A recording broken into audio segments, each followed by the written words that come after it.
All righty, are we live? Are we? Welcome everyone to a celebratory live stream. Now, I want to double check everything is good, so I want to see it up on Night's Watch. But I think we're here. I think we are live. Welcome everyone. Hope you are all having a good time, and we're gonna have a good time ourselves. Yep, we are live. Chat, can you hear us? Confirmation. It has begun. Yes, it looks like. And all righty. So it looks like we're going good.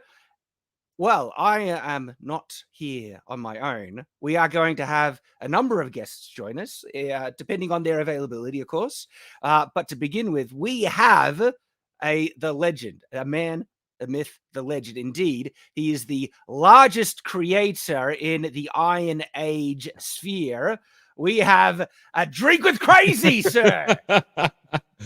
Thank you so much, Shad, for having me on. And okay, the epic intro, but come on, let's be real. Razor Fist is the largest creator in the Iron Age sphere, right? He's gotta be. He is leading the charge. I was gonna say sure. he kind of got the term popular. Yeah, but thank you so you're much. dedicated to that kind of sphere and title. I heard the call. I heard the call. I felt that it was important. He made a couple of comments in the videos that he talked about the Iron Age and said, but it's not just about writing the books. It's not just about creating the comics or however it grows. And it seems people out there heard that call and are inspired by that to do animated movies, to do music, to do which actually check out ironage.media. They're covering all of this stuff. Yeah, I'll be covering ironage.media. We got a list of things to go to, but absolutely. Yeah, and it was one of those things, he mentioned, he's like, who's going to do the non-woke version of Twitter? Or the non-woke version of Reddit? Who's going to do, who's going to be out there with the megaphones shouting all this stuff out? And I was just sitting here watching that, and I was like, well, I mean, I can do that. I'm excited to have good stories that I can show to my kids and grow and support new people. I can be that guy. I've got the gift of gab. I might as well use it for something. So, dude, you're doing great. I've been really enjoying your live streams, your videos, and particularly because you are covering subjects that not everyone is covering. You've gone like fully dedicated to independent creators, talking about who's making what's coming out. Hey, Ryan. Shad is the man. Thank you, dude. You're a legend. And all the Friday Night Heights crew are legends. Yeah. Thanks, Ryan. Awesome to see you there. I haven't done like a group kind of chat. So Kikoman $5 says, show you Kikoman, number one Iron Age YouTuber. I've seen Kikoman on your streams. Yeah, that number one Iron Age YouTuber thing, I need to give a special thanks to John Delarose for that one. that was a meme that I did not expect to do what it did. Holy crap, D-Day Cobra for $100, dude. Wow. Says, I'm sorry I can't make it tonight, but congratulations, brother. You deserve it. Keep crushing it, Shad. Thank you, Jeremy. That means the world, dude. And perfectly understandable. You guys are busy, but I will see Jeremy and the rest of the Friday Night Heights crew tomorrow. Tomorrow, yes. Actually. It'll be a bit earlier than this time tomorrow is when they start. And so, of course, I'm going to be there. Can't wait.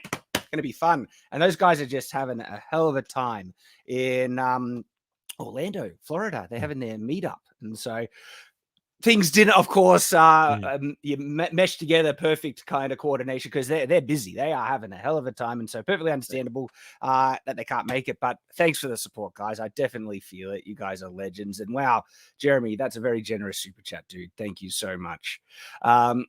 Can't wait for my books to come in. Sean Phillips for $4.99. Legend. Can't wait to get them to you. So I will try and get to all the super chats. We'll interrupt now and then, but I'll certainly do a catch up at the end of the stream and try and get through them all. Really appreciate everyone there. But sorry, what were you saying, Royce? I was just saying, I can I could be that that guy that talks about this stuff, and then through doing that, the channel has, I've realized that I can't. So I like to set, like the worst expectations, the realistic expectations, and like the mind-boggling ones, like the ones that you can't expect, right? Because I feel that's a good way. I can't do that anymore with the channel. I can't, because the realistic ones have been blown out of the water. The worst, because the worst expectation is it all stops tomorrow. YouTube is like, oh, you said something I don't like, goodbye. And I'm a small enough channel, I couldn't survive something like that, right? I'd Yeah. have to start from ground zero again. The realistic ones been blown out of the water. And then last week on our very first Iron Age nights, which I look to be kind of the other half of the coin from Friday Night Tights, is very much inspired by them. It's a show where, because Friday Night Tights does such a great job and has for years. You got some super chats coming in. I can shush. Nerdrotic for $100. Shadtastic. Mhm. Thank you so much, Gary. You're a legend, dude. 100 guys, you guys are amazing. And the rookie critic for $20 says, I'll back the book on the last day for a final push and looking forward to the short film. Dude, thank you so much. Thank you so much, guys. And Gary, you're doing something that I've sometimes been tempted to do, but I thought it would be a bit too douchey. Like use my name as like a replace it, like Shadtastic. You'll be shadinated, and it's like, nah, maybe I'm not gonna go down that path. Not that second one. Don't do the second one. No. The Shadinator. I like the Shadinator. Yeah. Hey, but it's like, I don't know. We'll see. But hey, there's probably a number of people who are joining us here through the Night's Watch kind of alerts and everything. By the way, I haven't even tweeted this stream out. I should probably do that. Let me quickly tweet this out. But there's probably a number of people, right, who haven't heard what the Iron Age is. Royce, what's the Iron Age according to your kind of understanding? And I actually did a video on that, kind of trying to define it. So essentially right now it is a cultural movement. I really hope that it stays that way. But to merge kind of what the sentiment, it's a decentralized movement of people saying, you know what, we're tired of waiting for good media again, and we're tired of waiting for all these things that we used to love to come back, and just going, we're just going to do it ourselves. And this kind of envelops a lot of the Comicsgate guys, and envelops the guys who are much smaller than that, which I'm kind of working in my channel to I mean, if I could be the, I don't necessarily need to be the giant that whose shoulders you stand on, but boy, I wouldn't mind being the stepping stone in the garden that giant uses to get there, right? That would be cool. So the Iron Age, the way that I understand it is these creators saying, we're done, we're doing it, we've got it, your stuff gone, we're gonna, as Razorfist says, we're gonna hammer it out. And that and you can feel that there's something here that you can feel the presence of, and it's really awesome to see the amount of support coming. It's so amazing. Oh yeah. And so the term Iron Age, like the first original one, is like in comic books, there's usually they're considered like there's a Golden Age, Silver Age, and stuff. And someone rose a question. I think I was reading an article, and I forget where exactly, but they were interviewing and what's his name? He joins you on the streams. He started ironmage.media. Oh, Richard. So I think it was Iron Age discussion with. I think it was a discussion with Richard about where the origin comes from, and someone was asking like, what would this age of comics be? And he mentioned that there was this term being floated around in some conversations that, well, if anything, you could call it the Iron Age, because there are all these independent, people putting, I guess, their shoulder to the wheel, doing the hard work, doing the heavy hammering. Oh wait, no, wait, no, that might not be Richard. Okay, no, I think that might have been somebody else. Razorfist talked about it last week on Friday Night Tights, actually, when you guys were, and even Razorfist said that he didn't think that he was the originator of the term. It just felt right, and he was just kind of using that. And so it first started as like maybe referring to comic books. It's like, this is the Iron Age of comic books. But then it's kind of hopefully it's taking on a life of its own, and it's expanding to this new I was going to say resurgence, but this is one of the first times it's ever happened where independent creators have the access, because of the decentralized nature of technology these days, to produce their own stuff and challenge the mainstream. And this is huge. Like when I think about the capacity that independent creators have to get their work out there in the modern day, that's incredible. And look, I have my criticisms of the modern day. All right, I don't think every advancement is benefit. I'm a very much embrace tradition, reject modernity kind of thing. Yes, but there are incredible blessings and benefits of the modern day. And one of the things that I think is just astronomical is the access to information. Most of the skills that I use in my career, I'm self-taught and I get access to the internet. Creative writing is probably one of the biggest ones. Oh, hey, guess what? Who we have joining us right now? We have John De La Rosa. How are you, sir? How you doing, Shad? I am shocked. I get to be on a stream with the #1 Iron Age YouTuber out here. Did it I know. again. I'm on an it. honor. It's crazy. My Gilded has not stopped today with that, John. Thank you. I appreciate it. Royce, how did you free up time in your schedule to come here? Because you like the #1. That's oh god. Yeah. So first of all, no. Okay. So real quick channel lore here. Went on John's show yesterday. Now, John has found himself in the interesting part of the internet. And it was so insane. And the chat was moving so quickly. I was like, okay, he's not going to see a chat. I got to jump on with him. So I was talking about this guy who's so ridiculous in the manosphere. Great name, not.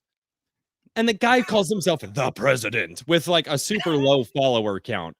So I was just trying to make a comparison. I'm like, this guy saying he's like the president of the manosphere with like 12,000 Twitter followers would be like me saying I'm the #1 Iron Age like guy on YouTube or what. And I shouldn't have said that.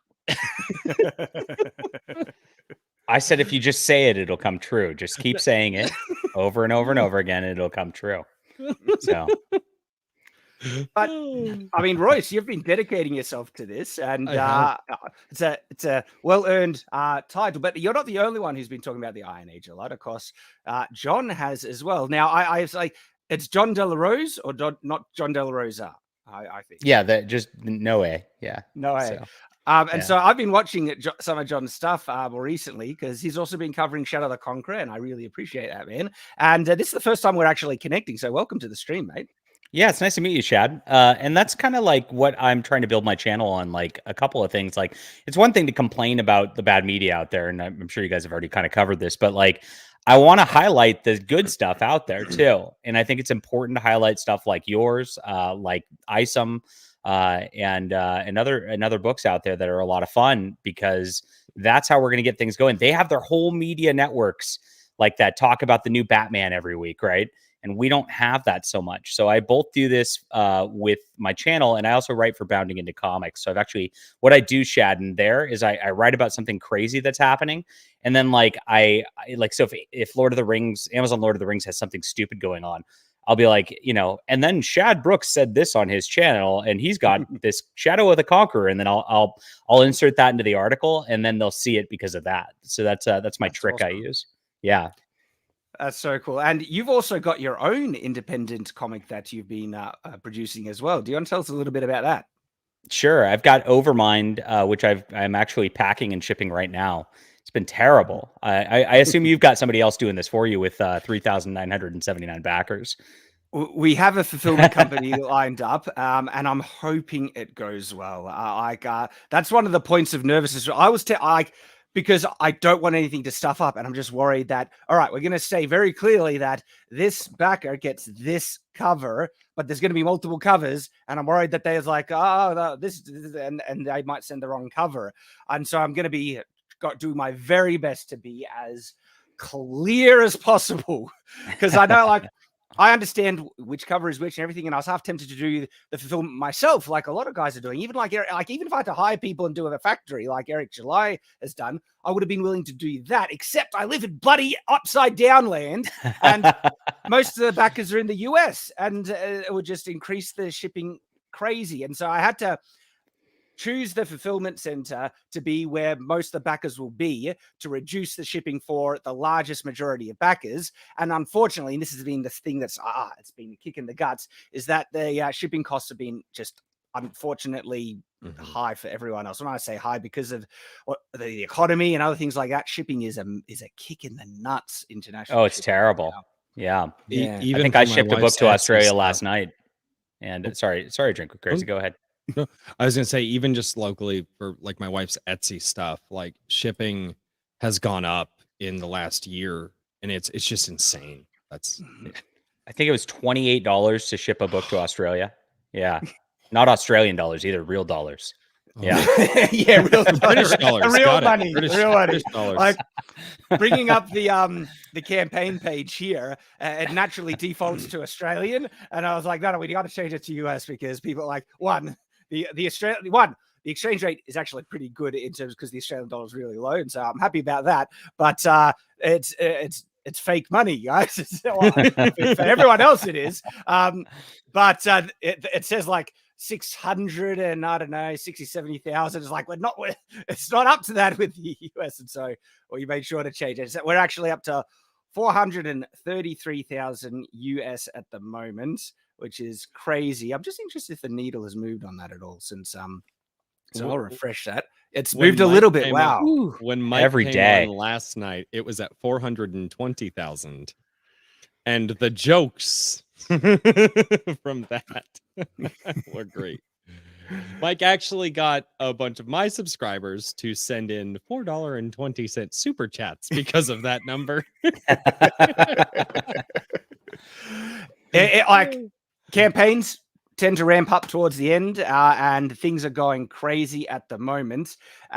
We are looking to try and extend, but anything can happen, and we might not be able to go ahead. So do grab your copy while you can. We are trying to extend this though, and if we can make that happen, that'll be wonderful. And because it's got like it's nuts. Okay, I was thinking, all right, cover costs 100,000. Good. 200,000. Great. Nothing to complain about. I'm a happy man. And we've blown past that. And with the extension, I think 500,000 is a very viable possibility. And you're going to get that in the next 2 days. I'm going to predict that right now. Yes. I'll predict it. That would be insane. That would be so, because I have these projects. Like I said, I've said multiple times, the profits from this, and you know, John, you probably know this. I'm sure Royce as well, that you only make about half of that in actual profits. A lot of it's printing, fulfillment, production costs, and all that. But all that profit, it's not going into my pocket. It's going into a new company that I've registered, going all into there, and that's all for development of future projects. And so I'm not going to be building. I call first interview. With me. Oh man! And speaking of which, I could share something about that. So I need to stop sharing, and we'll go to that layout. Shad, may I, if it's okay, because I give a special shout out to one of my subscribers. Of course, it relates to your book. Yeah, absolutely. So 2 days ago, one of my subscribers was conspiring with my wife on my Gilded. And he knows how much I've been watching what you're doing and all that. And my subscriber, he already super chatted you. His name is Kikomon. And so my wife peeks out the door, and I'm sitting in the garage just watching YouTube videos, trying to figure out a video that I'm going to do. She goes, I know something you don't know. About 5 minutes later, after she's gone, I get a message from Kikomon. He says, I know something you don't know. About 30 minutes after that, I get 6 DMs from a plethora of people in my Gilded. I think everybody who was active at that time says, I know something you don't know. So now they're the conspirators. If you're a conspirator here, please type conspirator in the chat. And then about an hour or two later, after everybody's doing this, my wife says, "Hey, come here." And Kikomon went and bought one of the last 8 of your packages for me with the signed, I believe the signed graphic novel, the signed novel, and obviously the Imperious. I read the book and I can't remember. I'm so sorry. With the custom, the letter opener, the sword that you made, and I Oh wow. am deeply, I mean, and I cannot believe. So yes, so to Kikomon, Sick. Those are awesome. you are, yeah. I'll So tell you to the story Kikomon, behind these in a second. thank you so much for the support that you have shown my channel. Thank you so much for supporting Shad while supporting my channel. In fact, he said I was able to kill 2 birds with 1 stone. And I wanted to give a very, very special shout out to Kikomon for that. I feel that he's absolutely. I genuinely, the support that our fans give us is just phenomenal, and we do it for them. And then the support they give back is just amazing. Dude, it's just gonna keep growing for you. Keep doing, you know. I'm a little overwhelmed with it at this level. I don't know how it grows to the level that you guys are at, and I'm not at Shad's level. Don't. Well, no, like but you're definitely above my level. You're definitely above my level, good sir. How? I mean, that's incredible. Shad, would you be able to share that? Like when that started coming in for you, like how was that for you? Unexpected. I started doing YouTube as a hobby, really. I was like, hey, I like swords. I want to correct some misinformation about it. Whatever, following I end up growing, that'll be great to just have a little boost to my writing career. I wanted to, be a writer first and foremost. And when that started to take off, I was just like, wow, I didn't expect that. There's actually some money coming in. And then the money kept growing to the point where, holy crap, I need to sort out something with my taxes. Otherwise, the government is going to start having That's the worst. Yeah, I have to work on that. And that holy crap. Kikomon, $200 says, Eric, Shad, John, your success is remarkable and shows a clear change in culture. May the soy tide become a tsunami to destroy the Marvel DC universe. #1 Iron Age YouTuber, may the soy be with you. Well, making soy great again. That's right. That's such a huge, generous super chat, Kikomon. You are a legend. A legend supporting these creators. Thank you so much for that. And I'm going to be talking about more because that's going to be one of the main themes of this this live stream, this celebration. Talk about the Iron Age, what it might mean for the future, where we can push it, what's happening with DC, Marvel, all of that. And so just kind of going back to what I was talking about, that I've registered a new company. So check this out, guys. This is the logo for the new company.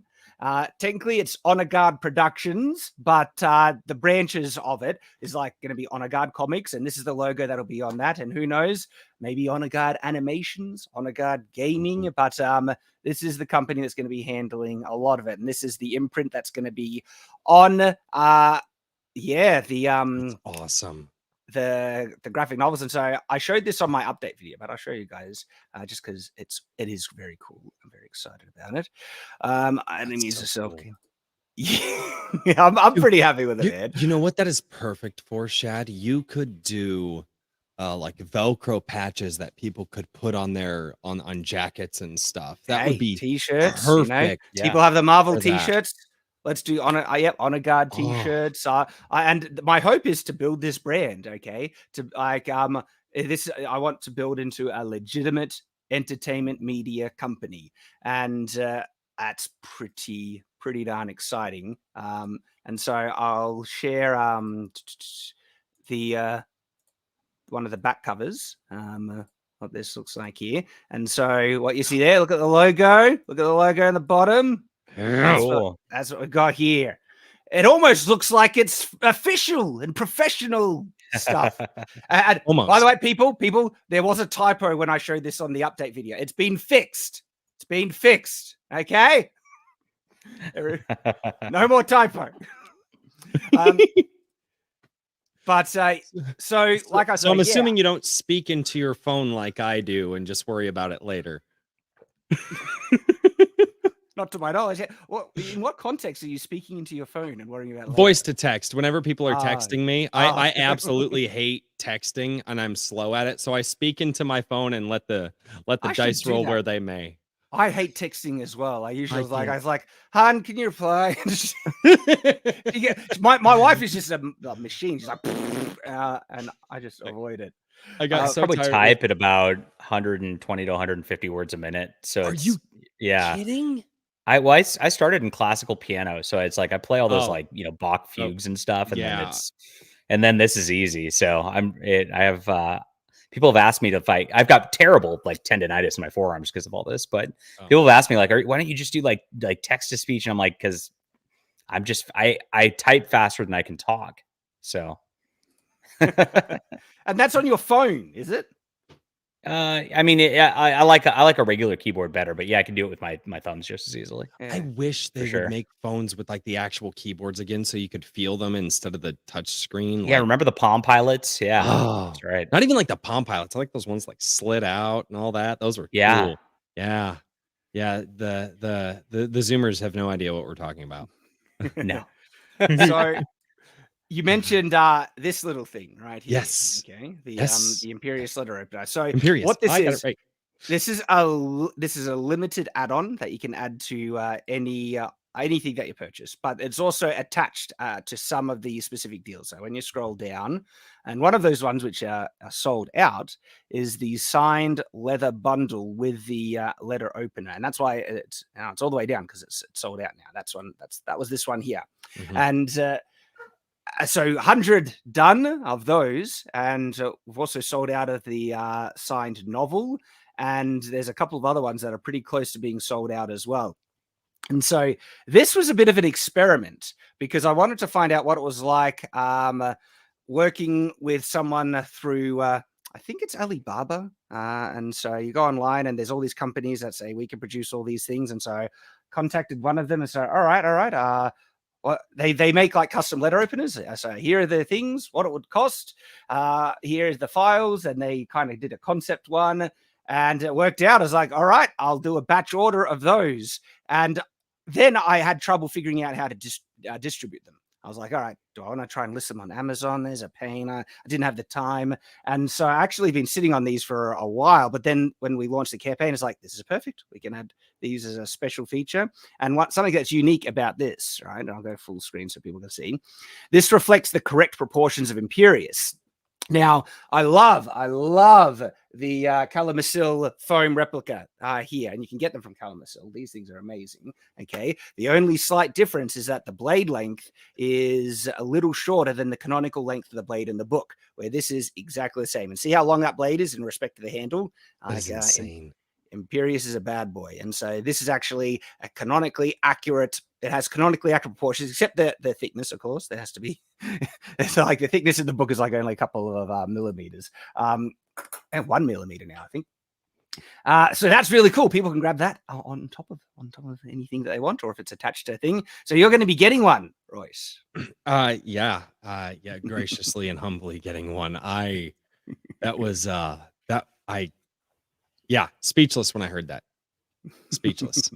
So awesome. So, hey, we were talking about the Iron Age thing, right? And I was talking about how decentralized stuff, and one of the biggest, I feel, blessings of the modern day is the access to information. And so I taught myself to write and I could say that I have the equivalent of 5 years university education on creative writing. But because what I did, and this was like, gosh, back in 2012 or 2011, 2012 area, Brandon Sanderson, I was already a fan of him, right? But he actually has a creative writing course at BYU, and he posts the lectures online. And so I participated in every single lecture he did. And multiple years. And then, of course, there are so many resources to learn how to do this. Also, Scott Card had great card, just, not theses, but he'll write things and post on his website about the craft of writing. And so I drunk that in. There's great podcasts, writing excuses and all that. And so I drilled down and just soaked in as much information and participated in many educational courses as I could, all for free. It was crazy. All of it for free, right? And I was practicing. I was writing constantly through that time. And that's available to anyone.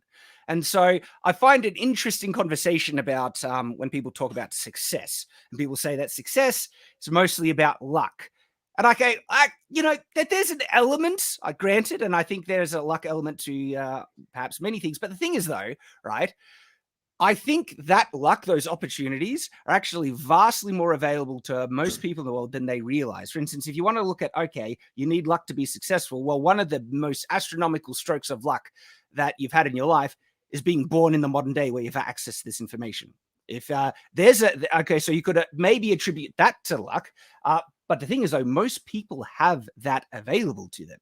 And it's a choice on them to take advantage of the opportunities that is available.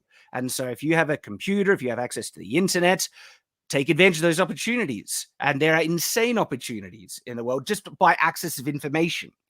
And then there's even more upon that. One of the huge, crazy opportunities in the world is social media. I think social media can be damaging on top of that. But YouTube was a huge opportunity that I saw as like, all right, I could take advantage of that as well. And guess what? There are, in terms of opportunities, again, it goes back down to the decentralized nature of the world at the moment. You can publish a book and get worldwide distribution. You can self-publish a book, and get worldwide distribution without any upfront cost apart from producing the work itself. Do people realize how insane that is? How absolutely bonkers that is? I don't know if a lot of people do. And I think a lot of people have the idea that the old ways from like the 1950s up to about 2010, where it was really hard, still are the way to go, because we were raised with that. We understand, if you want to get into music, this is how you do it. If you want to write a book, this is how you do it. Oh, well, if you want to make a movie, this is, you've got to go through these channels. And I think because obviously we had a generation raise us, you have no idea how hard it is to get into it, right? I mean, cell phones, the cell phones that were around when I were a kid were literally had a strap on them, and they were the size of like a small like desktop computer that you could pull out. That was a cell phone back in the day. They were the size of a suitcase. And then there were pagers, and now the technology has changed so much. And I just think that a lot of people don't realize you can do this. I mean, I am myself and John and you, Shad, we are tantamount to radio show hosts right now, where you used to have to get licenses and go to schooling and then go through internships. And all we did is buy a camera and a decent microphone, and I didn't even buy a camera. I know you use your laptop. Oh, I know. Hey, guys, guess what? We have another guest joining us. Do you want to guess who it is? No. Too late. It is Disparu. Dude. Ooh. I was going to say, you're asking them who it is. They can see the chat. You said my name. Yeah, I was going to. I'm watching. They still didn't get it. I was just a little slow on the uptake. I keep telling people I'm an idiot and nobody listens. But yeah, for me, it's a little bit weird being on the channel, I've got to be honest, because I think sort of my first big break when it comes to TV stuff was actually your shout out during Wheel of Time. So a lot of people in the chat, if you came from the Wheel of Time days, will realize this. But I think it was week 5. Wheel of Time was weird because you'd be online, you'd go on YouTube, and everyone was loving it. All the channels that you found recommended were loving it. And I'm like, this is awful. Wait, people like that show? Oh yeah. The YouTube the YouTube pushed algorithm was like, Wheel of Time is amazing. People were like open slack-jawed, like watching it. And I kept getting comments on my videos at the time going, thank God I found someone else that actually kind of agrees with me. And then it took till week 5 when I finally found Night's Watch. And then I sort of binged that week all of his videos. And then in the next week, he'd shouted me out in his video. And that was kind of like my first kind of big break in the TV thing. And what actually solidified sort of the path that my channel's taken since. Because before that, I was kind of games and TV. So actually being on Night's Watch is, it's a bit surreal, I gotta be honest. Oh, dude, it's so awesome to have you, man. You brought up so many like traumatic memories of the Wheel of Time, but also happy memories as well. But like when John was asking, did people actually like the show? I really do feel it was a vocal minority, but it was the most loud kind of representatives of the Wheel of Time fan base that were really in support of the show. I think Amazon pulled the rug over a lot of people's eyes in the build-up, and too many people giving the benefit of the doubt. I was giving it the benefit of the doubt at the beginning. I was trying to go in as bloody charitable as I could. And I was like, okay, the first episode, there were things to like about it and stuff. I couldn't finish the first episode. I was out like halfway through it. I'm like, nope. Well, that was it. They front-loaded it. That first speech that the Moraine gave right at the start told you everything you needed to know about the series. But if you like Wheel of Time, you're like, okay, I'll stick it through. We'll see. And then you hit the reds in the next scene. You're like, okay, I'll stick it. And I'm like, well, I think anyone could be the dragon. You're like, okay, maybe I'll stick it through. And it just kept getting worse and worse. Although I read the books. I've read the books 3 times, and I knew this was not Wheel of Time immediately. No, you're a legend. I love the books, and that was kind of like. Is it the black pill moment or red pill moment in terms of giving shows the benefit of the doubt? Because now, if I saw the warning signs that I saw in Wheel of Time, now and this is what led me to my reaction to Rings of Power. It's like, okay, those warning signs are there. You can tell where it's going because that opening line. You're right. The fact that they made the dragon a male or female, and they don't mention the gender nature of the power, and then they don't. The Ta'veren now there's 4 Ta'veren and all these blame the breaking of the world on men. That's not true. It's not true. And the further you go into the series, the less true it is. So you shouldn't start off lying to people, and Moraine should realize that she's lying to people, and she can't physically lie. So it's awful. It is so bad. And so if I saw those warning signs and it went through the same time period, I'll be like, holy crap, they are ruining it. Back then, I was still hopeful. I was still like, maybe it could be good. And then, how long ago was this? Because I am not a Wheel of Time guy. I know I'm a scrub, but it wasn't that long ago. It was like a year or 2, right? Yeah, really? 11 months it was. Wow, you guys maintained. I feel so much more cynical than you guys. You guys maintained hope for new stuff that this no. Wheel of Time killed it for me. Wheel of Time killed it for me, man.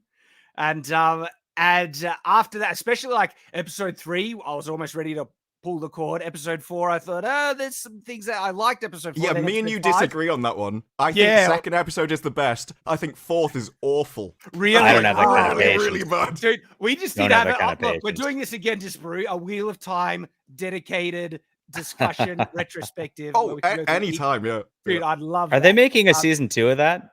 Yes, and a 3rd. Really? Yeah.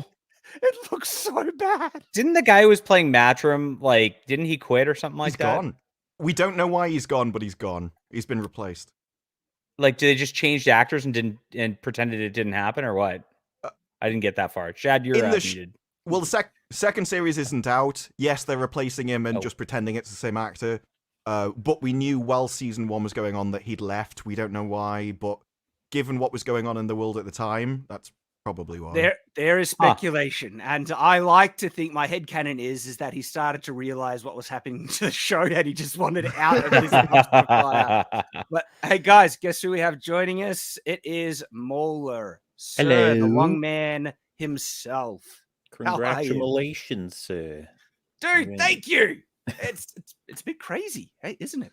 No, I think so, yeah. And especially lately, right? You've just been non-stop, Mr. Shad. Yeah. Streaming everywhere. I feel like that's all of us. Yeah. Yeah, absolutely right. Ben, it's been such a blast hanging out with the FNT crew, and I'm going to be hanging out with them as much as they'll let me because they're just a genuine bunch of awesome guys. We have a heap of fun. But also, it's been wild with She-Hulk, Rings of Power, House of the Dragon. House of the Dragon. We've been doing those streams together, Mauler with Gary on Nerdrotic, with other various guests. And though it started just with Mauler and Gary on the first episode, and that was interesting. What was your expectation with House of the Dragon, Mauler? I wasn't going to watch it. I wasn't going to watch it.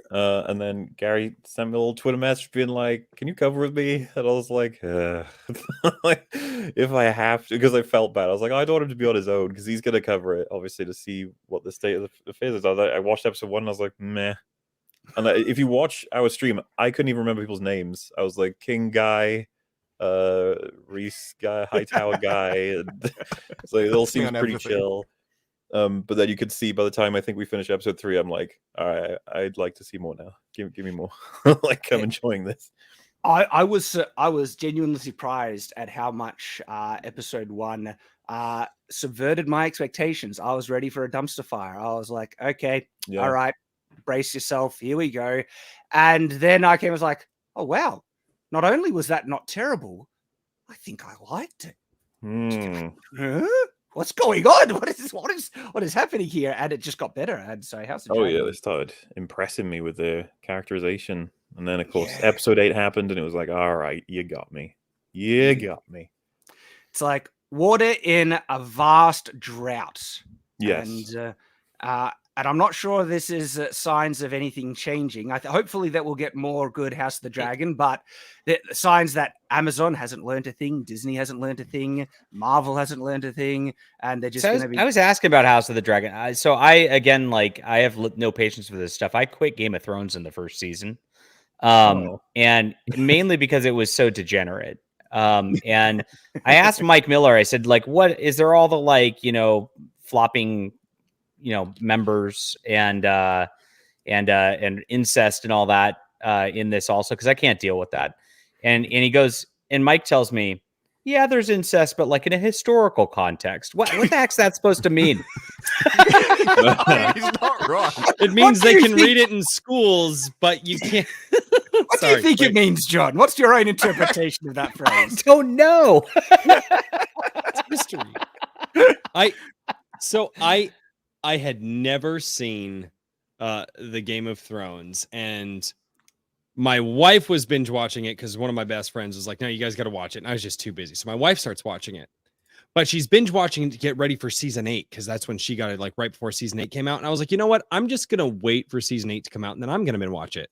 Well, it just so happens that I happen to follow a merry band of people online that when season 8 came out, my interest rapidly went away. I have no idea who these merry band of men are. Haven't been able to find their YouTube channels ever since. But yeah, needless to say, I just bowed out on that whole thing because everybody was like, nope, don't do it. Don't do it.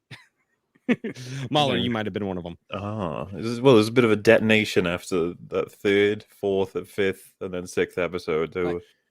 Man, everyone was so angry, and a lot of people were still trying to praise it. I think everyone gave up by the time you hit the last episode. People were still defending even the 5th one. They were like, she was really angry. They killed her friend. So that's why she killed all the women and children. What was the episode where she burns the town? Was that like 6 or something like that? That was 5. That was 5. And I'm trying to tell my wife, and she's like, nope, I don't want spoilers. I'm like, baby, but you don't understand. The guys that I listen to online, she's like, I don't want to hear it. I'm like, but baby, you don't understand. She didn't listen. And then she got done with the episode. She's like, okay, so what were they saying? All I want is an explanation of where Arya Stark comes from. That's all I want for the entire series. She just materializes out of thin air at the edge of the camera like she's just magicked herself. It's like, I understand that you can impersonate basically any person, but unless that includes White Walkers, I just want an explanation of what happened. Learn teleporting, man. It's one of the faceless men things, I guess. I don't know. Shadow walking. There was the wind suddenly where her feet is moving, and then she's there. She hides between the winds or something. You're gonna make it sound flowery. She's in the shadows. Though so my Game of Thrones experience, I actually avoid it for the same reason that John did. Hey, Literature Devil is hello. LD, my boy. Howdy. Hey, everyone. Here Be to excellent. help celebrate Shad's monumental success. This is great. I'm glad that was 434% of what's your goal. That's pretty good. That's excellent, in fact. Yeah, So, it's funny. Congratulations. Thank you, Ed. Mike was asking me if we should do the kind of lower goal that a lot of comic book projects do on Indiegogo, because the more you multiply past the goal, the more whatever algorithm Indiegogo might pick up on it. And no shame to anyone that did it. I was like, I don't know. No, we're gonna like the actual true goal is 100,000 at the minimum. That's what we're gonna set it as.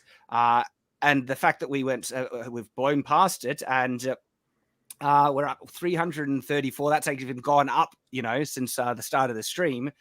It's just blown me away. It's so exciting because I mentioned it towards the beginning. All of this is to be reinvested to make more projects, more graphic novels, and so there's going to be the second volume of Shadow the Conqueror, which I was thinking of entitling it "Enemies of Present," but actually it's too wordy, so it'll just be "Present Enemies." So volume 2 will be entitled "Present Enemies," and that's going to be twice as big, actually bigger than twice as big as the first volume. It's going to be so rock and roll, man. Some really awesome stuff happens in the second volume, so I'm so excited to get that going. Mike has already sent me the a draft script, and I've been reviewing that when I have time, and it's coming together so good. I'm really buzzed for that. But not only that, there's the space opera project that I did a big live stream on announcing. And that, I've got big plans for that. And I'm really, it's hard to gauge my excitement on either, right? Because this next one, the space opera, is a dedicated graphic novel. I'm specifically making it for this format. And I have large plans for this as well. I can't reveal too much because I'm going to be reaching out to some awesome people to hopefully get them involved as well. I'm very excited for that. I saw your whole stream on that, the space opera one. It's replaced Star Wars. I saw that. That was pretty good. Yep. It was a lot of fun. I liked your ideas behind all of it. I think you talked about it before at one point, but now it's really cool to see it all come to fruition, because that was a couple of years ago. Well, on that note, I need everyone's individual opinion and reaction on something. Okay. Sure. Now, I need all of you to be brutally honest.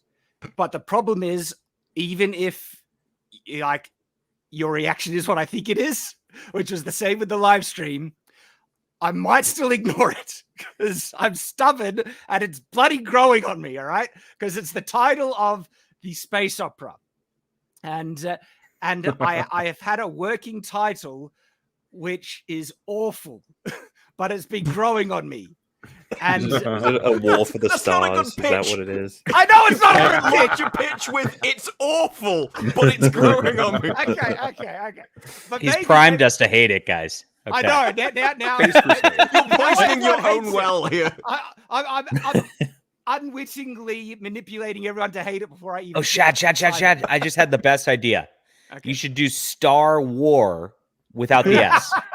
Star War, yeah. The Starkiller Chronicles. Yeah. Right. Lord of the Rings. Okay. That's been taken yet. So maybe if I show you a little something that I put together with it, it might soften the blow, or it might not. So what a way. Chad, if you have to, I know. All right. I'm ready for this. Try this hard, sounds sir, so I awful. think... They were like, no, actually, that's a lot better than I thought. Sharpening my blades right now. Let's go. All right. This is what I think. The working title, and this is a concept logo I've made for it, and so this is it here. Okay. Oh, this is what you were talking about on your stream, though. Yes. Oh, yeah. Also, no, that's totally great, especially with the way you're telling the lore. Yeah. I immediately that title. Is there a guy called the Allfather? Like, is Odin in part of this? It's going to be like a nice, cool, awesome sci-fi Norse sort of theme going on. I can't endorse this title, Shad. Hold on, wait, but I'm glad you're honest, John. There is an elephant in this room. There is an elephant in this room that must be addressed. Okay. No, but John, like, does that bring anything to anyone's mind, or is it just me? I know what to bring. Mauler, you can let everyone know what does it bring to your mind. Well, I'll give you a clue. Shrek. Yeah, I know. You're an all-star. Yes. The song. That could be the Hey opening. now, you're an all-star. Okay. Yeah. Okay, you make the trailer, right? And then, Hey. hey, now you're an all-star. It's perfect for the trailer. Go with it. Oh, Perfect. okay, It's already built okay. in. As the literal smallest YouTube guy on this channel, which I watched all of you, have to nerd out real quick. Am I the only one who watched Shad's stream where he explained the lore? Because Yes. that's why I got excited, and now all I have in my head is that damn song. It doesn't work for a name or a logo. If you need to go into the lore to explain a name, Yes. it's a bad name. Yes. And the correct. first thing when I see All-Star, I think like basketball and sports teams. That's like the All All-Stars. wars. I'm just thinking about Shrek. But that comes from sports teams and stuff, doesn't it? Hey, Space Shrek could be something. All right. Space Shrek. I guess this one of the reasons I'm so stubborn on this, and most likely I'm going to agree with. I already do agree with you. I know the problems, and I'm most likely going to cave in on this. There is a philosophy that I've followed so far that affects me, and it's that I personally I'm against restricting my own creativity based on other people's works if I have come to the conclusion organically based on the build-up. And so the title is, of course, absolutely informed by the lore, as you know, Royce was saying. And if I was holding true to the standard, I would usually say I don't give a crap if there's a song or Shrek about it. This is because I've done it with my book. There's a couple of things in my book, right, that actually have names or phrases that's used in pre-existing properties that might give someone a different idea. But the thing is, though, it's nowhere near as extreme as this, the title of something. So where did it come from? Where okay, right? where did it come from? Because that I think matters, or does that not matter? Well, it's imagine the lore, right? Because the tech is called Omnitech or something like that. Well, the power, which is kind of my version of the force in this universe, is the all power, and the benevolent consciousness or intelligence of this universe is the all, and they refer to the all. May the all be with us, so the phrase all is actually really crucial to many aspects of religion. It's integrated into technology, and the technology that uses the all power is called Omnitech. And people were saying just call it Omnistar. Like, I can't do that unless I switch to the uses, and I was like the Omni, but the Omni doesn't work with like the Omni. Does the star matter? Does star, specifically the star word, matter? Because you could go with something all light. I mean, yeah, you're right. You're right. You know, all something or all father. Like no. Most likely, I will change it to something else other than star, and something that works. So people have been suggesting the All Saga, and it's like All Might. Yeah, that's my hero academia. I'd be tempted if it was actually integrated, but there's the All Power and there's the All Guard, but I don't want to name them because that makes the title too specific to something. And so the star in the title because it's supposed to be sci-fi, so the star in the title really immediately hits you with the promise, as Brandon Sanderson would say, the promise. It's signaling the sci-fi. Yeah. Yes. And so that's why I've been so stuck on the phrase star, because Star Wars, Star Trek, Battlestar Galactica, some of the greats have star associated, and it has that promise thing. And so originally star was the primary phrase I wanted in the title, and I went through different types of something star, but then all becomes so important in the world building and the lore that now I think even having all in the title is more important than star. The problem is All Star marries both and you get both, but there's a friggin' song already made. Why don't you just do better than the song and reclaim the term All Star? So this is the thing.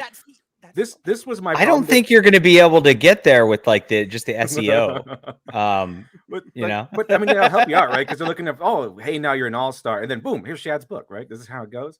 But I had this problem before when I was in college, and this is literally something they told me. The professors were like, you need to add in things so that the reader can know what kind of setting it is, like or what kind of place it is. Like, is it an office? Is it a newspaper? What kind of era is it? Is it past, present? I mean, fantasy. So there are things in there that the authors tend to use and you're supposed to use. in order to signal to the writer and to the reader what kind of era they should be imagining, even without knowing the title. So yeah, you would have like, oh, typewriters, the sound of typewriters clacking. Oh, it might be in the newsroom, like maybe in the 1940s or something like that. So yeah, star is actually pretty important here. Unless you can find another word that rings out sci-fi to most of the readers, then star is pretty. But if you're kind of stuck with it, I mean, unless you can find another word. So one idea was allscape, but I was like, that sounds like something else. I literally just pulled up thesaurus.com because I was like, I need to contribute. What about the all soul, but soul SOL? Who's the guy that did Sabriel? Who's the guy that wrote Sabriel? His name is escaping right now. The guy that did Sabriel. That guy, the guy who wrote Sabriel was the guy who also used a thesaurus for like a lot of things. So I forgot what his name is, but yeah. So no fear with the thesaurus here when it comes down to titles. I don't think this, when it comes, also there's going to be a comic book, so you don't really have to worry about this. But when it comes down to the syntax and the main prose of a novel, that might be requiring more simpler language depending on the work. Garth Nix, that's what it was. Garth Nix. I forgot that guy's name. I'm just thinking about how to like put the sci-fi in it without like it doing a thing. So like my immediate thought is space opera. Babylon 5 is where I go because that's my favorite space opera of all time. I think it's beautiful. Now he took Babylon, which is a mythological big concept, and it feels big and mythological. When you put the 5 at the end of it, it starts to add this like futuristic cyberpunky thing because they're like, well, there wasn't a Johnny 5, exactly.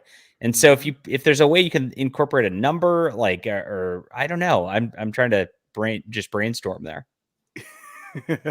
Yeah, it's tricky. I have if I bring up my setting documents, I can show you like a lot of the titles I've brainstormed. And so let me go down here. And so when I was having somebody in the chat has Omnistellar. That sounds awesome. I agree with that. Ooh. That does sound cool. Interstellar. If you don't use it, I'm stealing it. Okay. Omnistellar. I'm gonna write that one down. Interesting. Omnistellar isn't bad. And that's not bad. That's not bad because there is Omnitech, and so there are good options. When I was thinking Star needed to be in the title, I brainstormed all these like Star Saga, Star Fate, Star Destiny, Star Chronicles, Star Quest, Star Fable, Starscape, Starfield, Star Myth, Star Blade, Star Stray, Star Quest. And so nothing was really sticking. I think the All Saga sounds pretty cool. Like, because Saga could mean, it comes from the Vikings, but like it can mean fantasy or sci-fi, technically speaking. It could. So All Saga is up there. And there people are saying, what if you added something like, Tales of the All-Star or Wars of the All-Star? Because Star Wars, Wars of the No? I don't know, because that's adding a lot. Yeah, Tales of the All-Star. Like, I want to read a book about Michael Jordan. Something like that. Like the sports thing, right? So, I mean, you really kind of want to keep it within, 2 to 3 syllables. I don't know, it kind of rolls off the tongue really well. I mean, it's weird, okay? Because I think about how important are titles. And in one part, I think, titles are very important. They're the most memorable thing. But then I think of like some of the most whacked out titles that come out of anime, like FLCL or Fate Stay Night. It's like, Did you see that TV series? It was something like the woman looking through the window that's across the street from the person on the other side of the road. And I'm like, what on earth is this? It just goes to show that if something is enjoyed, it doesn't matter the title. See, that's.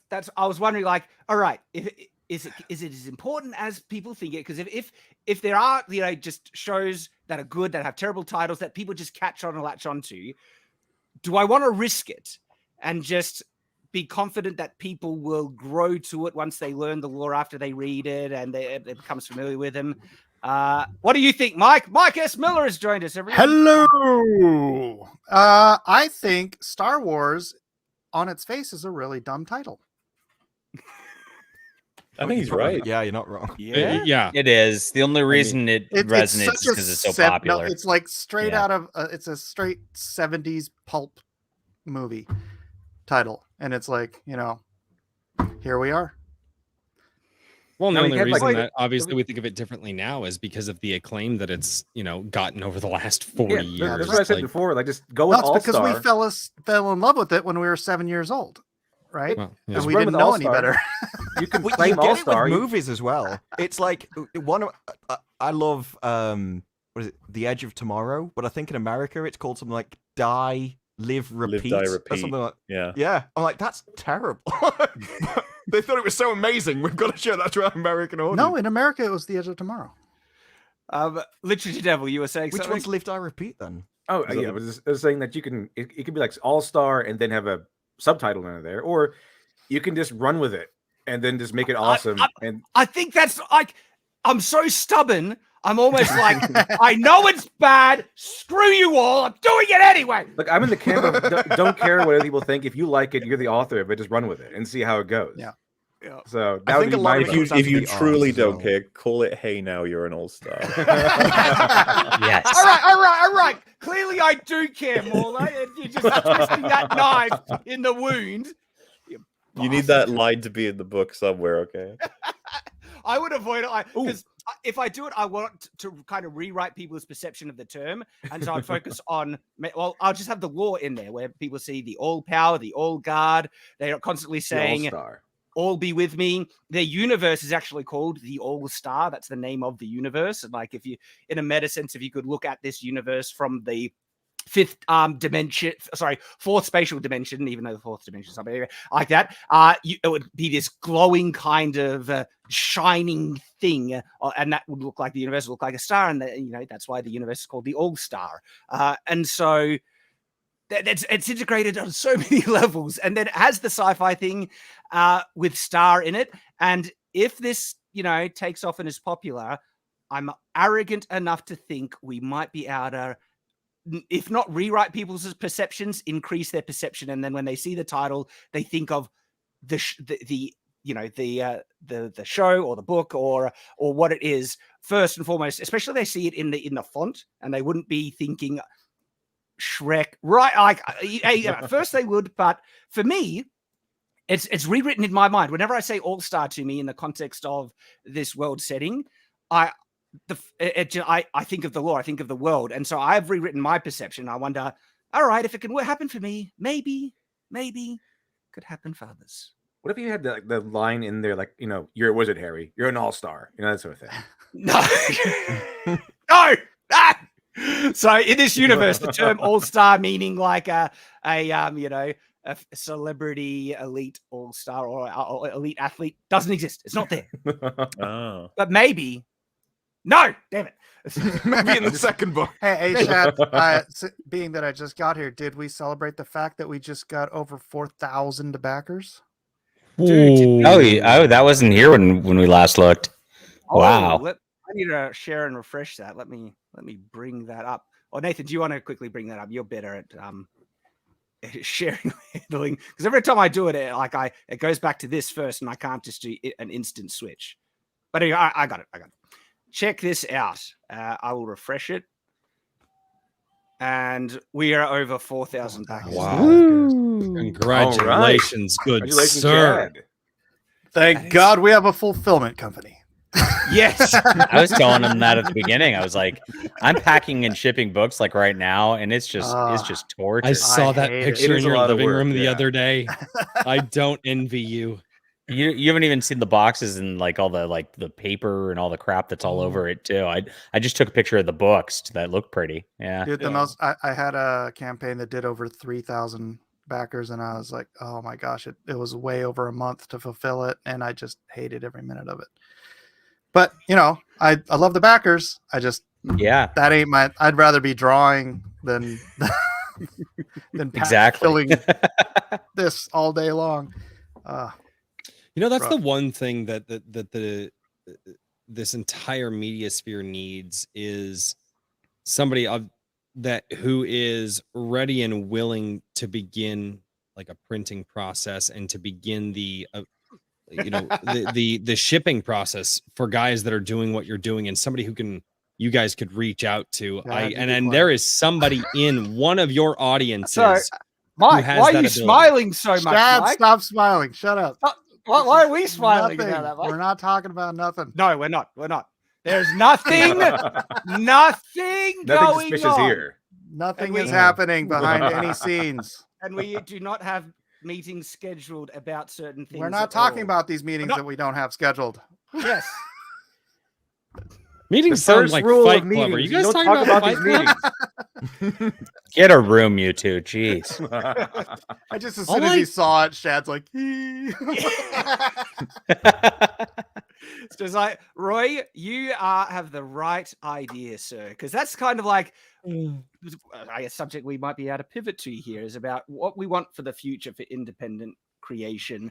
Because what we're seeing here with Enemies of Self, but also in other like really successful campaigns, the perfect example is Eric Ripper. July, okay, is an insane like hunger and presence of a fan base that still wants awesome media. And I feel it's just going to grow.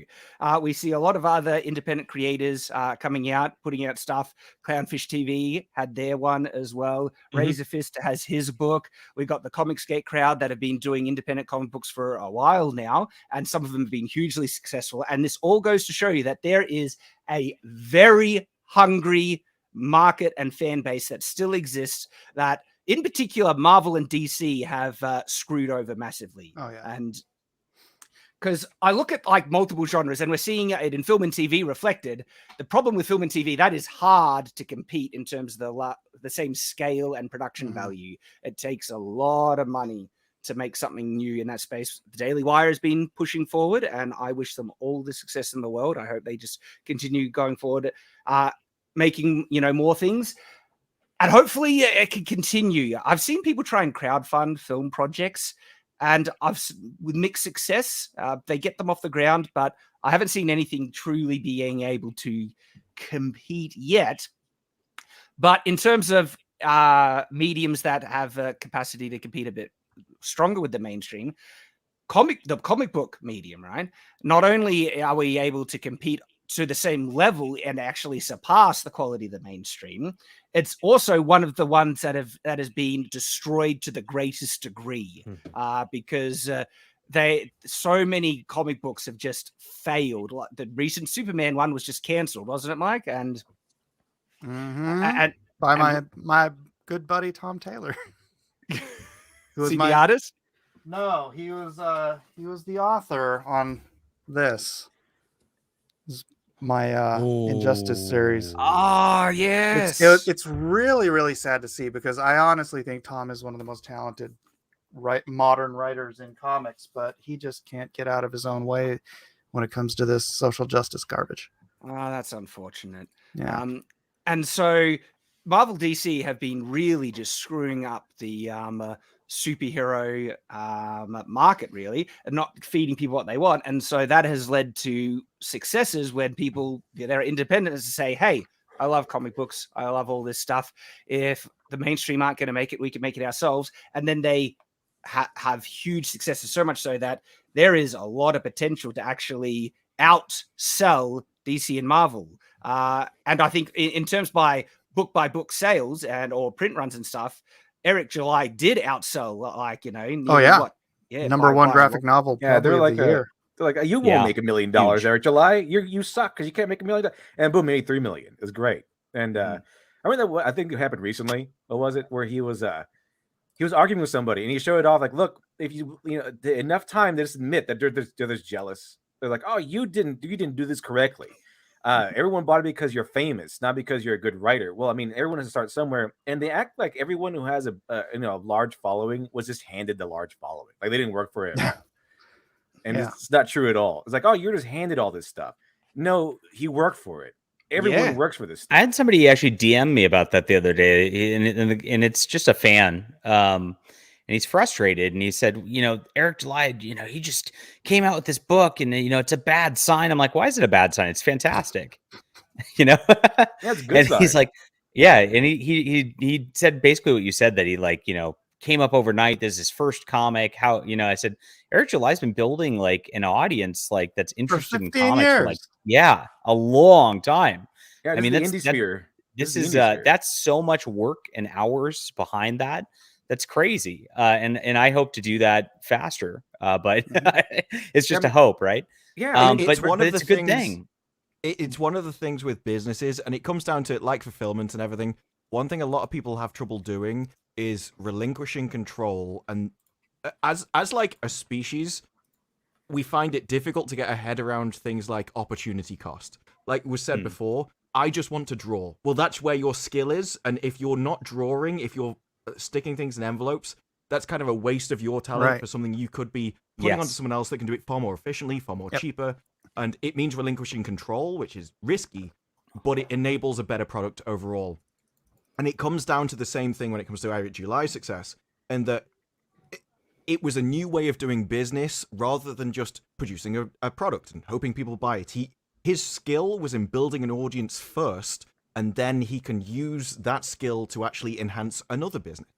Yes. But you know who else I think mentioned this? Was Brandon Sanderson. Like he was yes, this is the two roles here. The two methods you can do as an indie author that are recommended.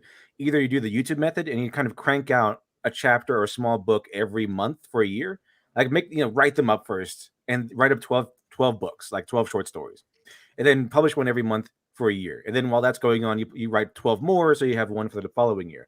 And then because of the shotgun method of rapid release, you'll eventually build up a following. And this is kind of what happened in the early years of like this the Amazon private fiction publishing, where they opened up the harbors. So which I got really into when that came out. I started buying them a lot. And a lot of them were terrible, but some of them were actually pretty good. But the other method is build up an audience first, and then sell. Have your book and set them in front of that audience, that sort of thing. So those are the two methods. Either, and that's I've heard that elsewhere besides Brandon Sanderson, that these are the two main methods that work for indie authors. Either do the rapid release thing, where you just kind of do the YouTube thing, you got to release one book every month or so, or build up an audience first, and then you can produce a book and then say, hey, I got this book, that sort of thing. As the two main methods that work consistently. Have you noticed the amount of backlash that Eric July and others are getting for being YouTubers that are just selling to their audience? I'm like, yes. Are you kidding? Crazy. Like, because this whole idea is, oh no, you have to be the small guy and then grind for years to get this. Well, they did. You're never allowed to make money. And this is something that's kind of unique to comics, because if you look at like, let's look at Glenn Beck for an example, since he's kind of tied to Eric July a little bit. Like Glenn Beck actually started coming out with novels after his radio show got huge, and then his novels became bestsellers because of that. And nobody batted an eye saying, oh, this is just garbage just because Glenn, like he just sold his books and his radio audience was totally good with it. Like, I don't know why with comics people drill in. Well, I know why to that next level. I mean, it's comic book people, but because the Glenn Beck crowd said that, oh, that's all just for little kids and pish posh. We don't need that. And so anybody who even uses the same method, it's gonna get written off by, one, the people who hate it, and two, the people who, well, this just isn't the way to do things. Let's welcome Adam. Hey Adam. What's going on, everyone? I am the luckiest small YouTube channel ever. This is awesome. Shad, congratulations. You have officially passed Brandon Sanderson. I know that you were I know you're excited about that. I love Brandon. Me too. Friend and everything. But I did really want to beat White Sands. And look, like I know. Like, look at his secret book project. It's in the millions. Okay, if he was to launch a graphic novel today, he would smash me. But this is one of his first, like graphic novel projects that he launched in, crowdfunding things. This is one of my first ones too. And I was like, oh, I'm looking at you, Brandon. And we gotcha. Very nice. Let's see Brandon's graphic novel. It's got a watermark and everything. I'll give my OG cred on the Brandon Sanderson side. I was around back when Brandon Sanderson would give out White Sand as a PDF for the novel version. And he used to, it never got published, and then eventually it got translated into graphic novel here. And he had this just sitting there. And if you were like a writing excuses person, you could just email him and ask him for a copy of it. And he'd show you, just kind of like to help show the writing process and all that. And it was an early draft novel. Very cool of him. Very fun stuff back in the day. Yeah, and getting back to what Ripper was talking about, he posted today that the most hilarious progression of the detractor: it'll fail, it'll never be fulfilled, it won't be successful, it was only successful because of your following. To which I replied, the only reason anything succeeds is because of the following for that thing or the people who make that thing. What is the argument exactly? It's like, I think it's funny the mainstream people who say it, who are like working on Batman or Superman, going, "That's only successful because of his following." It's like, yeah, you're only successful because it says Batman on You're it. only successful because you work for DC and Marvel and you're working for Batman. Like you're working for Batman. We're Batman. Yeah, you only have millions of dollars behind you. Oh wait, we're not supposed to talk about that. Yeah. Enter every single nostalgia vampire enters the chat.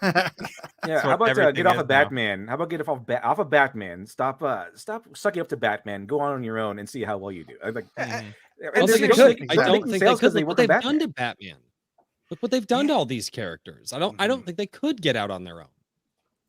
Well, and also, I think of Eric July's success, and look, I'll also mention Shadow the Conqueror. I didn't get as far as Eric, but hopefully in the future, I think we could build to that, because Eric showed that it's possible. And isn't that great to have that inspiration, right?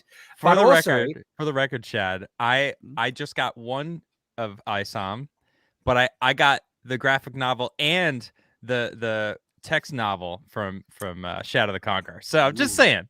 Oh, legend.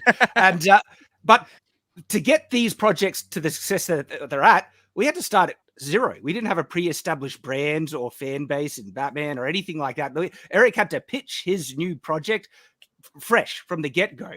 That's way harder. Okay. And they're saying, oh, you just you got it. No, he had to work twice as hard. I had to work twice as bloody hard to get this to set. And also just, the people who are working on the mainstream ones, if they're just the writer or the artist, their job, they get paid. I assume that's their involvement mostly done. Whereas myself, Eric July, thankfully I have help with Mike and also my wonderful wife handling the campaign, organizing fulfillment and all that stuff. But still, it's a heck of a lot more work. All the marketing is on us to try and promote this thing as well. And so it's just funny when people say, you got the easy way because you got an existing fan base. Like, do you have any idea how long it took to build that fan base? Right. Exactly. And if you look at any of this, everything comes down to, especially when money is involved, comes down to an exchange in value. So when you build an audience, you provide value, and then you hope that people find enough value in that to like subscribe to you, whatever it is, in order to watch your future stuff, and you build it up over time.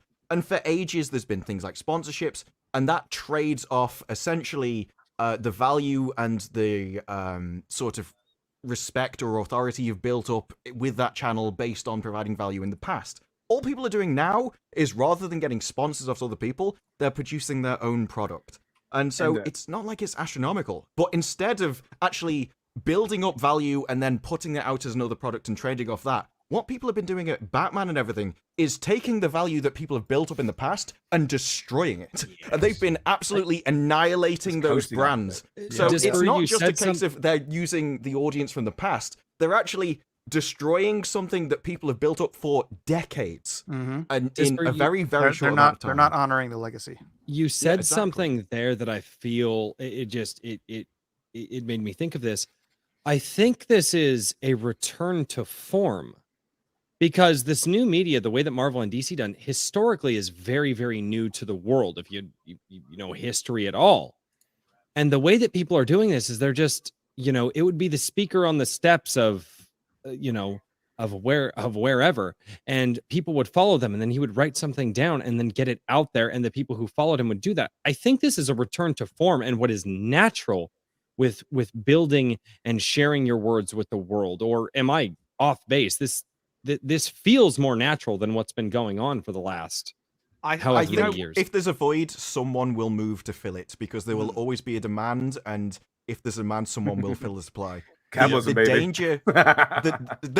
danger that I see is something I talked about just recently, is where people will still want to push their ideas, and at the moment it's been all ideas, no quality. And there is a danger where people will work out a kind of a middle ground, where it will be like people's standards have dropped so much recently because they've just been fed trash that they will accept lower quality but still think it's good, and the message will come along with it. And so you will create a load of people that will defend a product which is just good enough, but still full of stuff they don't like, and be like, well, I can kind of look past that because it's kind of good enough.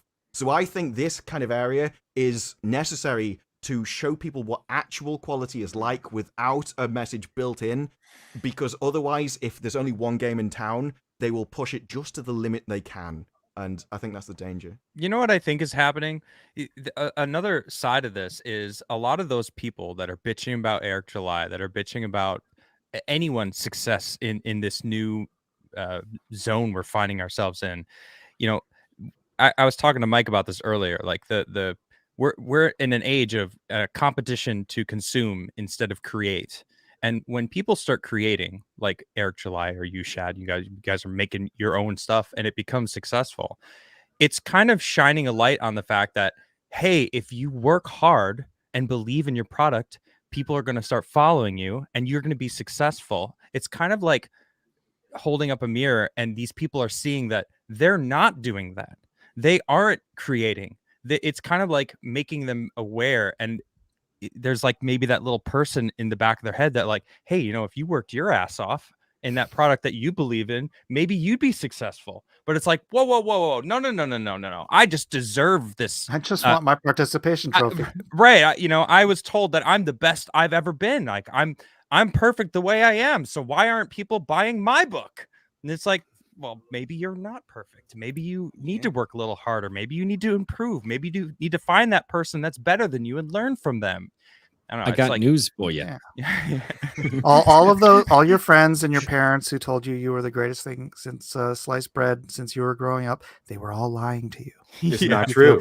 Sir, do not talk about my mother like that, okay? Oddly enough, no one is born perfect. Opposed to what you've seen in modern day media where everyone's a Mary Sue, you're not actually born genetically superior, you know what I mean? Right. You got That's why the Mary Sue stories are boring. I was born genetically superior, to be fair. I'm sure you believe that, John. That's exactly the attitude of like a lot of them. It's called being a Spaniard, you know? Oh, yeah, I understand completely. Yeah.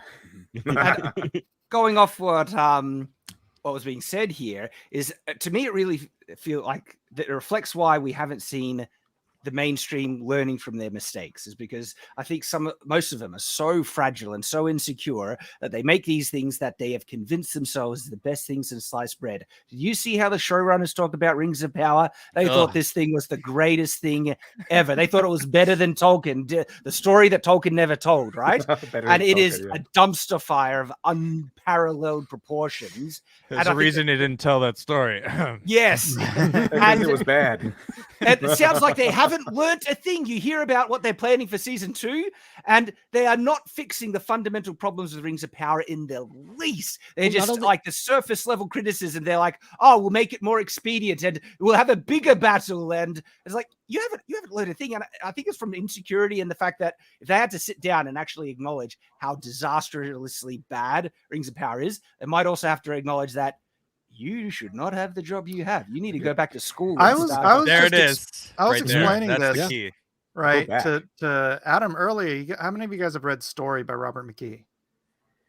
No. Okay. So it's like this PhD on screenwriting, right? It's like this thick, and it's by, if you see the movie adaptation, that's who the main character, not Nicolas Cage. Yeah, I own this. Yes. Was based on, right? Brian Cox.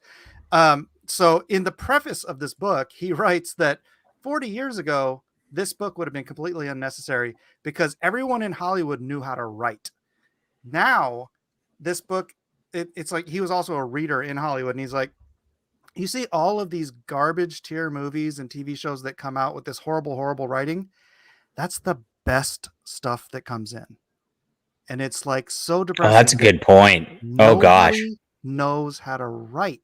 And so when you got some idiot writing Rings of Power thinking they can just steal little ideas from here and there from Tolkien, it's like they don't. I was a first reader editor for a science fiction magazine out of Ireland. I think they might still be around, but 10 years ago when they when magazines were a thing, and it was my job to make sure that the story quality was at least readable before it gets to the editor.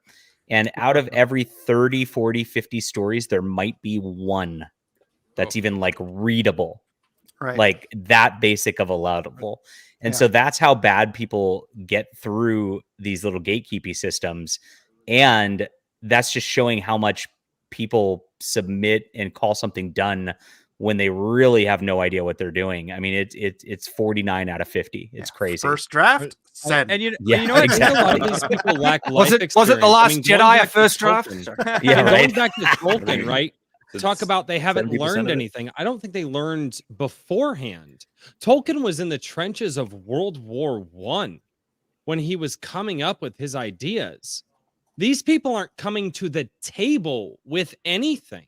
Right. They haven't learned anything prior to writing the story. How can you expect them to learn anything after they wrote the story? They got called a bad word on Call of Duty, a drink with crazy. Come on. No, that's You have worse. some And I sympathy. called them that bad word, sir. What's worse is these guys, after they turn out this garbage and after their parents and their friends have all told them they're such a great writer for all of these years, then they actually get a job, they sell a script, and they feel absolutely legitimized that their garbage is valuable, and then they don't ever learn. See, this is why everyone who is following you guys, following Eric July, they didn't just like jump on the bandwagon. They listened to their breakdowns of what's wrong with the industry. That like they understand. Like Eric July has been known to like critique and break down different comic stuff and like what's going on in the culture. So like if he's going to create something, he's already established to his followers what's wrong, and they agree with him. Obviously they follow him for a reason. So now if he's going to create something, it's like, well, it's safe to assume he's not going to have any of this shit that he's very openly called out in the industry. It's going to be quality. You know, it's like, that's why I would love to watch Disparu write a season of She-Hulk. Because he would probably write. No, don't let him. You don't know Disparu. He would write the biggest piece of crap in the world just to roast it because this is his perfect timeline. You do I was not gonna know. say we gotta let them do it themselves. They make the greatest cringe. It's so hilarious. When you force it, it becomes less funny. So we don't want Stop Disparu to write it. caring. We want them to True. write a season 2. Okay. Exactly. I want season 2 of Rings of Power. Like when you stop caring, all you can do is laugh. You know, all that's left is laughter, and they're left with millions of dollars in debt, and we're left with lots of stuff to cover. So No, that's legitimately why I enjoyed She-Hulk. I didn't care, and I knew it was stupid, and I just except the last episode was just killed me inside. That's what kills you inside. You're talking about like writing stories with a lack of experience, letting all of the insecurities seep in. That shit, I've never seen that so powerful before than in She-Hulk. They literally spend an hour on Twitter, go into work, and they're like, do you know what someone said to me on Twitter today? Oh, I'm going to put it in the script. This is going to be great. It was like the least female empowering show ever made. No. They're continuing to do from what their they've done in perspective. comics. From their perspective, it was the most this is the thing. This is how things have flipped around. They genuinely. This is why She-Hulk was absolutely incredible, because they have no idea the story that they've just told. It was so much them. It was basically their diary in movie form, and they don't even realize it. Yes. This was something like their entire life is miserable. They absolutely hate it, and I don't even think they realize that. So they want to like tell other people, this is how you should live. You need to do this. It's amazing, and I'm sad and I'm lonely. That is a direct quote from the show. And then at the end, she actually had like she said, I wanted this scene to be like the entire thing. It's like, no, it was a 10-minute script about how she was complaining at her boss about what he was doing was awful, and somehow she got him to convince her to put it in the show. And all in this, what did she do at the end?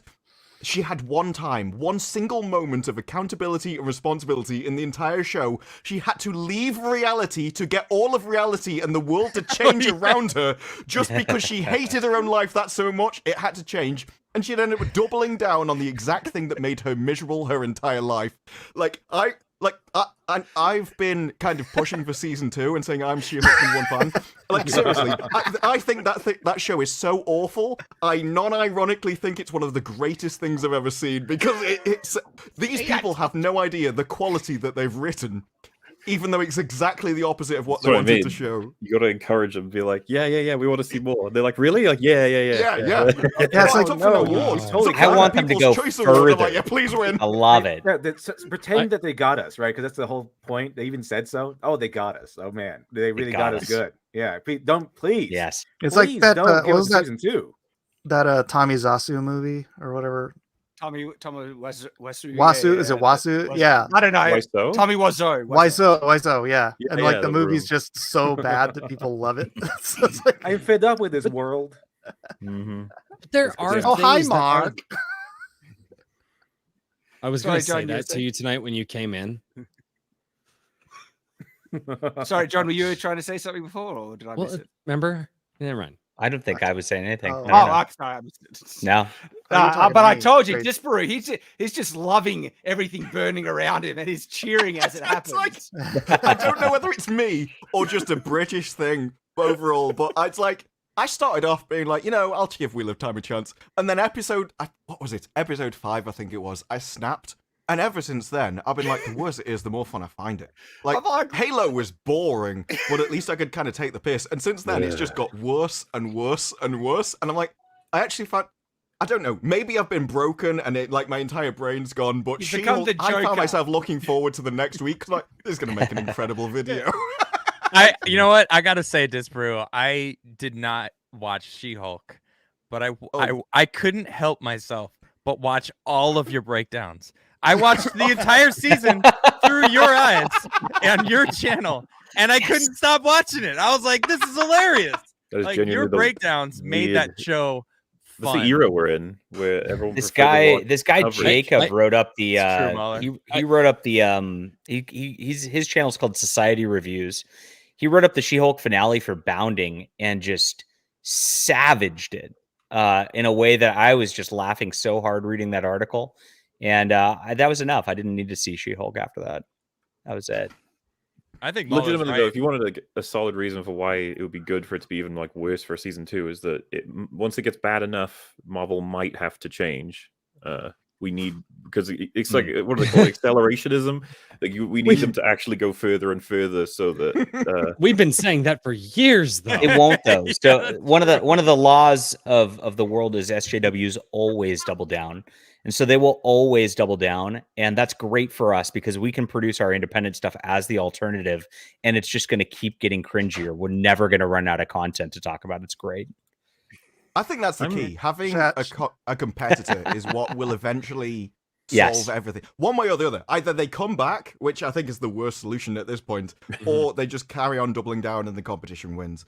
I So think as they long will. as there's a competitor, and I'm that's just why like, yeah, they're whatever. that's why they have their little media apparatus friends out here and their little Twitter friends This out is here. Disparu watching She-Hulk. I know. Just No. This brew would be cheering, saying, "Yeah, this is but you got great, good, yeah, this is balloons. It's great. but that's why they have all their friends out there trying to shut down the new authors, the new creators, the new people out there, They don't want because competition. they can't handle competition. And it's why you see anybody who comes out with their own stories and says, look, this stuff is garbage. We like the way that stories have been literally told since the earliest writings that we have for mankind. We're going to stick with that formula. They hate it because they desperately want to reinvent the wheel.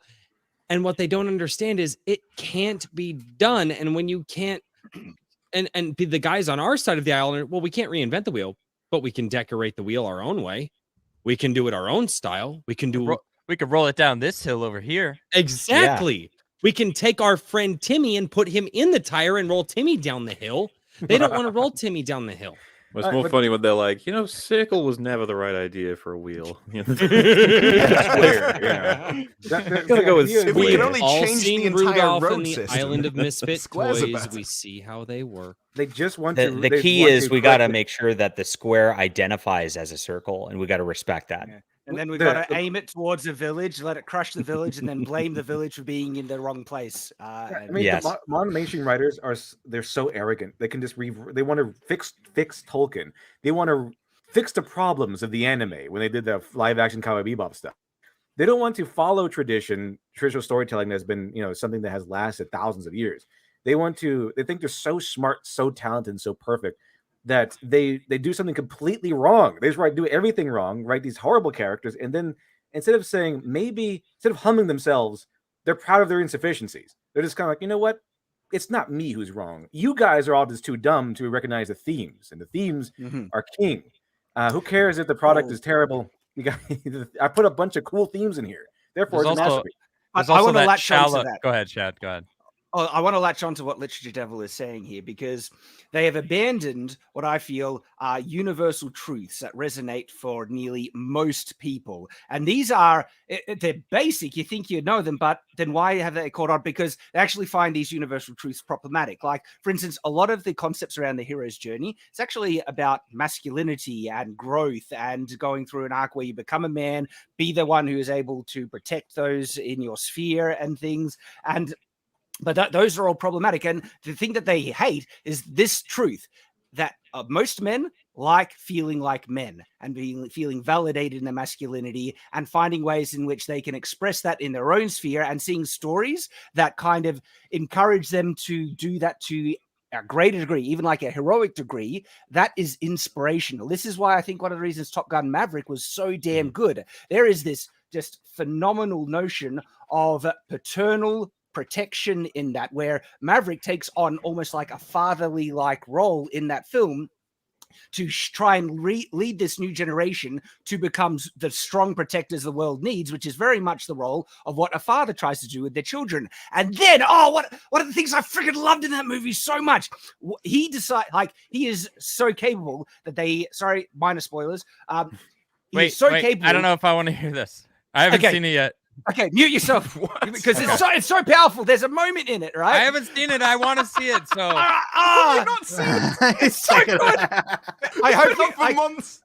You're not the only one, Adam. You're not the only one. Blocky is. But I don't care about spoilers. It's now called All-Star Maverick. But it goes to my point, because I feel it's one of the most powerful parts in the film, which just makes it so good, is that one of his students, he goes on the mission with him because he's so capable, and then one of his students get in trouble where they're about to die, and he sacrifices himself in the mission to save them.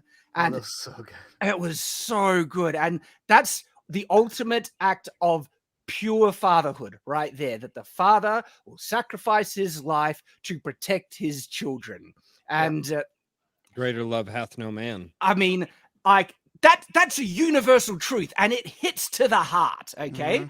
And that's the type of truth that the mainstream woke movement despises. They despise that most men want to feel validated as men and to actually excel and achieve the ideals of manhood. And they hate the fact that, guess what? Most women want to feel validated in their womanhood and succeed and excel in the qualities of being a true woman. And it's very much associated with motherhood, and they hate that. They hate that. On that note, there's an archetypical story that I like to go to, and that is the knight slays the dragon to save the princess. Now, there's been this thing, that this corruptive sort of ideal has been pushed by these weirdos in Hollywood, where like, the man goes in there and saves a girl, and he believes he is owed all of her. But thing is, that's not how it goes. That's just a lie. How it goes is this guy goes on a journey, trains to become a knight, slays the dragon because he's awesome now, completed his journey, which, by the way, when he slays the dragon, that is the life and death portion of what we call now the hero's journey. It's really called the monomyth. But I'll be right back. I got to go take care of some family stuff. Give me 5-10 minutes. Sounds good. And so he slays the dragon, saves the princess. On the other hand, the princess usually goes and marries the knight. The traditional, like, archetypical story. Knight saves the princess marries the knight. Now, the corruptive, the lie here is that, he's owed her, and so she's given away like a piece of property. Not how it goes. Usually women tend to like guys who can slay dragons. That's pretty cool, right? And and furthermore, if you look at what women tend to enjoy, which is social conflict over physical conflict, what do women tend to like? They tend to like romances. And this is definitely true in anime, which is why they have a whole shoujo section here.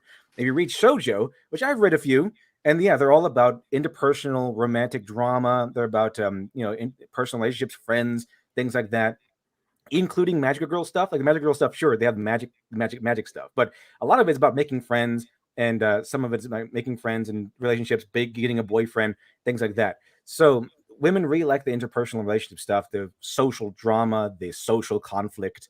So the thing is, like take Twilight for example. What's that really about? It's about a woman getting wanting the attraction of a Chad vampire or a Chad werewolf. That's a lot of women that, and according to Hollywood, every woman went over there to Twilight to go watch Twilight for Bella and see her story. That's not correct. I don't think so. I don't think Twilight made its giant audience off of the fact that, oh, I wonder what Bella's going to do today. I'm pretty sure it's because we have a bunch of Chad vampires and werewolves fighting over. Exactly. Yeah, exactly. I It was was the invested in idea Bella. of these perfect, gorgeous men fighting over the woman, and they wanted to feel like they were in that role. Which is good. And because one of the core themes of Twilight is actually, all right.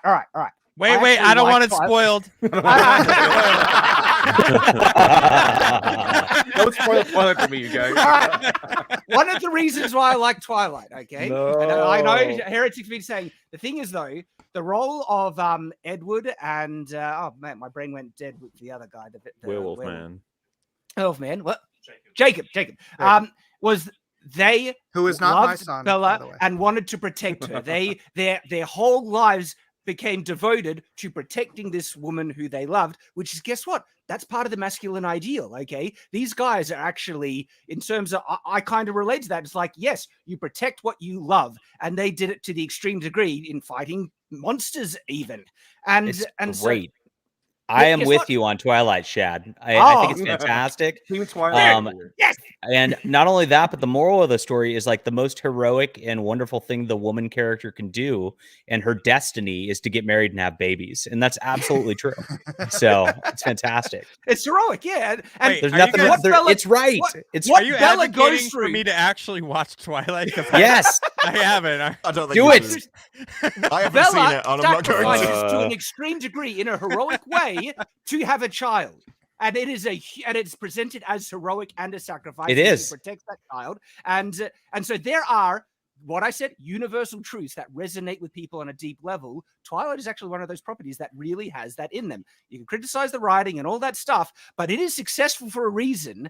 And one of those reasons is what we're talking about here. It resonates with people. It is like power fantasy. Women, not really identify with Twilight. They want to be Bella. Sorry, identify with Bella. They want to be Bella, be in a position, because it celebrates the role of womanhood to such a degree in a heroic way that it resonates with them, because it celebrates an aspect that they want to be like and achieve. It celebrates their womanhood, just like a lot of male action stereotypes and stuff celebrates the ultimate male kind of ideal, the protector, the fighter, the guy that's going to do the job and everything. These are important. These universal truths, these people call them stereotypes, are important, and the woke movement despises it. Yeah, because Oh, these they are the hate two it. different sides of it, and I believe one is correct, which is why I think that one will win. But the other side is essentially that you call them universal truths. I would say they're biological realities that have been ingrained in them for centuries, and you'll never defeat them. But they think they're social constructs, so that essentially it's a choice. And that leads you down a different path of why do these things exist in the first place? And they would say they exist because essentially masculinity is a social construct which is based off power dynamics. And these are bad because this is a patriarchy which has suppressed and oppressed people for centuries. So therefore it is innately evil and therefore must be stopped. But they also have this contradiction of, if it's innately evil, how do we actually fight it? Which is how you come up with that women actually have to embrace masculinity because it must have some kind of benefit because they were the ones that led society in the first place. So you end up with lowering one, raising the other, so eventually there'll be some kind of equilibrium between the two. But that leads you down the path of everything else of why masculinity in the hero's journey itself, which I think speaks to innate desires in both men and women, has to be eradicated from all kind of stories. Especially when you think that stories are how we pass down knowledge and information and emotion through the generations of other people. It makes stories of maximum importance. And so I don't think it's something that they will ever win because it will be rejected at some kind of base level. But there is, and I think Doctor Who is one of the better examples of this, which is why I'm incredibly interested in how that series will go. Davies has proved himself to be a good storyteller. He can make a good TV show. But he's also said that I realize that I have to make something entertaining. I realize I have to make something good. But I also have all this stuff I want to talk about. And so I'm going to make that the atmosphere of the show. It's going to be built into the show and put into the episodes. So it will be a sort of a general feeling, and some things will be there. But other episodes will be really entertaining. Is that the new showrunner? The new showrunner that's also the old showrunner, yeah. He was the one that brought it back. Oh, I thought he left after, like, during Capaldi's run. Yeah, but he's going to do the No. No, there was 2 in between Davis. He left. Davis was the one that brought it back. Oh, okay. Originally, like you had the classic Who, then there was a big break, then Davies brought it back, then there was Moffat, and okay. Oh yeah, Moffat. That's what I'm thinking. That's what I'm thinking. But I think that's where you can go, where you get this kind of mix of someone that realizes that there are parts of like innate humanity that have to be in a story in order to get people interested, but then they will also merge them with the ideas of, I think I can change this gradually, and that's dangerous. You even get it with words, right? Like when I make videos, I will change the language of things because there's concepts beneath words which have a meaning greater than it is. And you'll find that even if you say the same thing but you change the words around, it gives you an entirely different perspective on something. And I think there's a way of making stories where you can make them entertaining but also frame them in a certain way that the meaning kind of goes through, and people will even defend it. Because I was entertained. I thought it was great. But it also got a load of stuff I didn't like. Yeah, well, that's the thing. You can, if you have story in mind, but you're writing from a particular worldview, then there's no way there's not gonna seep through. And if you're telling it from a religious or a right wing or a conservative worldview, you're going to be portraying these basic truths that is ultimately. I mean, you guys are all saying. I'm just kind of reiterating. It's truth that they hate. Right? Yes. They don't want truth to be a thing because they don't want to be held accountable to any kind of a truth. And so that's why they kind of tear down and all that stuff. But even if you're telling a story from a left-wing perspective or even a socialist perspective, whatever it is, as long as the story comes first, you can still tell a good story. But yeah, those ideas are gonna weave throughout that. I think it's a particular kind of writer who can tell stories without that. And well, it depends on what they prioritize. When I feel when you're going in to make a piece of entertainment, the priority should for it be entertaining. Right. And if there are messages that come in, and I agree, they come in naturally just from your own perspective and things like that. I know for myself, there are some interesting political angles that come into my own book. But that wasn't the forefront. The forefront goal of this was to be a good story. And the politics actually come through. Sometimes they reflect my own, but I also go out of my way to try and represent the other side fairly. And there are views my main character has that I completely disagree with. He's actually more pro-censorship because of his background and history behind him and stuff. But again, I'm not there to try and teach people a message and beat them over their head. Even though my book has a primary theme, the theme is about redemption. The thing is, though, that I went out of my way with the book is to not tell the reader if they should forgive this character or that character. I actually present both sides, and I don't try and say if he was irredeemable or redeemable. I purposely leave that unsaid so the reader can make up their own mind, and the discussion that creates is actually really satisfying. But again, it's about priority, and I think the mainstream, they want to teach people a lesson. They need to know that, things are problematic. And that's the primary goal. Entertainment be damned. And then they make this crap. Have you made a decision on that, by the way, publicly, whether or not he's redeemable? This is the thing, right? I actually, personally, if you want to know my opinion on this, I actually don't know. And it comes from my religious background because we're told not to judge, and judging is up to God and everything. And there are people in the real world that I don't know, I'm not the perfect judge. And so it's going to be up to God in the end. And so with Dalen, at the moment, if I was to say, all right, Shad, stop trying to cop out. What is your actual opinion? I would say he hasn't done enough yet. The level of evil he committed was so extreme.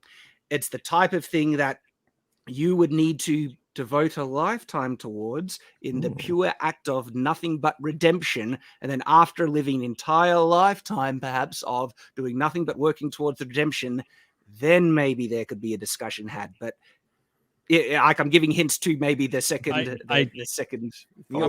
I touched on this in my review of the graphic novel, that although you might be able to do all these things for redemption, you still have to face the demons of your past. So you might be able to dedicate your life to redemption, but you also have to face the demons of your past simultaneously, and that's where the great struggle comes in. And do you fall back into those demons? Do they overwhelm you again? How does that affect a person over the course of time? Link is in the description.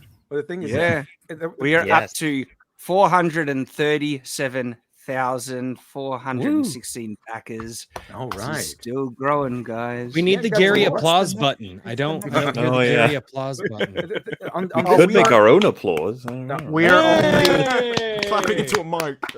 We're less than $2,000 away from the next rung up on to be the number 6 best-selling Indiegogo.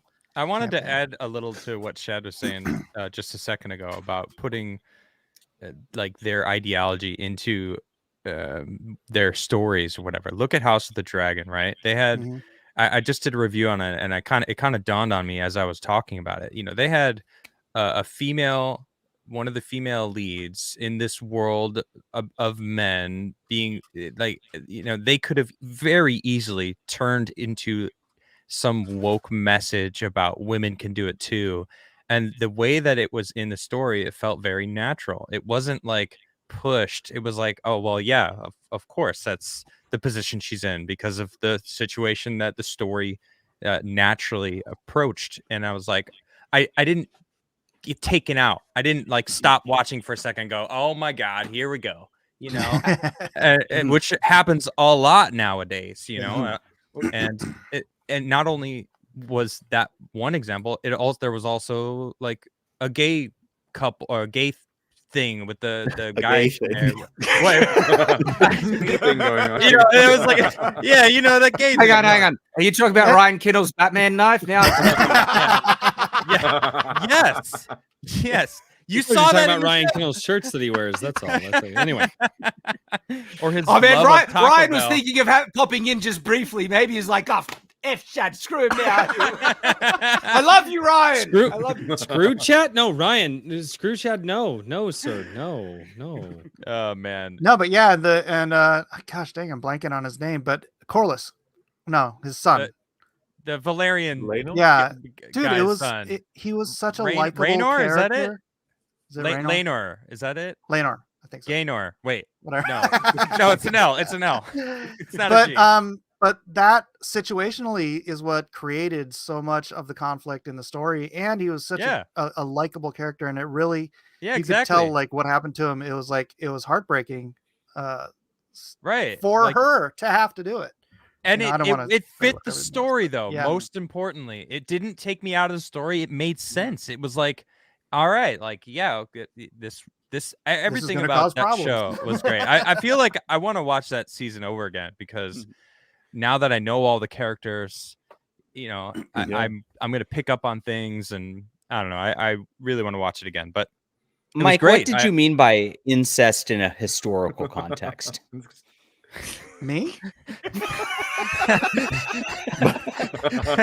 part of the family. Did I say that? Any other the Valerians without yes. That's fine. Oh no, that's it in medieval Europe, and I'm sure in medieval other places. Giant foreheads. Very, very commonplace in royal families.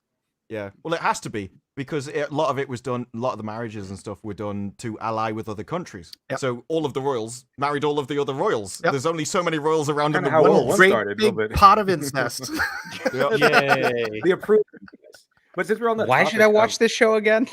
we're on the topic The of hilarious stories and Because things. everybody that you watch on YouTube watches this show. That's why. It- Why- it's it's really crazy. Oh, gotcha. And Really well approves done. of it. And approves of it. More importantly, crazy. I know. Devil. I will say this. Yeah, so there's I no I- hate watching of House of the Dragon. Guys, When I Literature would Devil's listen to wanting that to say first something. stream- Sorry, Royce. Literature Devil, what are you saying? I want to say that a lot of this, although on this topic, a lot of the good stories are built on honesty, and that's what you really want to focus on. And it's not just me talking; it's a lot. If you listen to a lot of famous authors, well-off authors, they will talk about honesty as well. And that doesn't just mean it has to be absolute truth, and it has to be because fiction is ultimately a lie.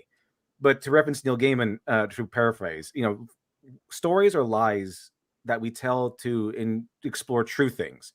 And what that means is that when you tell a story, it has to be more or less true in terms of its foundation. So you can, for example, if we don't have honesty in a story, you get propaganda. If we don't have honesty in character, you get a Mary Sue. These things are lies. Propaganda is a lie. Mary Sue's are a lie of a character.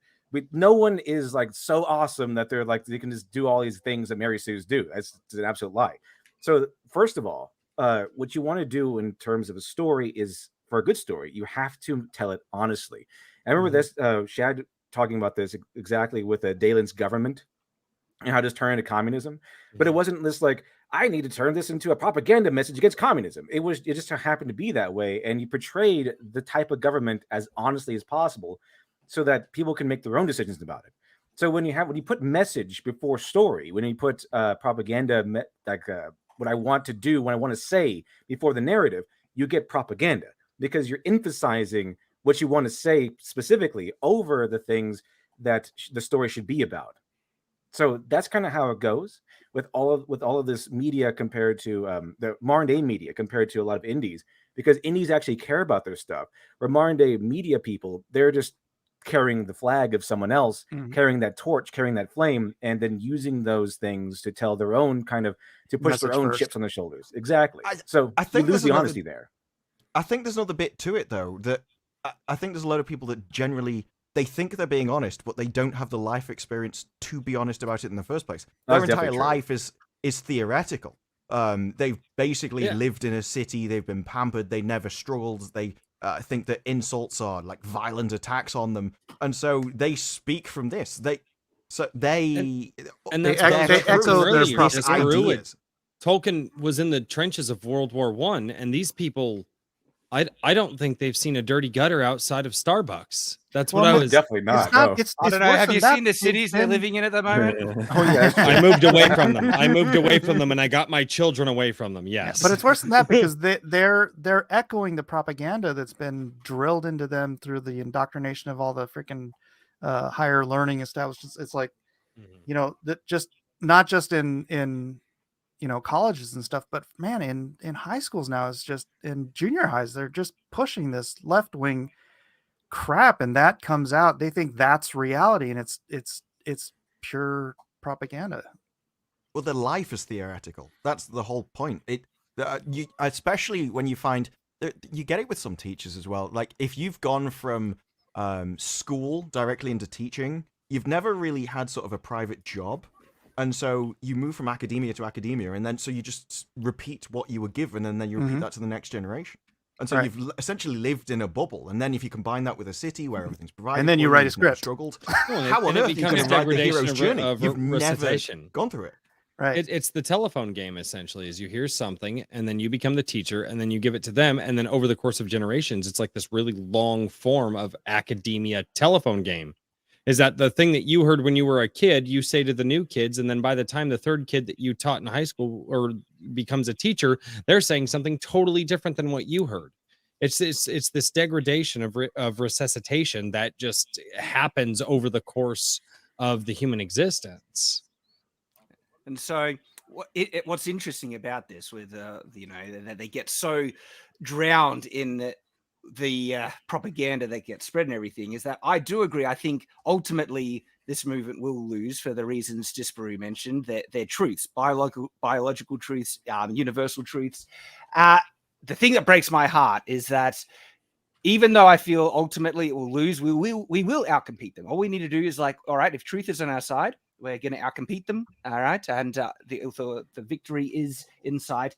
What breaks my heart is that, unfortunately, a lot of people are going to be lost along the way because the movement has gotten so strong, the woke movement, all that stuff. And you're seeing the damage in society and all that stuff. And so that's the sad thing. But, that's what they've done for themselves.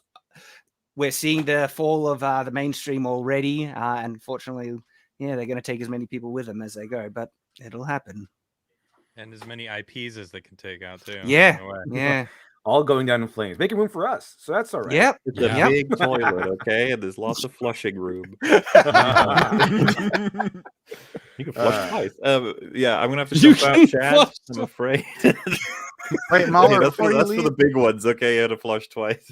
Mahler, before you leave, are you gonna be making a comic book or anything?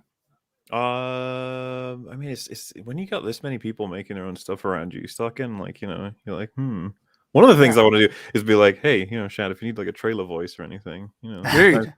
Well, you are in the trailer. You have the voice in it. Oh yeah, I was gonna say, I think I did one, right? One of my subscribers, because I covered that. One of my subscribers come along and say, and she was like, I could just listen to him while I fall asleep, and I was just like, yeah, you're right. No, but Mahler, make a rap album. Guys like you. Nobody's doing it. These platforms that have the advertising arm already set up because you have the infrastructure, you have the fan base. I think it's important to bring your fans, if they're not already comic book fans, in order to revive the comic book industry as a whole and this hobby, and take it away from Marvel and DC. I think it's important for guys like you and Shad and Eric, Disbrew, Devil. Adam, you want to do it? I don't know. I think we talked about it on your show. But I think competition breeds quality. All right, so right. But I think not? I mean with every guy like you that brings people in, it grows the hobby back and it grows it in a healthy way as opposed to the cancer it's become. So I encourage you guys, if you can, to jump on that wagon. And you're such a good amazing reviewer, Maul. I reckon you would have the capacity to write a great story. So and you can voice your own trailers. Oh my god! Well, maybe someday. I'm so stacked with trying to catch up with I'm behind on so much stuff. Is anyone here caught up? Does anyone watch Andor here? I do, Mola. I do. About that show. I want to talk about. I think Andor is great. Dude, I was out after 4. You could have told me the season was 4 episodes long, and I'd be like, yeah, no wonder no one's talking about it anymore. It's like, no, it's still going. It's still out there, theoretically at least. There's something I haven't caught up with yet. I will at some point, maybe. I don't know. I'm more critical of Andor. I will say I think it is the best thing Star Wars has made recently. I don't even agree with that. Since Rogue One. What do you think's better than it? Since Rogue One. Look, if you asked me to watch a series for like pure entertainment value, I would rather sit down and watch Kenobi than Andor. Of course you would, though, Maul. Yeah. That's just true. Really? Like literally any day from entertainment value, Andor is so mind-numbingly boring. And I've repeated, I judge things. I think I judge things differently than other people. But for me, entertainment value is it, and boring is the biggest criticism I can. I don't care if it's badly written. I'm not bored by it at all. I love the little politics among the rebellion. Well, I got out. I think it's really interesting. So if it improved after 4, I was going to jump out though. So okay, well, congratulations for joining us, buddy. Really appreciate having you. Mahler, it was an honor to be on a stream with you. Seriously, I've been watching you for years, man. Keep up the good work. Oh, thank you. And yeah, it was fun hanging out with you guys. Have a good night with whatever you're up to. Have a good night. I'll see you the next time I do, wherever that may be. Toodle bip. I'll see ya. Cheerio. Alrighty. So Andor. Okay. I think I would say it's bad, but I do see why people enjoy it. To me though, yeah. I thought 3 was okay. 3 okay, and then 5 or is it 6 where they didn't have get the that heist? 6 yet. 5 was the big heist, I Five think. heist But was that a heist, that yeah. that was a That one- beautiful episode. I enjoyed. I thought I would consider that good, but then it goes straight back to form with being so damn slow. And what's annoying Really? is that there's actually some good character work, right? And there's interesting ideas Yes. that they play with, but it's so spaced out and there's so much friggin' filler. And that was my criticism of episode 1 and 2. And they've just gone back to form with episode, is it 6 or 7 now that up to? It's just like, gosh.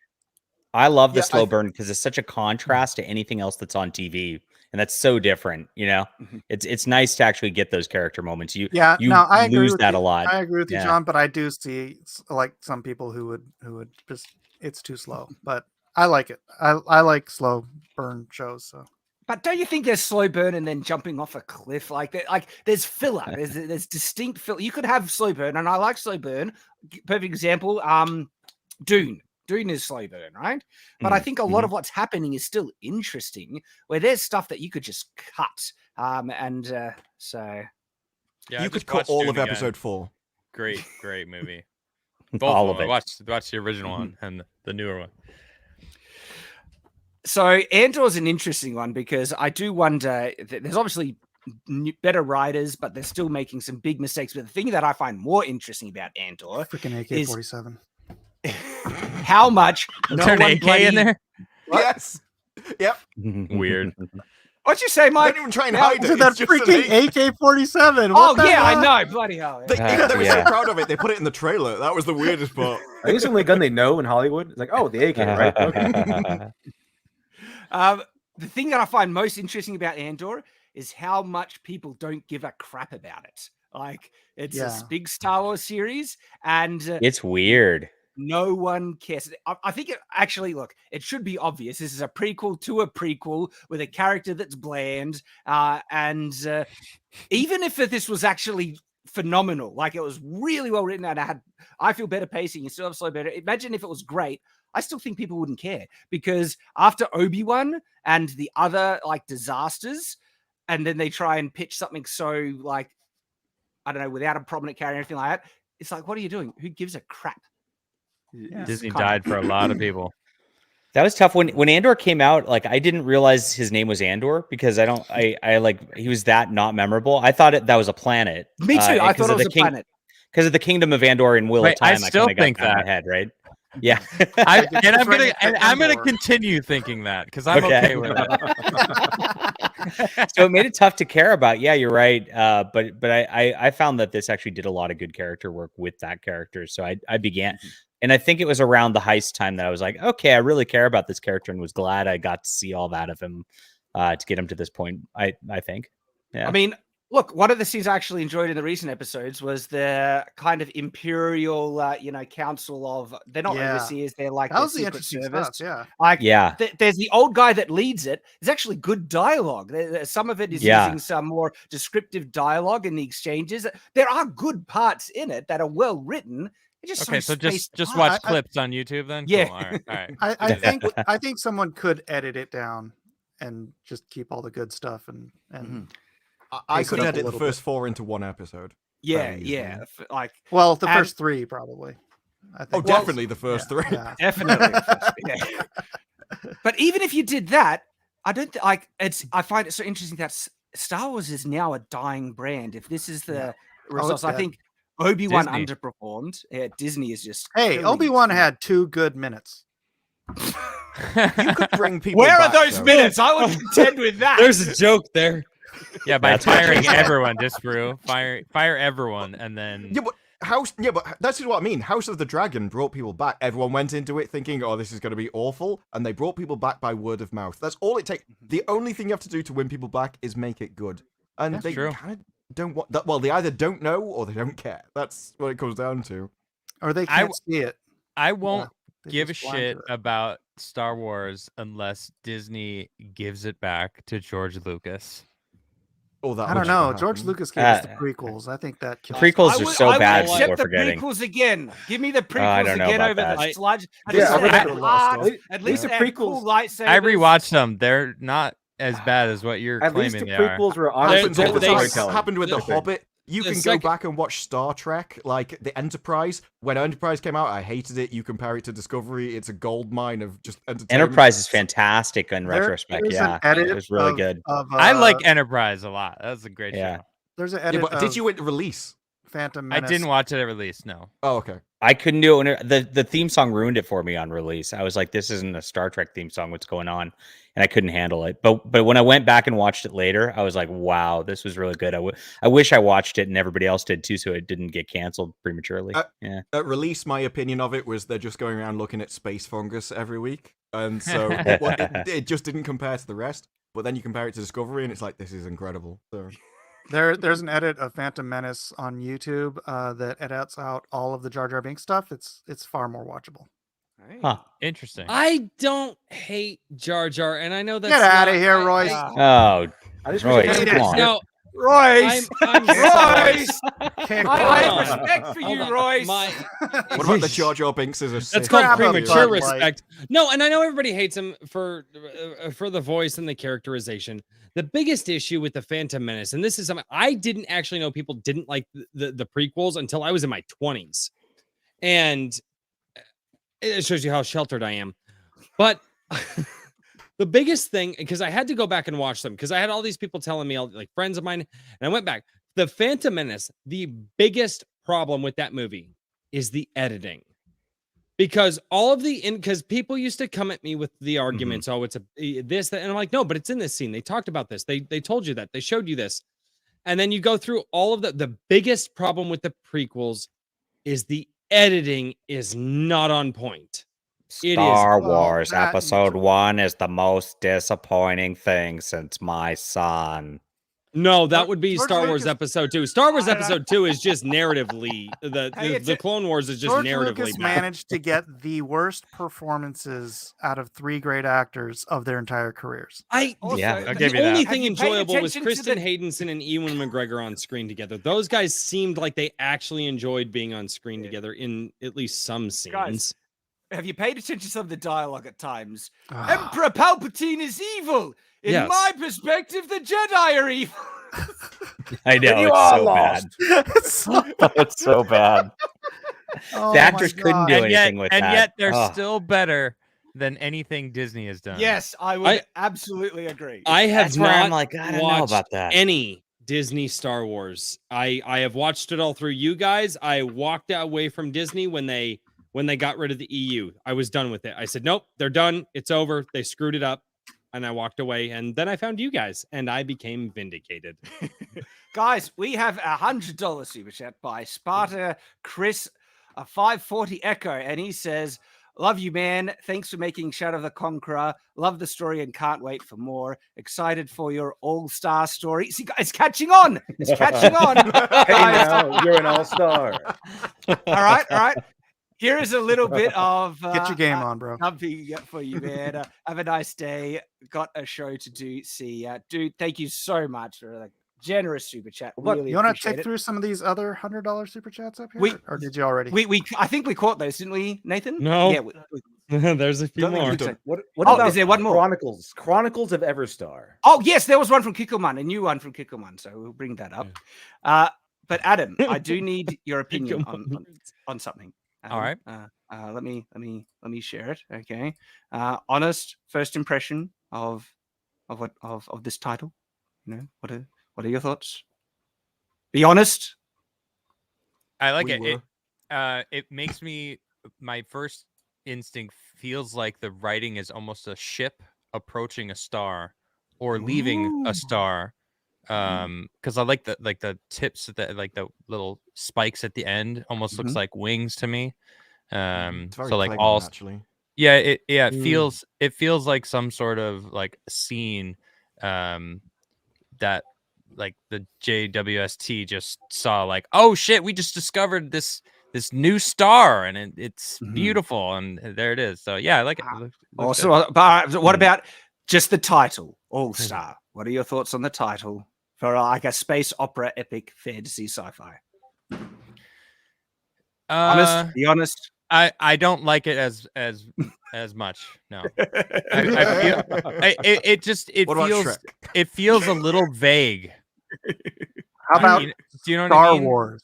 Look, you know, I mean, that feels vague too. You're right. I mean, it's when you think about just what Star Wars is and how iconic it is, I'm not thinking about that. It's now just become a phrase like Star Wars. Like there's so much to it, but you don't really think about the fact that it is kind of just two simple words. Star Wars, like of Space course. battle.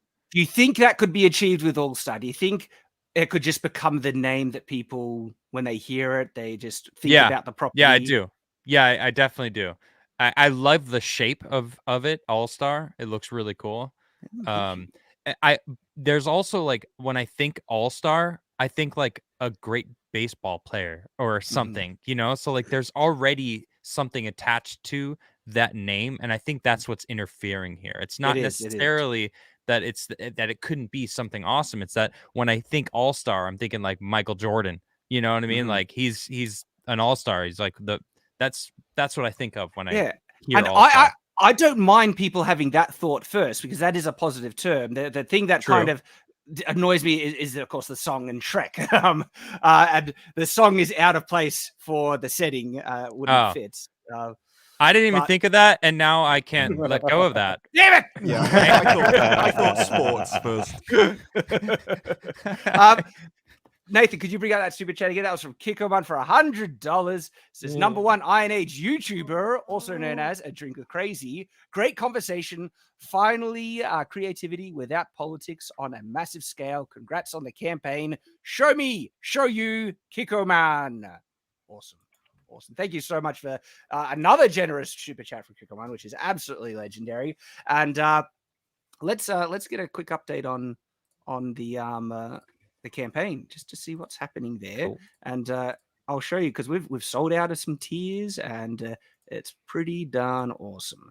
And so I'll refresh it. We're at 437,000, close to 438. This has been ticking up. This has been ticking up, even through the live stream. You guys are legends. Yeah, maybe Nathan can put the link and then tag it to the top of the chat. Yes, pin it to the top of the chat. Good idea. Well, good idea. You've done this before, haven't you, Mike? I have. Hey, what do you think about this, though, Shad? Oh. What are you sharing? Are you sharing something? Yeah. Oh. All-Star Saga. I don't know. If I was going in for All-Star, I would just commit to it and just have All-Star. And so yeah, I agree. Yeah, I would just double down and try and. Well, DC Comics had an All-Star Western. You can be All-Star Sci-Fi. See. I like that. The All-Star Sci-Fi. I like that. It wouldn't be like All-Star Sci-Fi though. It'll just be All-Star, but people associate with sci-fi. Were you suggesting having sci-fi in the title? Yes. I would say that the art of the cover should give the sci-fi vibe. Oh yeah. And it does. Mm-hmm. What about you can be an all-star if you buy my book? I think that's a great. I like that too. It's pretty good. I'm sorry, that's full cheese, man. That's would we call lather and layer of cheese? All right. No, I don't. Fan name. Would we call the fans the All-Stars? The All-Star Yes, Club. 100%. You can't decide that. The fans have to do it. The fans have to come up with their own name. That's a good point. He's got a good point. That's up to the fans, man. You don't decide that. Lone Star Squadron. No, sorry, wrong show. I mean, they might take it and run with it though.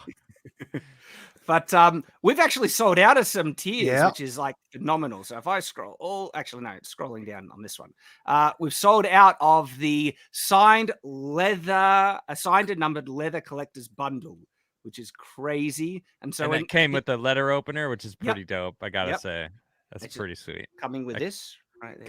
Kind of wanted it.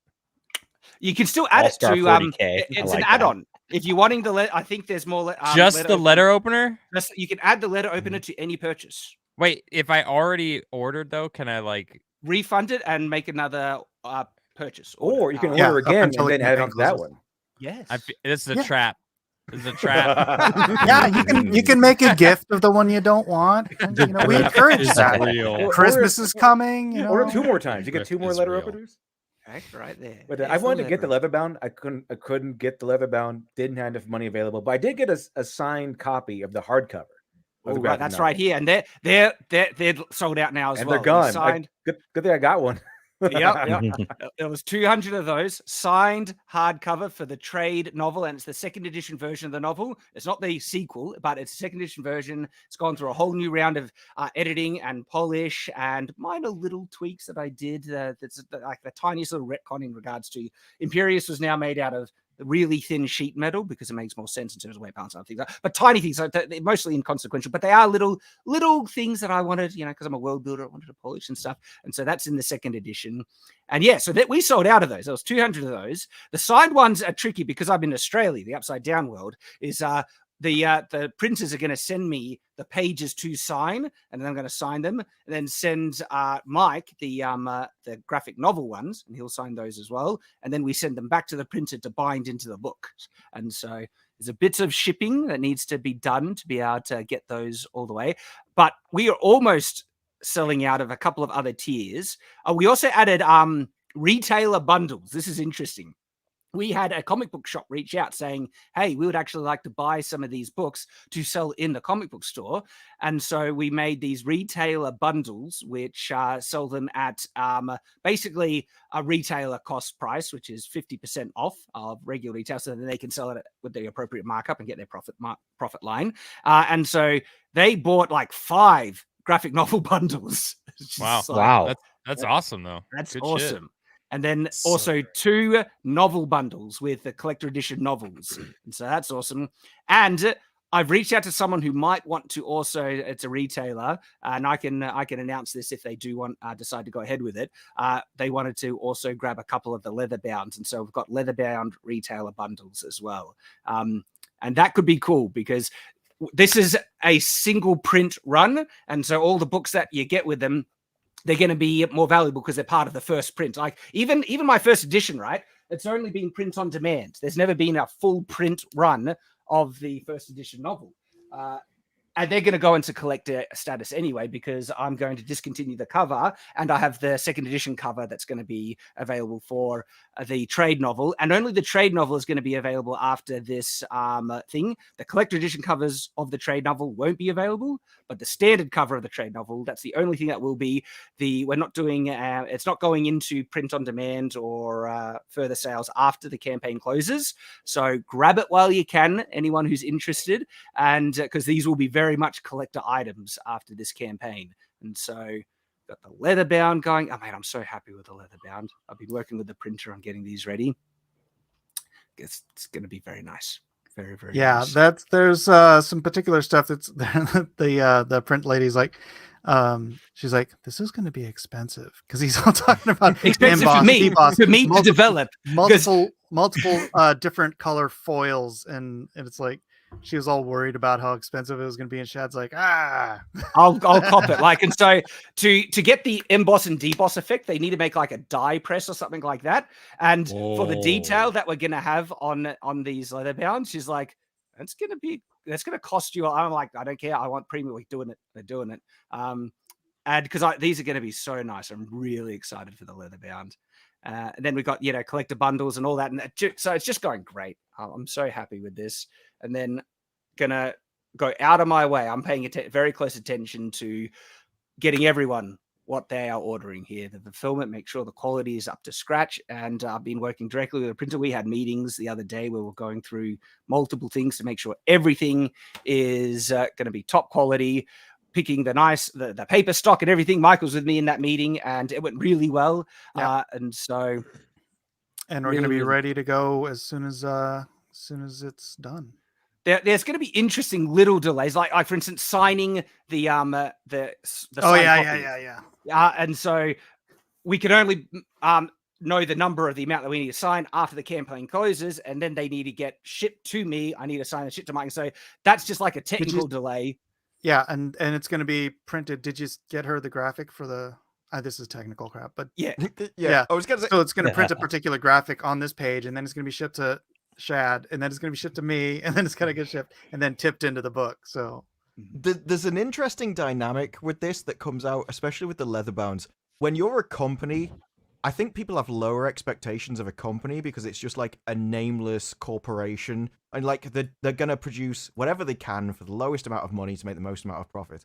But when you come down to an individual, which is essentially trading off their reputation, that's when you get into, like you do with the leather bands. I want the best quality to provide the best product for the people, because this actually reflects me.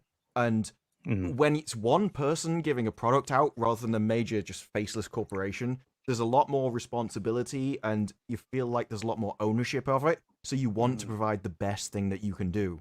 Oh, absolutely. Yes. I thought you were talking about how people outside, some of the haters or whatever, will just, if you're an indie, for some reason, you're scrutinized far more intricately than there's the that big as well, name yeah. billion-dollar Right. company. Yeah. Well, because you have a face. You have something that can be pointed to.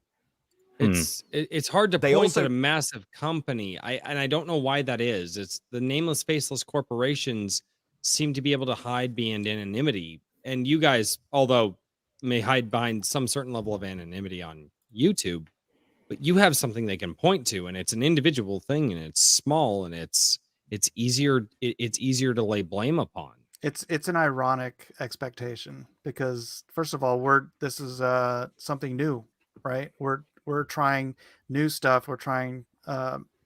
We haven't been doing this for 50 years and just jamming out hundreds of books a year. It's on expectations. My wife expects me to be down with the children for dinner, and I must do that because she's more important than you guys. No offense. So cool. Thank you for having me on, Shad. Really appreciate it. Pleasure. Nice meeting all of you who have not met before, and good seeing you again, LD. Nice meeting you, Mike. JD. And good night, All Stars. Have a good night. Have a good night. Hail the president of the manosphere. It's Future already president of catching the on. manosphere. Thanks, John. You're a legend. Appreciate you. All-Star Comics. See you, bro. Shad, I look at this leather-bound book that you have here on screen, and I can't help but just Want be it? happy. Be happy. Well, yes, but also be happy for you because this looks like something that you can be very proud of, you know. And I know a little inkling of the story, and I cannot wait to read more of it. I mean, you know, the books that I read, you know, we kind of chatted about that last time. So like I like quality stories. I like good, well-written stories, and like from what I've gathered from the little bit I've read it's awesome, and I cannot wait because I love quality stuff. And this right here, like you haven't held it yet, right? The leather-bound book. No, It's not they're not yet. made yet, right? I want to see that. Like you need to live stream that. You need to or record it. The opening, you holding it for the first time. I'm excited to see that because you're gonna beam. I mean, I can see it the way you're gazing at this. How many hours have you gazed at this picture right here? I love Shad made that. Shad designed that. I designed know. this. I designed that whole thing. It's amazing. Thank you, man. Because I love leatherbound. I love like you can see him in the background. I love book, you know, the concept of book craft. And the thing about what leatherbound is for me, right, is an expression of appreciation for the wonderful like story that I loved. And so I love these stories here. I love different aspects of them. Sometimes the personal connection, the emotional fulfillment, enjoyment of the story. Sometimes I love the kind of significance of the story. So I've got Pride and Prejudice here as well because of how important that story is for just the history. And look, I actually do love Pride and Prejudice. It's obviously not written for me. I love, you know, swords and everything like that. But I really appreciate what Pride and Prejudice kind of represents, especially for I guess representing the type of stories that women love as well. Like, you know, girls and women have loved Pride and Prejudice, and it actually has such amazingly written characters and everything. But I got Pride and Prejudice there. I got some classic Star Wars and old school things. And so the leatherbounds, by presenting them in such a place of honor for people to see, is like me giving credit to these wonderful stories that I feel are so important. And that's why I love collecting leatherbound. That's why I love presenting them. And so, yeah, having my own book, you know, available for leatherbound. Oh man. Yeah, that's, that'll take it to a whole new level. And the graphic novel. So graphic novel. We haven't forgotten about you, Mike. Going to see the wood No, I'm saying the thing? graphic novel also has a leather bound edition. That's That's cool. I didn't That's know gonna that. be a first for me. I'll tell you what. That's awesome. So when are we going to see the extra special wood print and go old school? No. Is that too much? No. Okay. I'm sorry. No, I don't know about wood print, but Let's go even further back. Let me learn a Lambskin. new trait. Sorry, I'm thinking about my Dante's Inferno that my wife just got me because the leather bound and all this stuff just makes me a giddy nerd. Is the Dante's Inferno with a wood Yeah, bound? it's got Dore wood prints in there. yeah, Cool. I saw you showing that off when I was on your stream, man. That is like, wow, that's This is from 1880. Can you full screen him real quick? yeah. Can we, God. Nathan? Can you full screen Royce there for a bit? It was. Royce yeah, shows this off once per show. I have to. No, my wife got this for me as an Well, early I haven't birthday seen it yet. So This, yeah, I Hi, was trying. I don't to know make why a I'm full joke. screen, but hey, leather bound right here. Yeah, look at that. Shill the letter opener. Shill the letter opener. Hurry now. Shill it before it goes Look away. at this, There it look is. at There it this. is. Oh. that's all you get. So this is from 1880. It is That's in its crazy. original binding. My wife found this for awesome. me. Dante's Inferno is my first favorite book, and I've got to be very, very careful. But this is Wow. from. Look at that. But yeah, these are the original 72 illustrations. The reprints did not have all 72. They only had half of them. They only had 36. And my wife, I don't know how many hours she spent, and I was told not to ask the price. And You should be wearing white gloves for that, man. I need to get a glass case for it, and it. But yeah, I made the joke as a wood Royce, print. Don't spill any Bud Light on that. No. Oh no. That's really cool. Yeah, it's no, and that so I just made the joke. It's like, well, if you want to do something like super special, Shad, you go with wood print. Leather bound, I'm very happy with. No, maybe just going in the joking, future, I'm but just joking. one step at a time. I gotta go one step at a time. But I mean, Shad doesn't actually know this, but I've been admiring your background for a long time, and I've always been into books, and I was never in the position to get leather-bound versions of books as like a collection, and your two were the first two that I bought, and that started me collecting, and now I've got one of Brandon Sanderson's as well. Nice. So they're going to be the next ones. Unfortunately, he doesn't do the Warbreaker. Mistborn ones or anything. Yeah, Warbreaker. I wanted to get the Mistborn and then Stormlight Saga as well. But you have actually started me, and I've never really collected anything else before, but you've actually started me on a collection of leatherbound books. So, Yes. Nice. on the one hand, it's Praise a amazing. good On the other word. hand, you've probably cost me a lot of money. I They're think worth he's it, though. They're cost usually really us good, all a lot of good money. stuff. It's yeah. a tax write-off. Oh yeah, tax Well, write-off. oh yeah, it's all going in the background. Don't worry about that. Really interesting. Yeah, I should make some space up there. Yes. Actually, Yeah. most of these we bought on the business. They're the part you of the go. backdrop. That's right. All Good idea. Noted. All right, I got a bookshelf. I'm gonna have to clear some of this crap. Yeah. I mean, Yeah, everyone starts getting a wider and wider camera angle over time. As the think I book can fit a collection Bugatti grows. All of a back sudden, there if I everybody's try. just in fisheye lens. oh, that's so cool. So, just because we're on the topic of the novel, right? Something that actually is one of the most overwhelming things about the book, and this is associated with the graphic novel because the graphic novel is an extension of the book. It's actually the positive reception of the book. The reviews have been nuts from the beginning, and I just want to show you some things. So I'll share my screen if I can balance all these windows that I got. How many monitors do you have, Shad? At the moment, only one, which is why it's so difficult because I Oh. have to alt tab. Oh, no, through screw that. everything. I need to Yeah. do the Gary thing and More. get like 17. Because So this is the first edition book, right, on Amazon. Now, the stars ratings are divided by country. So if you went to like amazon.com.au for Australia, there's far less ratings because smaller population, but the largest thing is the US one. And so the fact that it has like a 4.6 out of 5 stars out of 1,500 ratings, That's a lot. that's huge. That is actually crazy. And if you go to the Audible one, Audible, right, has 5,600 ratings on the Wow. audiobook. And it's 4.6. 4.6 out of 5 stars. That's Those are all bots, though. well, then you can actually go run to them. the reviews. And Yeah, look you know what they're look called? It's allstar.exe. Well, That's like the program you run. look at these reviews. From These aren't heynow.com. like, wonderful read, would read again, bestest book ever. They're in-depth reviews where people go, and so it has the tagline, one of those you cannot put down, and then they go into like a full review. I like And this next one. I as a fan of Shan's regular content, that's really good. yeah. And I love that, my YouTube viewers, they go check it out, everything. But I also really love the people's like, I've never heard of Shad before, but I picked up this book and look at this. Amazing. Couldn't put it down. Awesome story of redemption for a very flawed protagonist. I eagerly await the second in the series.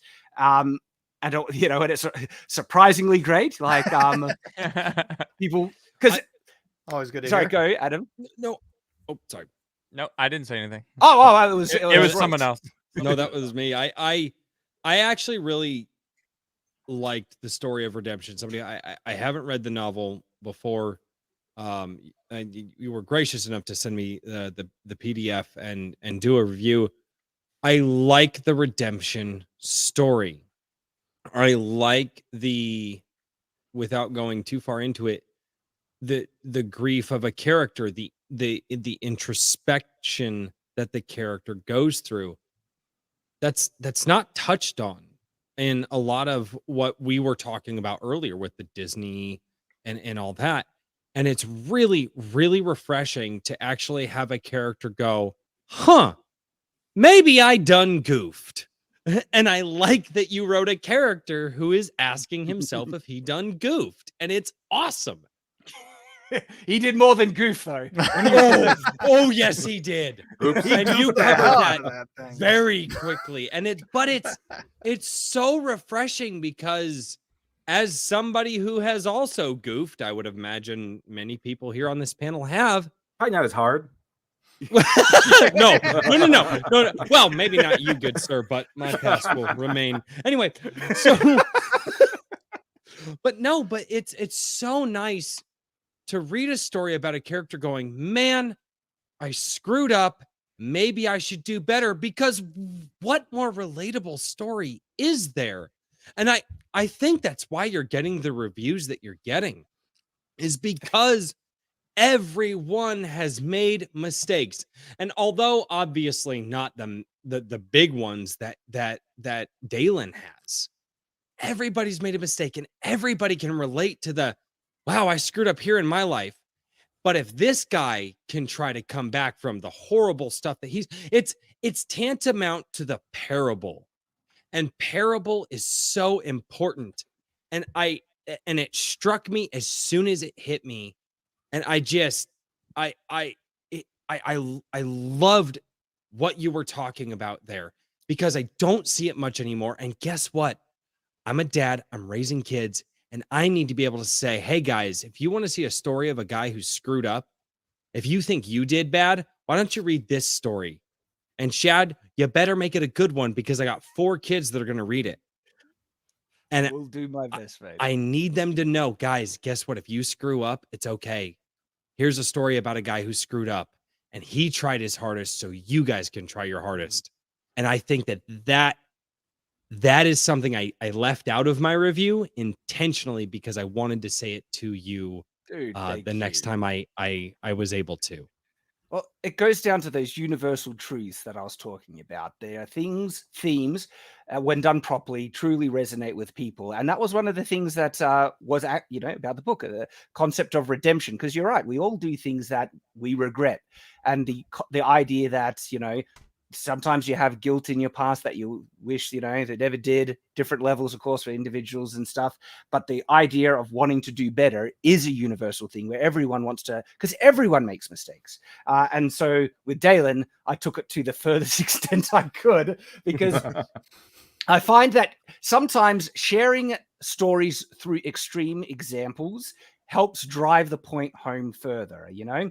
And I actually find this with a lot of biblical tales as well. You know, when there's a responsibility brought on you and you're trying to escape that responsibility, you might get, someone gets swallowed by a whale. But that's an extreme example that then we can relate on our own scale in our own lives. And so if I could ramp up this concept, this conflict of redemption and forgiveness to the most extreme degree, to challenge people to this far, to say, all right, could you forgive someone who's done something this bad? Okay. And even if they're still on the line, they're not sure about it. Could that make it easier for the person to think, well, then could I forgive someone in my own life that's done a lesser thing or something like that? And so I purposely wanted to push it to the extreme for those reasons. And then it's about execution, trying to pull off the story, to the best of my ability. And then the response has just blown me away, because it's like reviews like this, this is kind of hard to even process. When someone says, this is one of the best books I've ever read. In fact, I'm fairly certain that this is the very best. It's like, that's huge. Very humbling. Very humbling. Oh, yeah. Oh, wow. Oh, wow. Because but what books have they read though? Come on, that's not. We should pop on pop.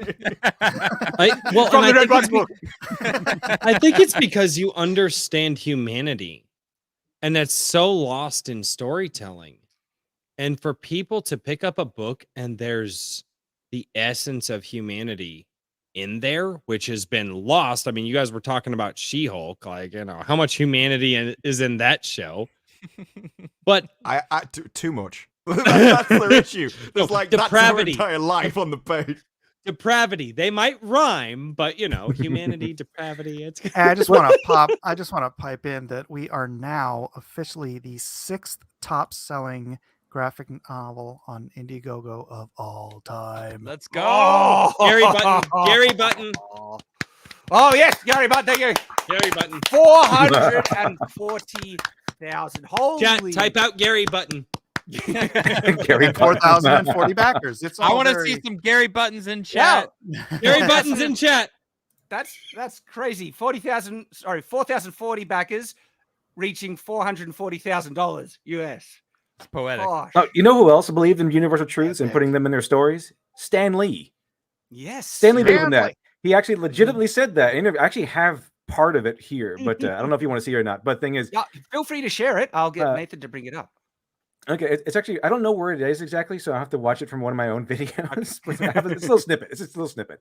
But the thing is, he believed in universal truths, and it's Stan Lee, the guy whose name everyone likes to step on. Everyone who likes to go, oh, you don't like politics in our comics? Well, Stan Lee did it, so it's okay. So the Stan Lee is the guy who they always use to legitimize their nonsense propaganda, and it's Stan Lee who is probably the most against them, because he goes, I never put propaganda, I never put social issues in front of the story. I always had them in the background to enhance the story. And there's another interview I know about where he's like, hey, you know how X-Men was made? He ran out of rays. He's like, I can use gamma rays, beta rays. I need something else. Okay. He made them mutants because he got lazy. He got lazy. I hate that he created the X-Men, because it was like, I don't have to come up with anything anymore. They're all just born with it. Yeah, they're born with it. And then of course there comes the depression thing. I'm sorry, out of laziness was born some of our favorite characters. Yeah, but think about it. There's a reason you could have an Iron Man movie. There's a reason you could have Captain America, because they all had these great origins. But like, nobody in the X-Men aside from Wolverine, just because of cool factor, stands alone as a character. You can't. The thing. Who the hell wants an Iceman movie? I always wanted a Bishop movie, and I don't think they would do it right now. The thing is, though, talking as a complete normie, I hate origin stories. I've seen too many origin stories. And I think what happened to me was when Spider-Man came out with 3 different origin stories. And when I was going to the cinema, I didn't even know the actor had changed. And then I'm going to see him get bitten by a spider again. And I'm like, this is ridiculous. And so you feel like you've wasted a movie just to find I've got into an origin. No, I want to see these people at their prime when they've already mastered their stuff. And they're just like absolutely incredible at what they do. No, You don't even that's need an that's origin true. story. That's fair. Disprove. But I'm just saying. But it's like important that they have their own unique origins because it just. I don't know, man. It's just like everybody's origin is. But the You origin's don't, that you, don't good. need to, you don't need to begin with the origin story. You can begin with adventures Right. and then go with this Right. origin story later. I mean, Lilith and Cub did that. That's It's a That's better why. way to well That's do it. why phrased at the end. Wolverine. The coolness factor of Wolverine is exactly what this didn't know Bruce the talking origin. about. He's just a badass. You see Wolverine, and he's just. I mean, Well, I right, but I part like of it was Wolverine. because more. you they didn't even know have his origin. origin story. They literally built it after he became such a popular character, and there was so much mystery around Wolverine. And that's what ruined him. And that is exactly once they revealed his origin story, Wolverine was never the same. Yeah. It was the mystique, Oh, my name's Jay Hewlett. Literature Devil. Oh, yeah. Literature Devil. You were talking about Stan Lee, though. I wanted yeah. to let you I got finish it. your. Here it is. your Here it thought. is. Yeah. Here you go. I made it's a little tribute in one of my videos, but he says like he believes in universal truths and everything. Kids to feel a part of Marvel. So even if somebody wrote a letter that said, "Dear Editor" to me, when I printed it, I wrote, "Dear Stan." I changed the word editor to Stan. And when I answered the letter, instead of saying, "Dear Charles," I'd say something like, "Hey, thanks a lot, Charlie," and I tried to keep the tone friendly, as if I'm a guy they know and we're just talking together. And after a while, it became very natural. And after a while, all the letters, "Hey, Stan, I loved your story. Hey, Stan, I hated your story," whatever it was. But it was like they knew me and I knew them.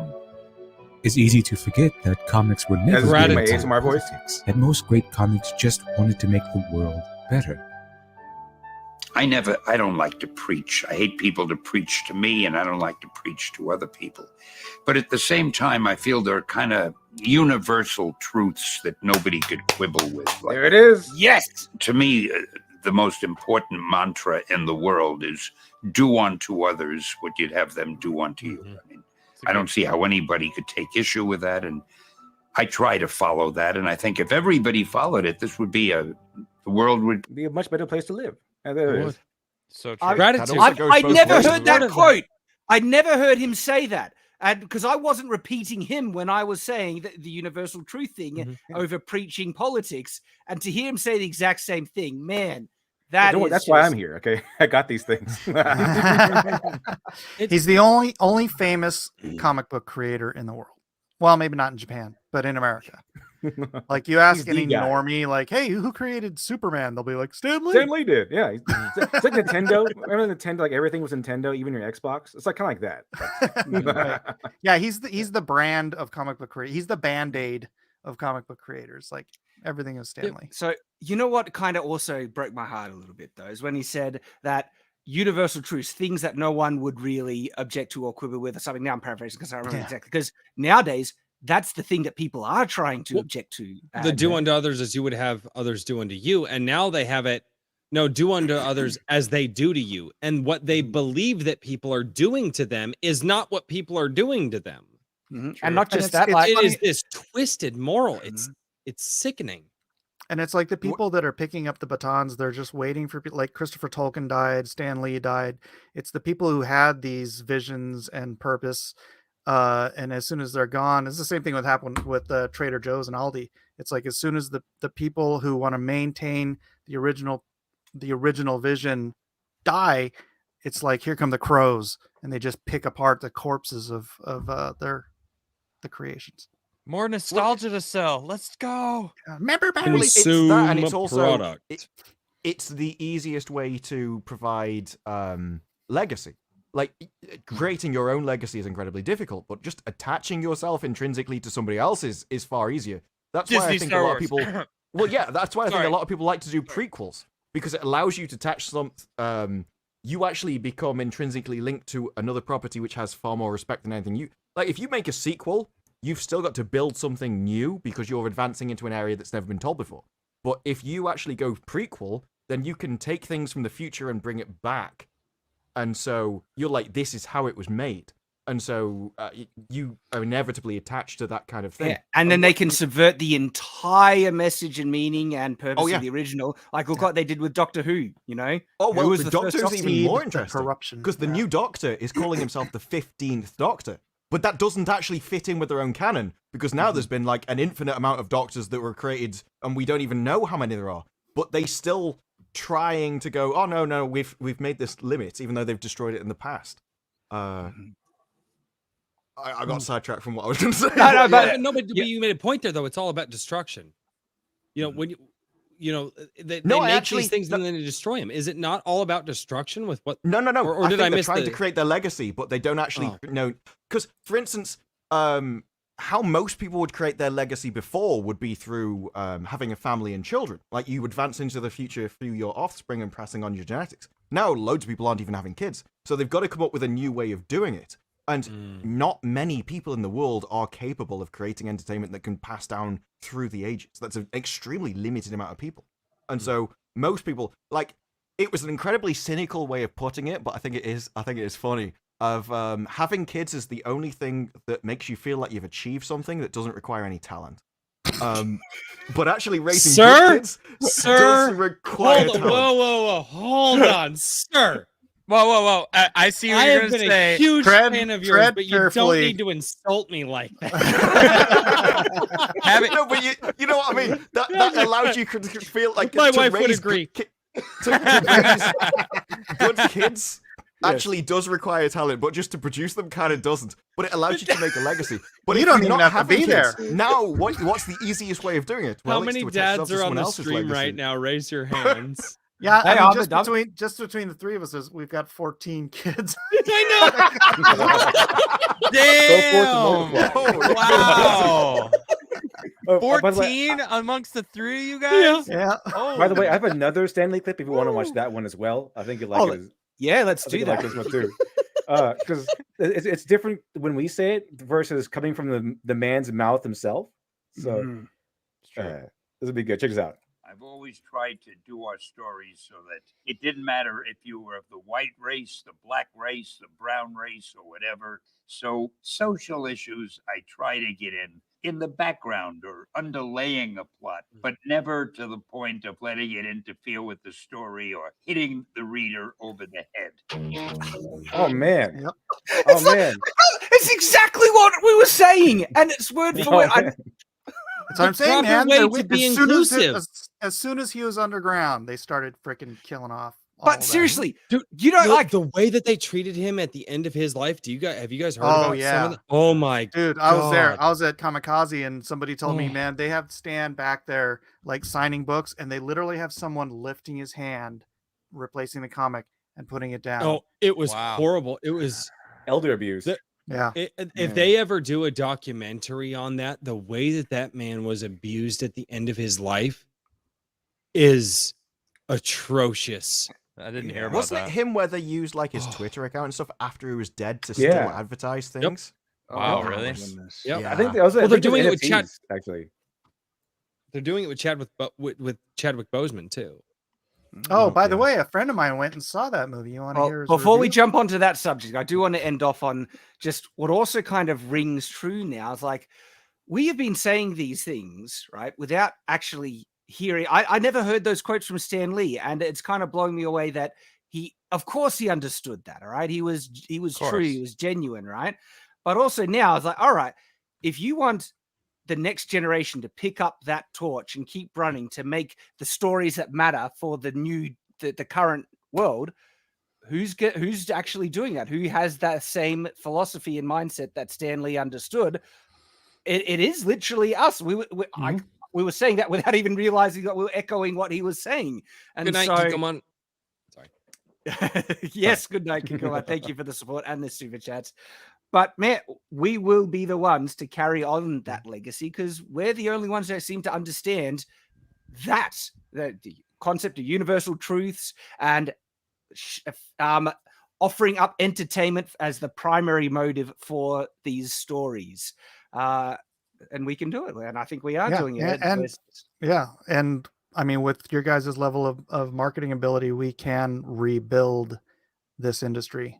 I mean, it's really actually possible. It's we have the technology. Even the culture.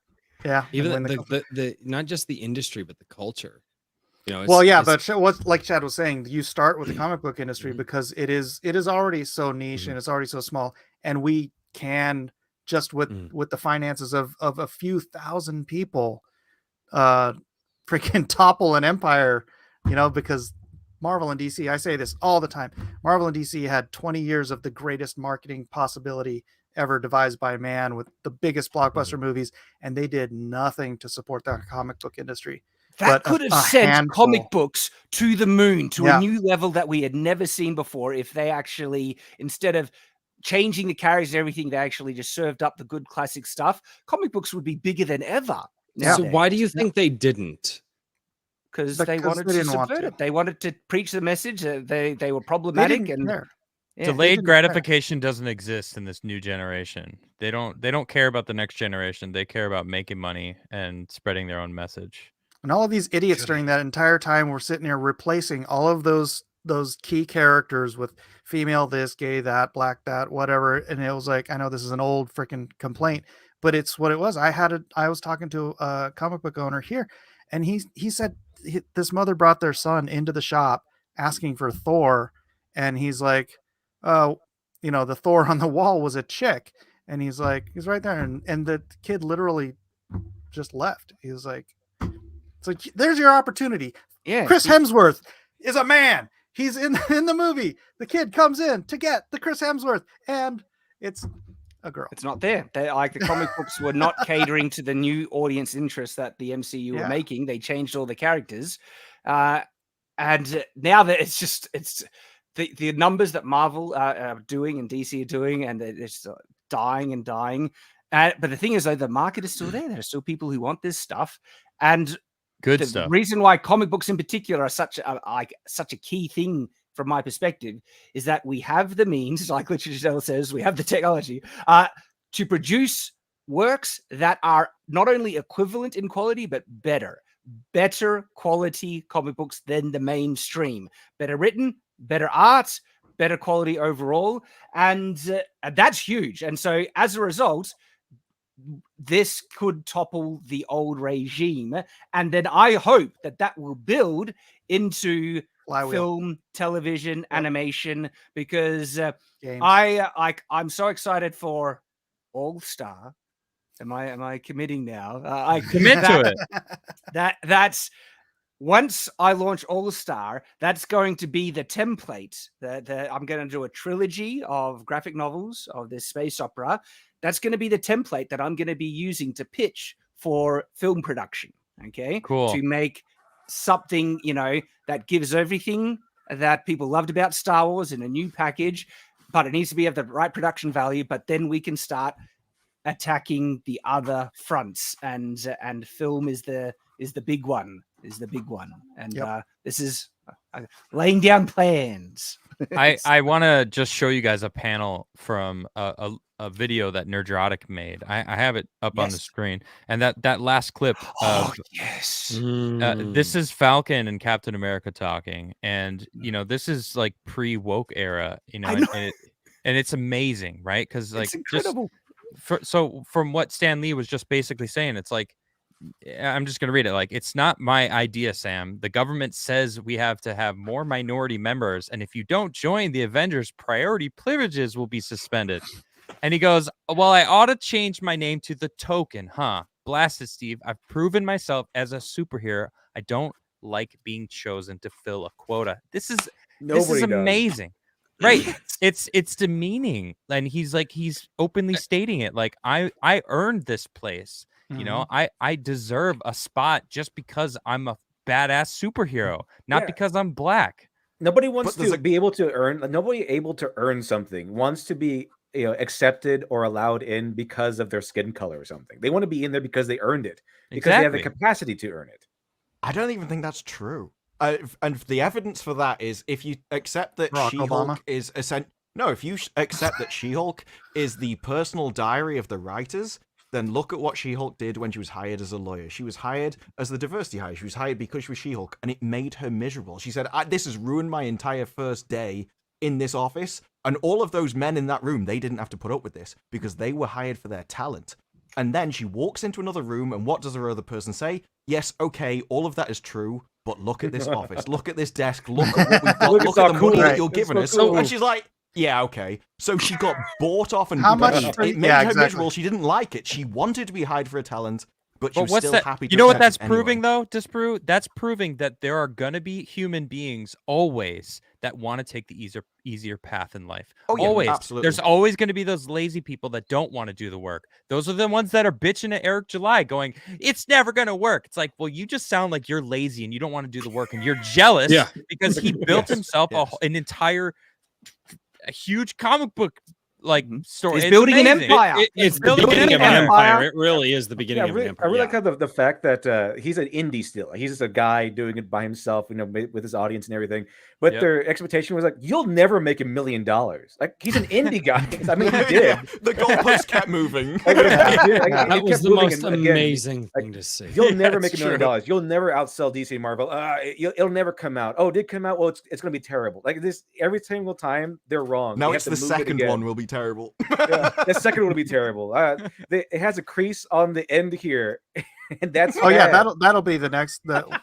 Your next one will never do as well as this one. Oh, that's the next one. They actually said it was low quality because the plastic was bending in the light, and they thought it was the magazine was folding. I was like, what? Look at this line here. I literally took this on my review. Low quality. I took this on my review. No spoilers for the people in the chat, just so you know. I'll show the thank you page, right? And I grabbed the page. And what did I do with the page? I bent the paper to show how durable it was. I took the book. I did this to show how durable it was. I literally, in my review, and I did this before my review, grabbed the pages and started pulling my fingers across it to try to get ink to come off of the pages.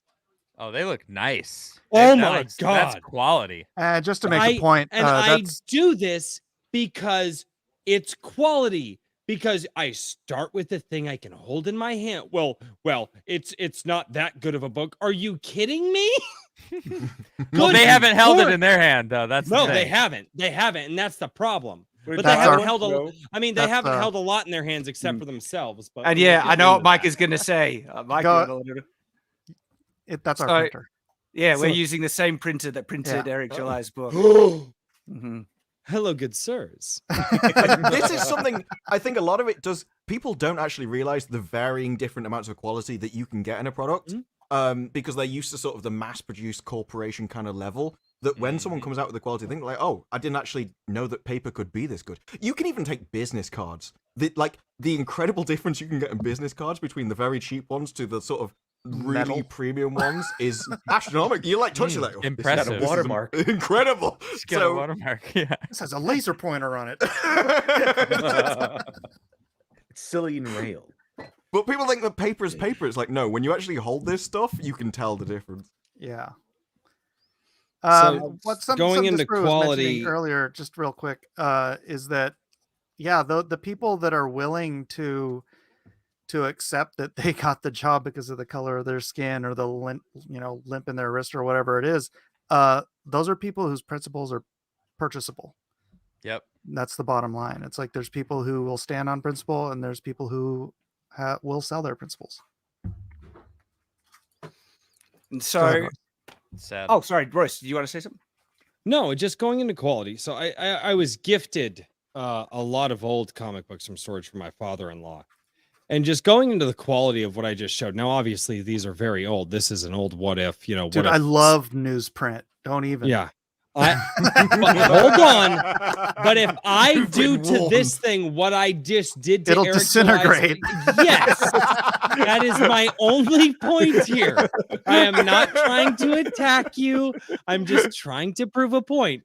I would not do don't to do it, this though. thing what I would do to Eric July's book, because the quality, and I think, I'm sorry, in 30 to 40 years, this thing is going to be able to stand up to a lot more abuse than these things. That's and this why that just should shows be in a plastic slab. this just shows how far ahead of the game and what Eric July learned from his comic book fandom and why he is starting off with something of this quality and not necessarily something with this quality. That's not to say that this is any worse, except for the whole disintegration comment. Well, but that's actually my only point. That's one of the kind of areas that I do want to explore, is to try and do more accessible kind of, are they newsprint? Is that what they're called, Mike? Like Yeah. just ones that could get into, say, even supermarkets, news agencies, you know, that are a couple of bucks that kids can get their hands on. Because I'm determined to try and get kids into comic books more. They still love them. My daughter, my daughter just got some graphic novels through our book club, and she's like, I love graphic novels. Like, you know, she's totally into them. And Shadow the Conqueror is a bit more mature. There's some violence in it, but the next projects like All Star, is it? I think I'm there, guys. And my superhero properties, I'm gonna go out of my way to get those into schools and find ways to try and do even further mass market as opportunities. Because that's kind of the next step that I'd love to see. This movement of independent creators that has been coined the Iron Age. We talked about this at the beginning of the stream. I want to see that go further. I want it to expand and the next step, hopefully, is one to get more people on board, like doing their own independent things, more support. And so when I like doing the graphic novel I already was aware that people were doing it, but I'm fully going to be committing myself to it to support other creators, other independents and things.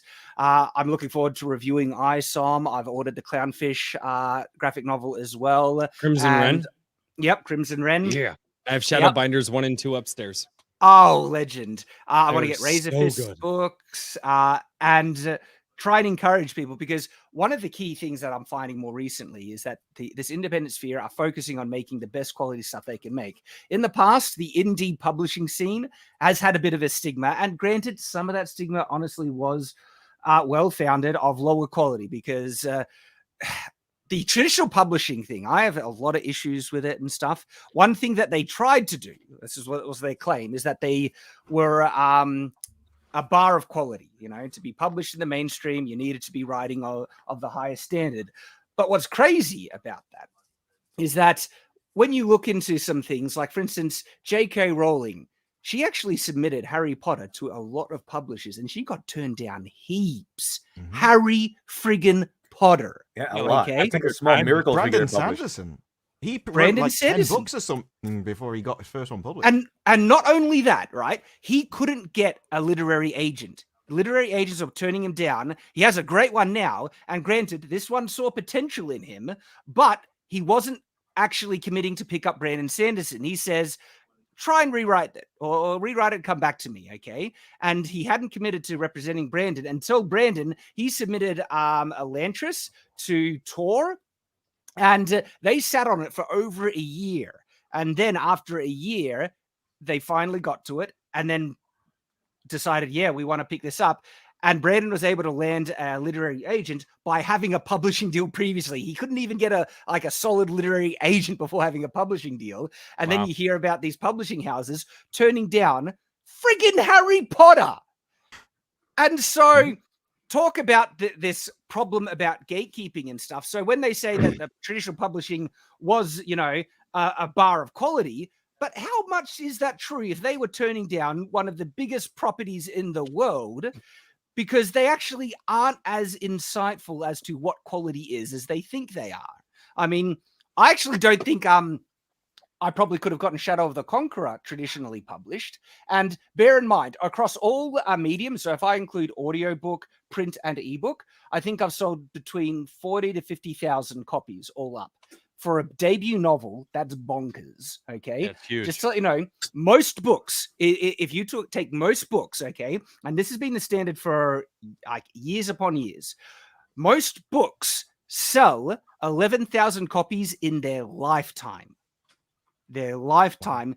It's you only hear about the blockbusters because there are heaps of books that get published that the publishers don't actually push. They don't market because they don't make a lot of return on them. They get the return on the blockbusters. Those are the big money items. And then the type of marketing that they do is often useless. Like, you know, they spend $10,000 promoting Brandon Sanderson books in the New York Times. It's like, his readers are, they're like, people into fantasy don't read the New York Times, or few do. And so they waste actually a lot of money on marketing. And then a lot of the smaller authors don't even get like spit in terms of marketing and attention from the mainstream. And one of the trends that has been revealed in the last 10 years or so is a lot of these smaller authors that get even published by the mainstream have to do the bulk of the marketing anyway, just to sell their book. And then the publishers take most of the money anyway after all this marketing push. You know, the way I find books is literally I'll find an author that I like, and then I look for things that they like and recommend and go on. So it's similar to YouTube channels and everything. Because one of the issues with books, it takes such a time investment that unless you're going to walk into a bookstore and go off the blurbs and the text, which is a terrible way of doing it, there isn't really anything else. So I'm not even sure like marketing for books works, which is why this kind of model works well, because they know you, they know your opinions, they already like what you do, and so they've already got over that hump kind of thing. And you then, know, oh, sorry, go ahead. Oh no, I was just saying, and it's, the amount of people who are looking for people to read their stuff and review it on YouTube is insane. You could have an instant audience by just saying, "Hey guys, I'll read your book." You know what I mean? I'll do a review and help to get people out there and use the YouTube megaphone. It's so crazy, all of the talent that's out there that you would never hear about if it weren't for, again, following people that you're interested in. Well, Royce, that's why I love your channel so much, because you've made your channel the #1 Iron Age YouTube channel. That was John De La Rose. No, we're not going there. No. You've made it to review the independent sphere, which is brilliant. And then you have ironage.media, which is a new website, which is made. He is in the chat right now, actually. Dude, awesome to see you. They're made to review the independent content, because this is how a lot of smaller independents will be able to get noticed, because not everyone is in such a lucky position like me to have a YouTube channel to launch into the stratosphere. So how are they going to get seen? They need people like you, Royce, like ironage.media, to review the independent sphere. And this is how you can solve the issue or the stigma around indie quality being crap, okay, is when you actually have people reviewing and saying, no, this is professional quality, go check it out. That's how that divide or that problem can be solved, because there are some insanely good stuff being made in the indie sphere that we're seeing. And one of the ways that I tried to approach it to actually break through the stigma, because there was the stigma that a lot of people, when they heard, this is YouTuber that has a book, the YouTubers have made books before, it's going to be, they're not really writers, it's going to be crap and stuff. One of the ways that I was able to break through that was to present it as a professional quality product. Get the best cover art you can buy, best narrators, and that was actually important. Not everyone can do that, but it certainly helped by just seeing the covers like, this is a serious, legitimate quality cover. Because you have to admit, when you see an indie cover and it has just kind of something that someone threw together on Photoshop, it's not going to help break the stigma around. It's funny. My friend Brett is actually, he used to do designing for Amazon, and that was what it was. It was like people would send their manuscripts in, Amazon said art is publishing it, and it's like he would just throw together like images and whatnot and put together and make it look like a real book. But it was if you want to compete with the mainstream, you need to aim for the same quality of the mainstream, and that includes covers, or better. Guys. Or better. You want to get better. And so that includes covers. Editing is always going to be a tricky one, because editing can be expensive. And if you get traditionally published, they go through like, 3 to 10 editors and reviewers and stuff to polish everything. But you need to go out of your way. Like I published my book, right? And then I even went through an additional round of editing with a great editor that I found to polish it again, to get the second edition done to even a higher quality. Because again, the quality is what is necessary. If you're going to compete with the mainstream, you need to aim for the high quality and you need to invest it. And so in terms of money investment, right, you need to save up. If you're wanting to do this independent and stuff, you're going to have to commit to it, because I knew that I was going to want to get one of the best covers I could get, editing and all that. And so I ended up spending $20,000 in the production of my book before it was released. Okay. And a lot of that was the audiobook, by the way, because again, the audiobook, who did I get? I got Michael Kramer and Kate freaking Redding, who did Wheel of Time audiobook, Brandon Sanderson audiobooks, right? And the Stormlight Saga, yeah. Huge. And the Stormlight I was Saga. amazed when you said you got them, because I didn't know. I was very impressed. You see? equaling quality of the mainstream is how you can compete with the mainstream. And so well, the great part about that is the mainstream quality is going down. So we're just going to. Yeah. But the price of easier and quality easier and is easier. going down too. The price of quality is going down. What we were talking about with the access to technology. I mean, think about what we're doing right now. We're having, I mean, we had what 8, 9 people on just a moment ago. That cost hundreds of thousands of dollars to do just 20 or 30 years ago. And now here, all of us are sitting here and we are doing it. We are having better conversations. We are having longer form conversations at a fraction of a penny of what some of these massive media platforms are still paying to do less than what we are doing now. Look at G4 and the insane waste and overhead. Like, they had a studio that was really honestly contributed nothing to that. They could have like filmed those things in a I don't know, spare rooms in a couple of people's houses, right? In terms of the type of content that they were making. And so yeah, you're absolutely right in terms of like having an ensemble panel of awesome, guests in this discussion. You don't need like this pristine set. It's called a TriCaster. It's just, and it is. My friend actually, that was his business, was doing TriCasting for all these different media corporations and stuff. It was a very, Royce is spot on. And that we can do stuff like that so much cheaper, and the access, like for the internet. I was able to reach out to these creators, Chris McGrath, Michael Kramer, Kate Redding, and everything. And you didn't need to go through gatekeepers or the mainstream. These are creators. They like to earn money, and you're offering them more work. And so you just present yourself as a professional, because guess what? You are, and say, hey, I've got this book. I think it's going to, well, not even think it's going to do really good. I'd love to, have you to be able to do it. And so absolutely. And then, for instance, this graphic novel, the graphic novel adaptation of Shadow the Conqueror, Mike was the one who pitched to me, but he's also a veteran, a legend in this industry. He's made ones before. And so get one of the best artists you can get for the graphic novel adaptation. But also, he was there. We were getting the colors done, and we felt we could do a bit better. Like, New Spring. Mike did New Spring. Check that out. The graphic novel from Wheel of Time. And Mike also did Hedge Knight. And of course, he did Injustice. You have to do the Vanna White thing. You've got to. Oh yeah. Game of Thrones RPG.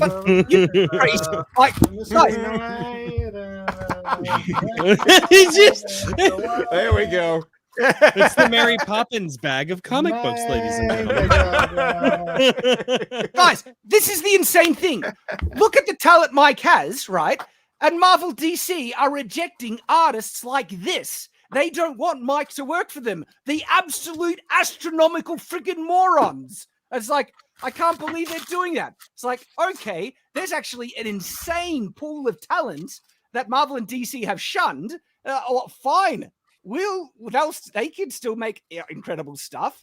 The talent is there. So Mike is making these great books. And I mean, the Shadow the Conqueror graphic novel is his book, essentially. He wrote it. He brainstormed the concept, and he did all the work for it, and is behind the campaign. And so, again, it's going back to the quality thing, but also the quality that's available, because there are really talented people that the mainstream have just blacklisted. It's insane. That's unbelievably dumb to do that. And then part of it is the investment as well. And so I wanted the best colorist, and I'd already paid for 10 pages. Something like that. And look, he did a good job, but I wanted the best. I wanted the best. And it wasn't as good, man. Sunny Go's freaking So amazing. we hired Sunny Go, and I still paid for those 10 coloring pages. It's like, no, starting from scratch again, get the best colorist on this thing. Best quality is the key, is the goal.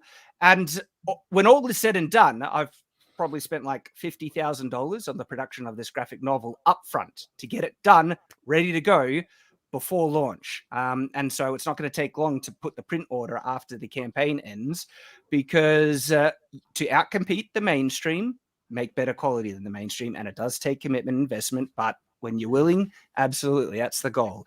And just if I can interject for everybody who's looking at the thing, it says it's an April delivery. Like legitimately, we're going to have everything ready and at the printer and hopefully printing by December. So that's the goal. Yeah, fulfillment could be as early as January. I'm going to hold you to that. Nope. It says April on the campaign. You said it. And I finished the first draft of volume 2. I don't. Shad's might be adding some pages as he goes. I'm not sure, but it's already clocking it at 115 pages, so it's going to be a beast, a big book. Yeah. How many pages is the first one? 48. Okay. 48. Wow. Over double, easy. Over double. Short. Awesome. Short, like a little person. But I mean, I love the first one. It has just such a tight story that sets up everything ready to go. And there was not a lot of fluff in that at all. No. I was concise. It was concise. Yeah. I was upset. I was really upset. Let me explain. Okay. 3 more pages. Right? 3 more pages. I was really upset because it ended. I like how you guys ended it though. I like the way that you ended it though. That was, I felt that getting to it, I thought it was smooth. It's something I didn't talk about in my review, but it wasn't grandiose. It was smooth and it transitioned well, knowing that the story is going to continue forward. And I feel like a lot of people feel like they have to do this big grandiose finish. And you guys went, no, let's not do that. Let's make it smooth and just flow right into the second. I really liked that. And you know what it really did? It made me want more. Mm-hmm. At the end of that, I was like, I kept trying to like find another page somewhere. I'm like, is there another page? Maybe if I keep sticks together somewhere. Like, no. So if you PayPal Mike S. Miller, he might have more pages. No. Well, we are already knuckling down to get the second volume out as soon as we can. We're not going to skimp on quality. We're not going to rush it, but we're already on top of it. Mike's done the draft for the script.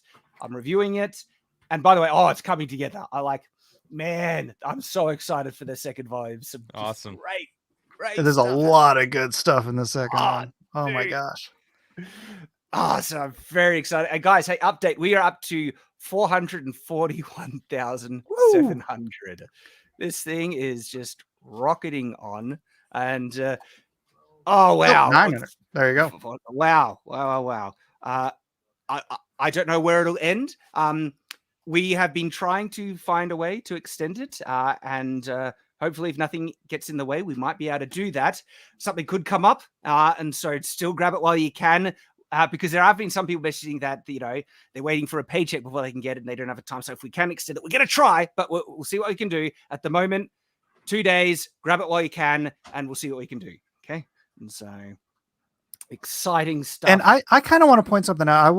I was tracking this against some of the other projects that are in the top 10 list, and we're tracking better than they did, like higher than a lot of the guys in the top 10 list, but we're limiting our time frame. Some of those campaigns were open for a year. So if this was open for 6 months, we would probably hit number 1 or number 2. It would just be but we want to get it in your hands. Yes. By April. Right. It's reiterating it's April, all right? Actually, what I would love to do is have the second issue completely illustrated by April so that we can just jump right into like a springtime launch. No promises on that because this is going to be a lot of work. I do have the pencils for the first page of volume 2 up. This isn't finished, so don't think sneak of this peek. Sneak peek, guys. We are actually this is Lyra for those of you who have read the book. She's very noticeable features. She has a thigh gap. I heard that was illegal now. I've heard it's a myth. Eyes, just that grizzly, just that stare. What are you guys talking about? I like laser beams. So what Laser beams then for in the eyes. background you've got someone who's like the red woman in the Matrix. It's just like your eyes. So what we're doing on the second one is we're trying out an inker, Walden Wong. He's Arthur Adams inker. He's very, very well known in the industry, and so he's going to be taking this, converting it to blue lines, and then finishing it out. So it's like this might look finished to some of you people, but I'm expecting a lot more intricacy, detail, textures, and whatnot. And so we'll see what he does with it. I think we're going to love it. And if that's the case, then I'll be able to get this done at a faster pace than because what slows me to a grind is the actual inking, because I'm like super fastidious about everything in inking. And when you How have two long people does- on a team, it's you can quicken the pace. Just out of interest, how long does like a picture like this? Because the way I've judged art is very simple. I'm terrible at art, so if I can do it, it's trash. So I have no idea. I was just wondering, like, how long does something like this take you? Because I could spend my entire life. I'd never be able to make anything like that. When I was penciling and inking and undistracted by YouTube or anything else, I would usually do a page or so a day. So this is just Holy pencils. crap. This That's is just insane. pencils. Is probably take me a few hours. That's amazing. That's- and so I Just want to to me, that is comment. incredibly detailed. The more I stare at it, the more details there are Yeah, but all look over how the place. sloppy. This is like really sloppy. Sloppy? line work and Most- whatnot. most You of should So- see me attempt that. This is Mike's rough version. Yeah, this does is not a rough. reflect the final This is a product. rough. That blows Admit my it, mind. admit it, Mike. You spent most of that day on her chest, didn't you? I did knew- want to get it Well, right. yeah, he knew what to present on stream. He's a You have marketer. to respect the audience. You got to give the audience what they want. Okay. That's I what mean, the whole thing is the about. glare, the It light is the glare, center of the it's frame. really just really nice. Great I was gonna job. say Great that's the job. most colored thing on that page. There was a lot of tone in there. Yeah. I modeled it Hey. after my wife. Sir. Mike knows what to pay attention to get done right. You know. I mean, I look wanna at this comment sword. on- Look at the sword, right? Oh, That's look what at you the guys sword. are That is focusing on. Sword is And in amazing. fact, Oh yeah. Mike, Oh, she Mike, has a sword. I didn't even notice. I Yeah. noticed. Goes past what were the thigh you? gap. What were you distracted by? Her Mike, eyes. I noticed that sword is based off of my design. That is It's, correct. You've even I got a was like- guy giving her the eye in the front. Hey, Hey now. Notice Well, that oh, eye you know, line. It in is the not book- the sword. in the book, it's supposed to be the mantle that draws the eye. I think Mike's Oh, drawn it yeah, so that I'm something else is drawing the eye. Hey, Shad, you designed this character. Don't keep pointing I fingers did. at me, mister. That's what I want to comment on. Like Lyra has this sternness about her, and if you go into the character, you'll find out that's a lot of it is actually kind of like a facade that she puts up for her own kind of. Well, I won't go into too much detail, but the sternness is there in that facial expression, which is great. She's middle-aged, but looks youthful for her age, and so Mike nailed that as well. And then you might also notice the mantle that she's wearing. This is the thing that's clasping around her neck and the cape. So slight changes from what was originally described in the book, and those changes are reflected in the second edition, by the way. Is that originally I had? So Nathan, could you make me full screen and you'll see this?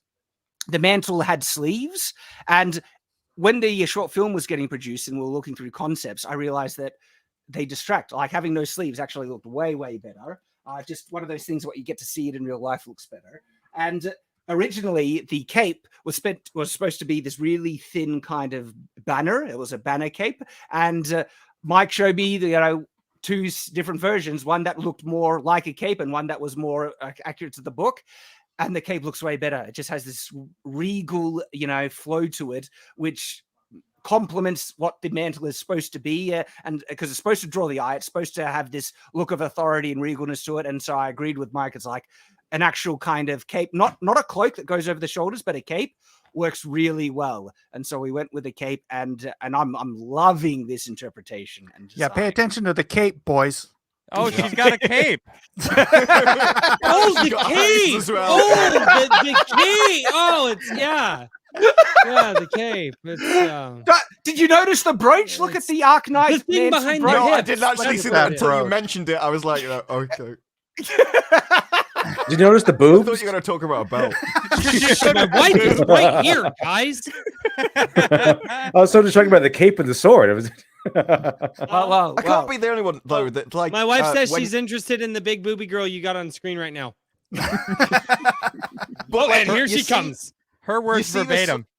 You see the sort of fashion, and I'm like, how things Mike have S. sort Miller of did even this. degenerated in fashion times. Now This we're is- just this jeans is- and t-shirt, and we used to look like this. It's like, It's true. It's true.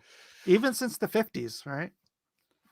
oh And so- yeah, it's actually if you there's photographs of London, they're going back to the 1950s, and every man is in like a suit with a hat, and everyone looks on point. My wife is And very now attracted it's to the just- woman that you drew, Mike. Hey, I said more than that. So she did a hip drop and pop, and she was like, and I'm like, oh, well. Thank you, Mike S. Miller. I appreciate you. All righty. To answer someone in chat, in actual sword combat and stuff, the cape doesn't get in the way. I have a video on Shadiversity where I experiment fighting in a cloak. Cloak doesn't get in the way, and even if someone tried to grab it and pull it, I don't know, throw them off balance, everything, it's made so it would detach with a really strong tug. And so, Is it? There's an cool interesting if I book take series, 5 I or can't 10 and remember come which- back. I gotta stretch my legs. I have an uncomfortable setup. all right, stretch your legs. Okay, There's thank an you. Yeah, Interesting- that's what you have to stretch. There's an Sir, interesting book- this is a family-friendly stream. Wait, what are you implying? That's why you're getting off the stream because Yeah, what your you wife's just like, said, "Hey, Bryce, you're Damn it, I proving him walked into right. this. bring that Just saying, picture you're with you." proving him right. Well, I don't- His wife's over in the corner, like, come on. Let's go get family friendly. Family friends.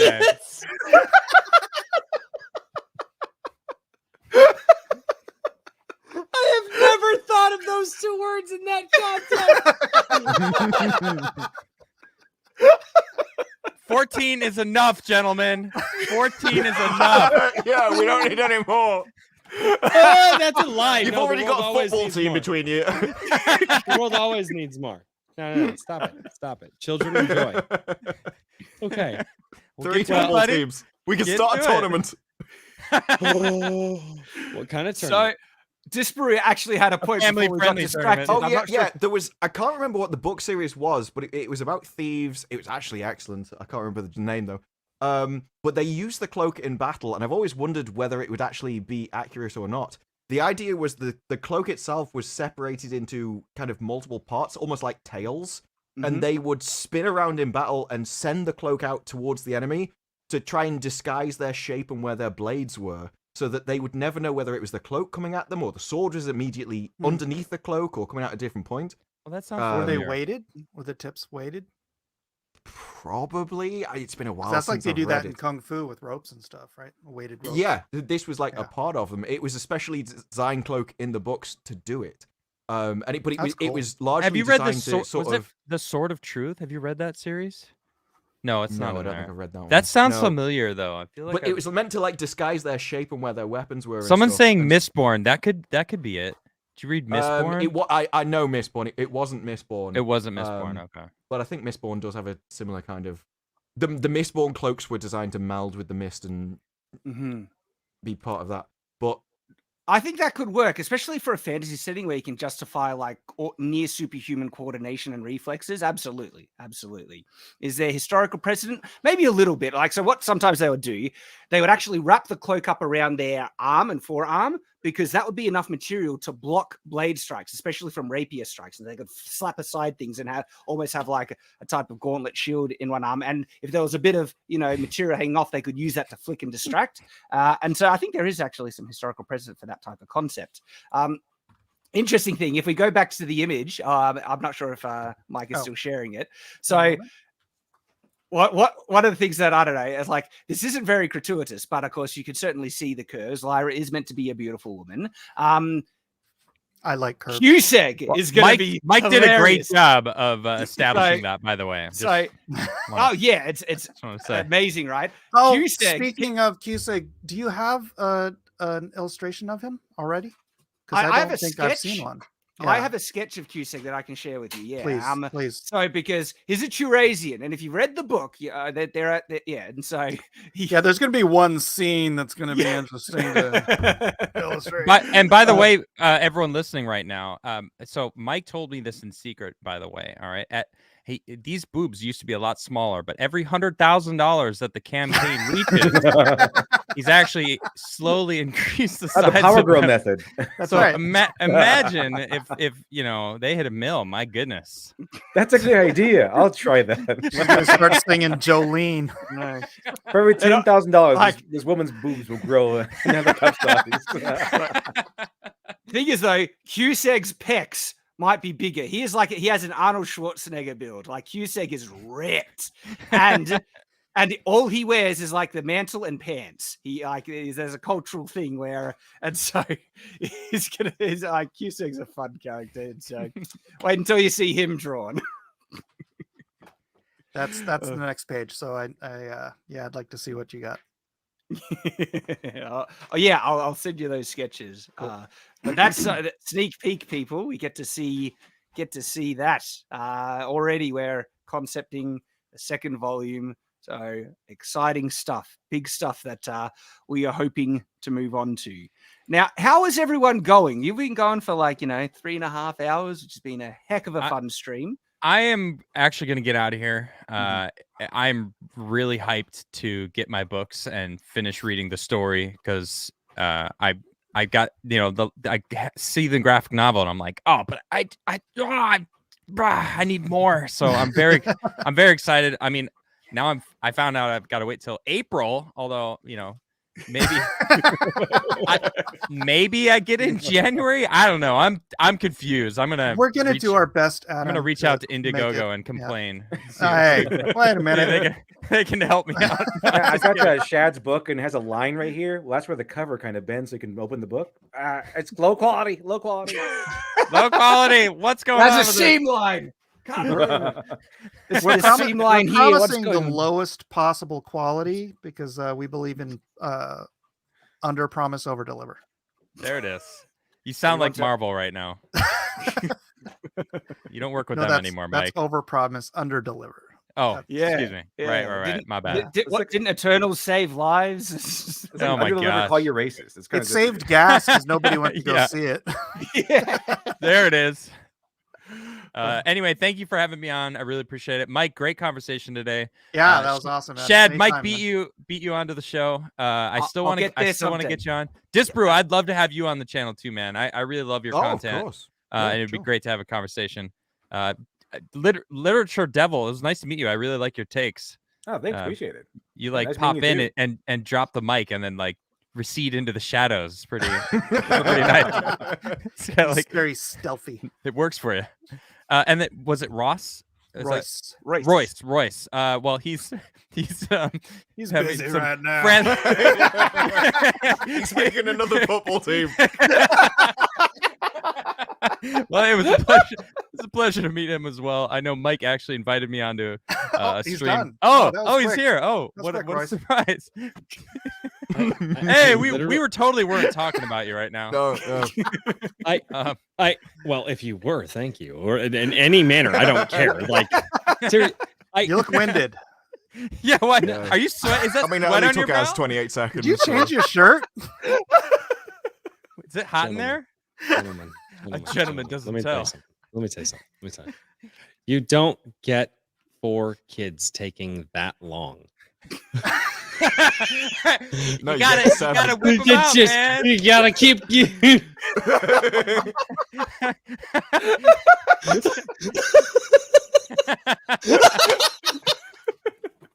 Wow. I appreciate the compliment, but good Lord, I am not a young man. Well, I'm still a young man, but I'm not 18 anymore. Well, it was a pleasure to meet you. I'm getting out of here. Glad Thanks, you Adam. Hey, Adam, if I could say something really quickly, because I'm subscribed to everybody that has been on the show tonight, and the one thing that I want to say is that one of my favorite interviews that I was on the road traveling was when you interviewed George the Giant Slayer. Oh, man. I thought that was just that was such an epic interview, and the way that you did that. And I swore if I ever get the chance to meet you ever, I would tell you how awesome that was, dude. Thank you. Thank you. I loved that one. That was the one that just stuck out in my mind. And it is Well, George awesome. carried that. George carried that. That man is amazing. Yeah, but you asked the right questions, man. Thank you. You did. It's been an honor to be on stream with you. Thank you very much. I appreciate that a lot. Yeah, thank you. And Yeah, Mike Crickler. invited me to Honor, join yeah. you. I don't know if it was last week. Was it last week, Mike? I don't remember, but When? I'm definitely down to join a drink with Crazy. Yeah. So and, I busy sent that Adam night. a link while I was on stream, and he was busy on another. I just wanted Yeah. to make your head explode. He's been trying to do this, and I am utterly grateful. But if you ever see me live, if for some reason you want to check out the channel, you ever want to come on, just jump in the chat, let me know, and I'll send you a link. Cool. Well, I'm subscribed. I like to support the homies. That's what we got to do, you know. So Yeah. Thank you. It was a pleasure. Thank you. All right, everyone. Chat. Thanks, Adam. Peace, Go Adam. go Thanks go for buy coming his stuff. It's worth it. All right, peace, guys. Legend, That's mate. it. Appreciate you. And just to anyone that was wondering about the book I was referencing with the cloak, it is A Dance of Cloaks by David Dalglish. Highly recommend. It's kind of one of your dark, gritty kind of thieves guild. How did you forget the name when you were talking about cloaks? I forget literally every single name of everything I've ever read or talked about at any point. Like when I do reviews of things and I start giving people nicknames, that's not because that's how I think. Like that's the name I think. Like that's how I remember everyone. I won't remember someone as Sharon. I'll remember as like the woman behind the counter with the glasses. It's just I remember people by descriptions, not names. I use a totally different method. I'll do an and then I'll quickly move on to another topic. I just assume that hopefully everyone will realize at some point that I will never know the name of anything. I just use dead I air. end up Googling descriptions until I hit the name of because I can imagine it. I just don't know what it's called. That happens to me all the time. All right, guys. We're going to be moving on to super chats. Thank you, everyone. You're not obligated to stay. You're welcome to, of course, if you want. We're gone for a while. This has been such a highlight. I've had a blast. But if you want to stick around for the super chats, please do. But anyone having obligations that they want to? I thought I had to go, and then my wife said, "You get back down there, and I'll make as much coffee as you need to in the morning." So. So she finished up by herself. It's going to take 9 months anyway, so. What are you talking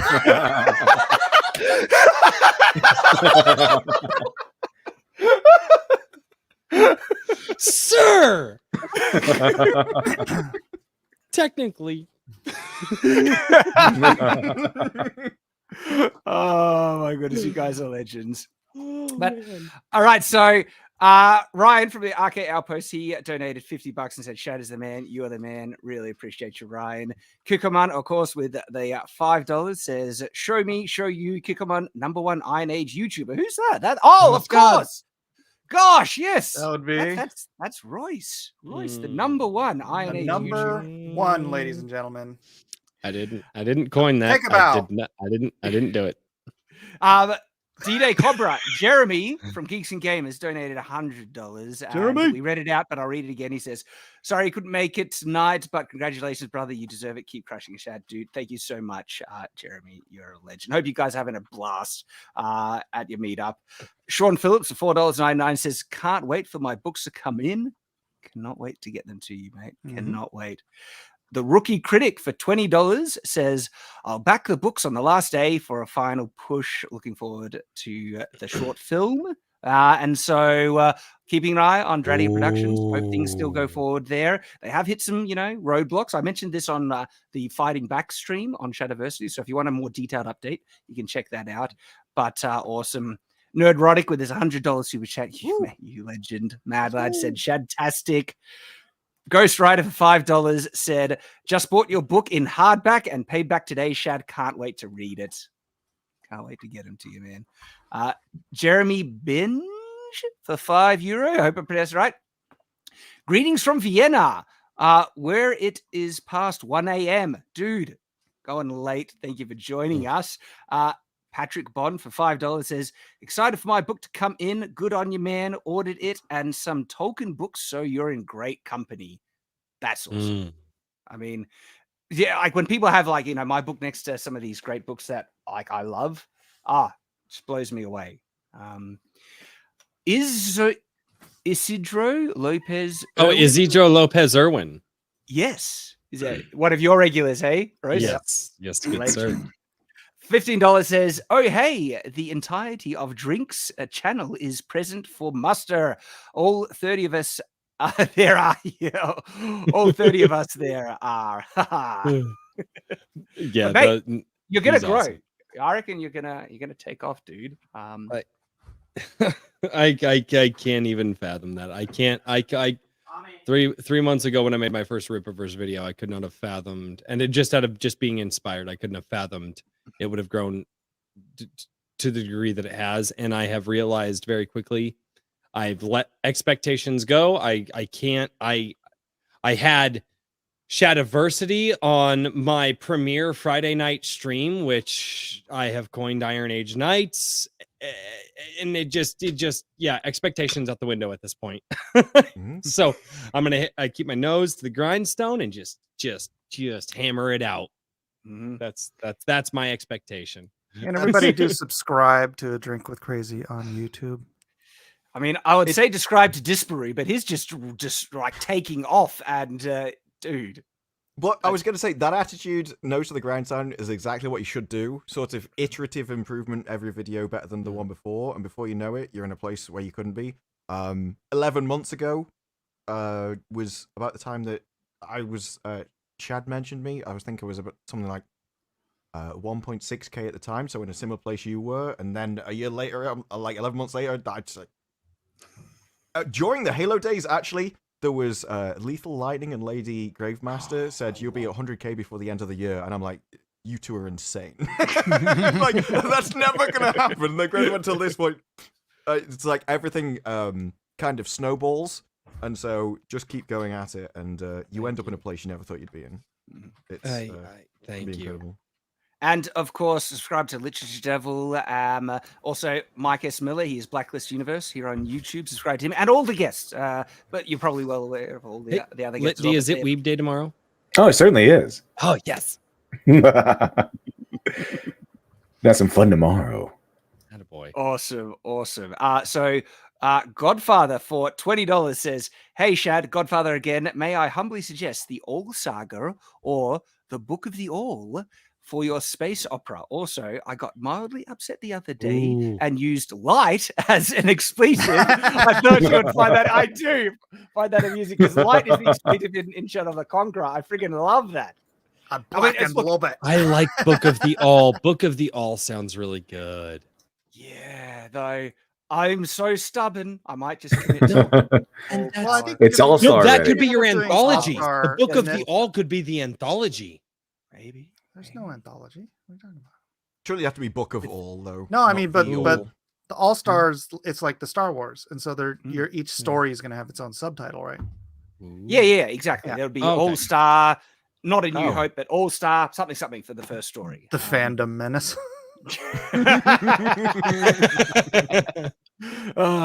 The massive uprising.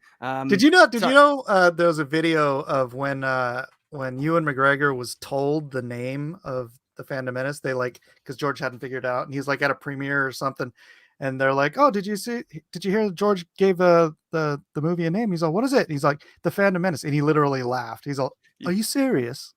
I mean, you're saying Phantom Menace, but Phantom. Phantom Menace. Well, the Phantom Menace hasn't grown that far. So yeah, so was that his reaction?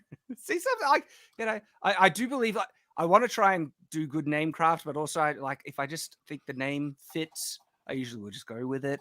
So yeah, we'll see. I'm stubborn. Trust your gut.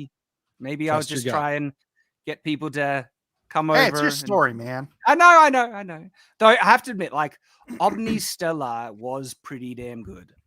Omnistellar. That has a. The thing is, ring when you were talking about names, I started thinking about the book series that I really liked, and I kind of like all these names are crap. Like, I like the name because of what's attached to it after I've read it. Yes, but That's the thing, yeah. It's just like Lightbringer Chronicles. I'm like, okay, that doesn't really tell me anything about the book at all. But when I actually read it, I'm like, oh, okay, now I know it. So, I mean, like, whoa, the Wheel of Time, a wheel. Like, imagine, like, tells you literally nothing. They're all pretty mundane, aren't they? They're just. I'm sorry, but Tolkien saying the Legendarium, like, that is a name which is literally so kind of, it's very pretentious.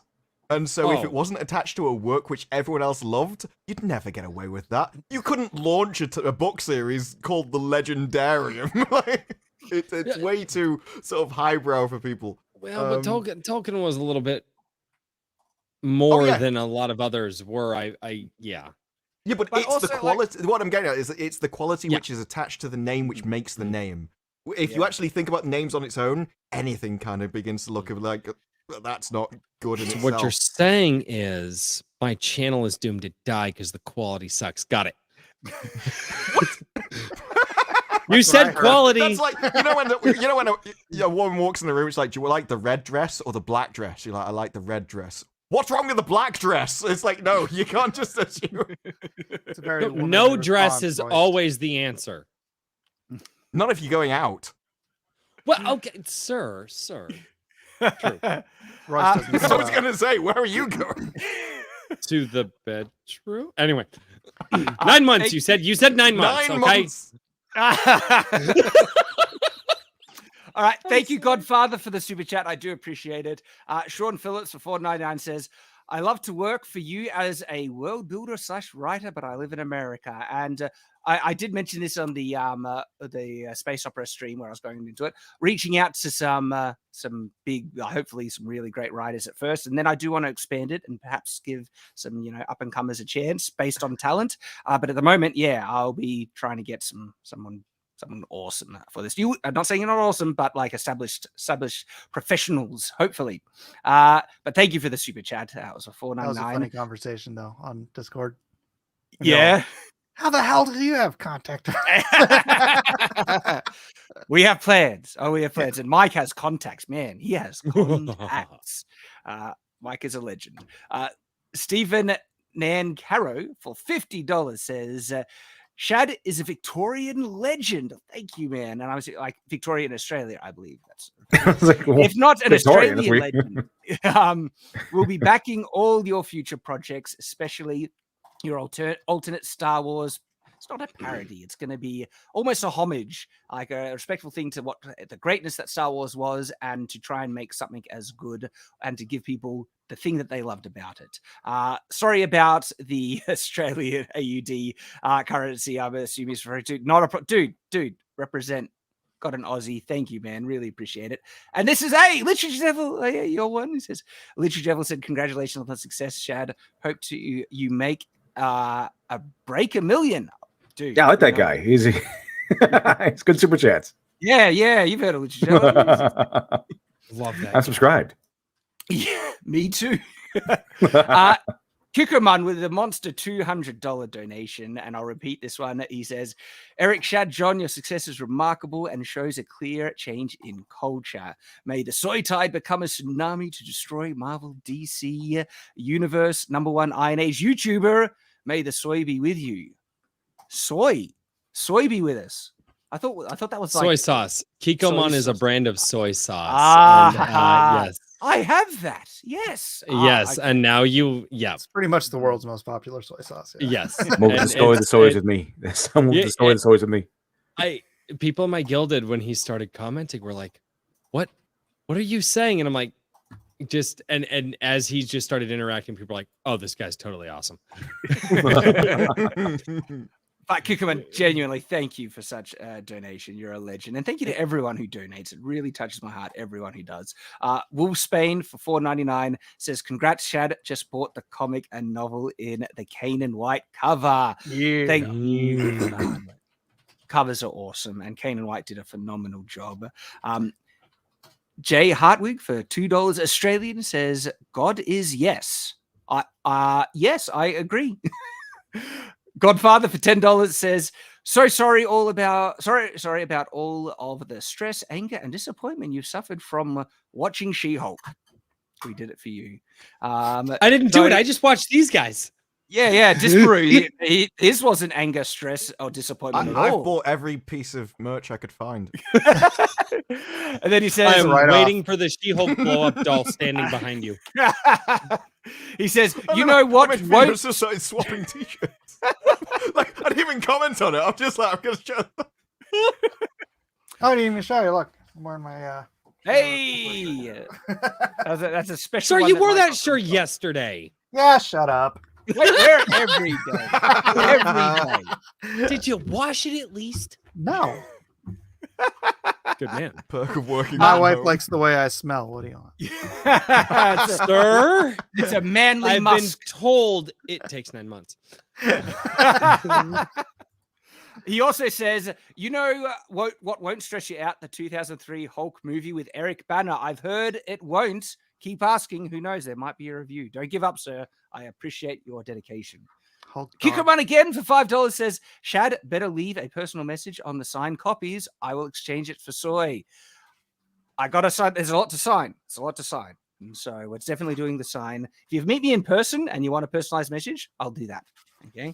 And who knows? Catch me. I might try and travel in the future.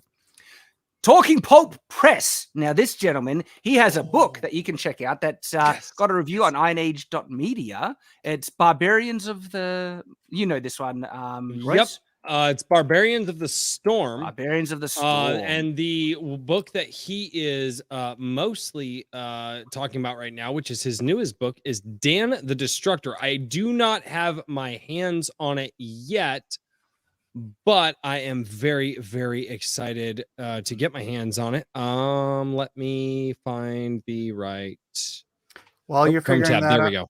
I want to update something. There's only 15 signed graphic novels and 10 signed leather-bound novels left, I think. Left. Yeah. Get in while you can, guys. TikTok people. Give me a second here. Sorry, could've it's kept not going. pulling up the right. I have literally 30 windows pulled up right now. It is. There's 29 signed numbered leather-bound graphic novels. Royce, Are you tell me looking what up the happened review on ironage.media for it or the There it preview is. for it? Yep. Because that had, if you could bring that up. Look at that art, man. Like, this is Yeah. what I mean. Like, Lyra. get. No. No, Sorry. not Lyra. But that has the like old school Conan barbarian vibe to it, which is And just... that's what he is going for too. And he is probably the people. Oh, the number one, Iron Age. Dude, no. Talking Pulp Press on Twitter. He shares everybody. He shouts out everyone. He's supportive. If he misses somebody, he goes back and goes, oh, and I missed these people. And he does a new tweet just to try to push the community and push the movement. The man is absolutely incredible with his with the support that he gives to everyone. Like, it's genuinely, amazing. He's been sharing my videos and the graphic novel. And so if you want to be up to date with what's happening in the Iron Age kind of sphere with these independent creators, seriously, go follow Talking Pulp Press on Twitter and check out his novel, guys, as well. He also has a Substack you can follow him on, and that's where he updates you on his personal books as well. Absolutely. So thank you very much for the super chat, mate. He says, congratulations, Shad. My monthly royalty check and my regular pay hit tomorrow. So I'm doubling down on my purchase. Maybe all the covers now. You're a legend, dude. You're a legend. And seriously, awesome guy. Really supporting this independent sphere. Appreciate the work you've done. And this is what we need. We want to see more people. Just let's share everyone who's working in this sphere, build it up to something that could topple empires. I do believe so. Hey, Broderick Cooper in the chat says, if I buy your novel, do you mind if I donate it to the library?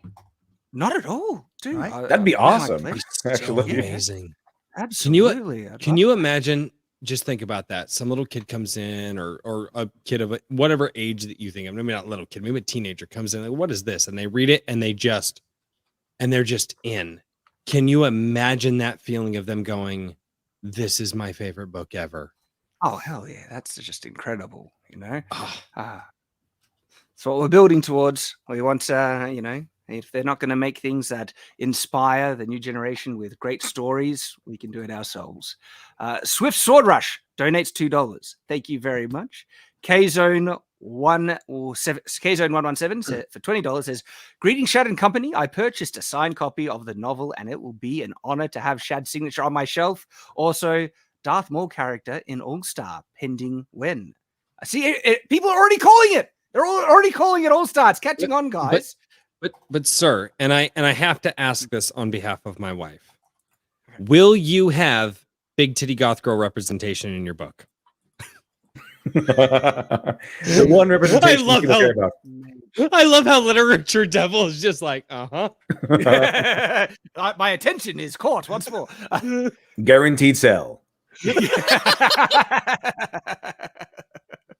Well, I'm not sure if you heard on the stream where I went into detail, because this is the future. There is technology. There's like weight loss technology and also technology that helps augment the body. And so most people actually have basically the figure that they want. And the only kind of overweight people you'd find in this setting as a result are people who shun technology and overeat. And so even the people that shun technology usually aren't overweight anyway. But anyway, it's just like there's going to be beautiful people in this world setting because it's actually justified in the technology. I mean, beautiful people. The beautiful people. Wait, Royce, Royce, were you talking about All Star or Conqueror? Yes. Well, we could probably accomplish that with the shade. Well, that's the type of goth girl you do not want to meet. Whoa, hold on. Hey, there was only 2 qualifiers there. Yeah. 2. Big titty and goth girl. That's true. right. That's true. All right. Yes. Thank you for the super chat, K-Zone. Sean Phillips of 499 says, "I love to share my writing with you. I would like to work as a world builder writer with you. Unfortunately, I live in America, maybe sometime in the future, and I open up submissions. There are possibilities there. In the meantime, keep practicing, keep working, get to become the best writer you can possibly be, and then write your own stuff. You don't need to write for me. And because if you get good enough, absolutely launch your own career. It takes commitment, passion, determination. But I nearly got kept down in grade 6, right? Because I was such a bad speller. Okay. I've always loved story though. And seriously, if I could learn how to write a professional quality novel, I think anyone has the capacity to. You need to have the passion and commitment though. And practice. Practice. Gotta practice. It's so key. So key. Like I wrote the equivalent of like 9 to 12 books before I wrote Shadow of the Conqueror. Okay. And so lots of writing, lots of practice. And you do it because you enjoy it. I was doing it because you enjoy it. I wanted to be a writer, but you find satisfaction out of the process, and that'll help you do the amount of practice you need to get there. So all the best to you, Sean Phillips, and thank you for the super chat. King's Advisor for $5 says, literally was just watching Disparew's video on Craps of Power. Seriously, Disparew, I love your videos, man. They are so fun. Oh my goodness. I was watching your recent one on the Rings of Power showrunners, and I love that you were just calling them out, cross-referencing what they're saying now with the bullcrap and lies and contradictions of other articles. Gave the same interview and gave different answers. And I'm like, I can't believe how much you must have got paid, and you can't even keep your answers straight across interviews. And some of the answers they gave are like word for word the same. So like, I know you've been media trained. So why have you not just stuck to whatever answers you preordained? But I think what happens is when you do like, it was like a 46-minute, a 50-minute interview with somebody, and it's like, even if you've been PR trained to answer certain questions a certain way, you do a long-form interview like that, and you slip up. You begin to say things that you didn't say in the other one, and it's like, oh yeah, I forgot what I said there. It's because they're lying. I found a meme that's just relevant to this conversation. It's just George R. R. Martin, Patrick Rothfuss, and Brandon Sanderson. Legend has it, Martin, Rothfuss, and Sanderson have an agreement to shave only when they finish a novel.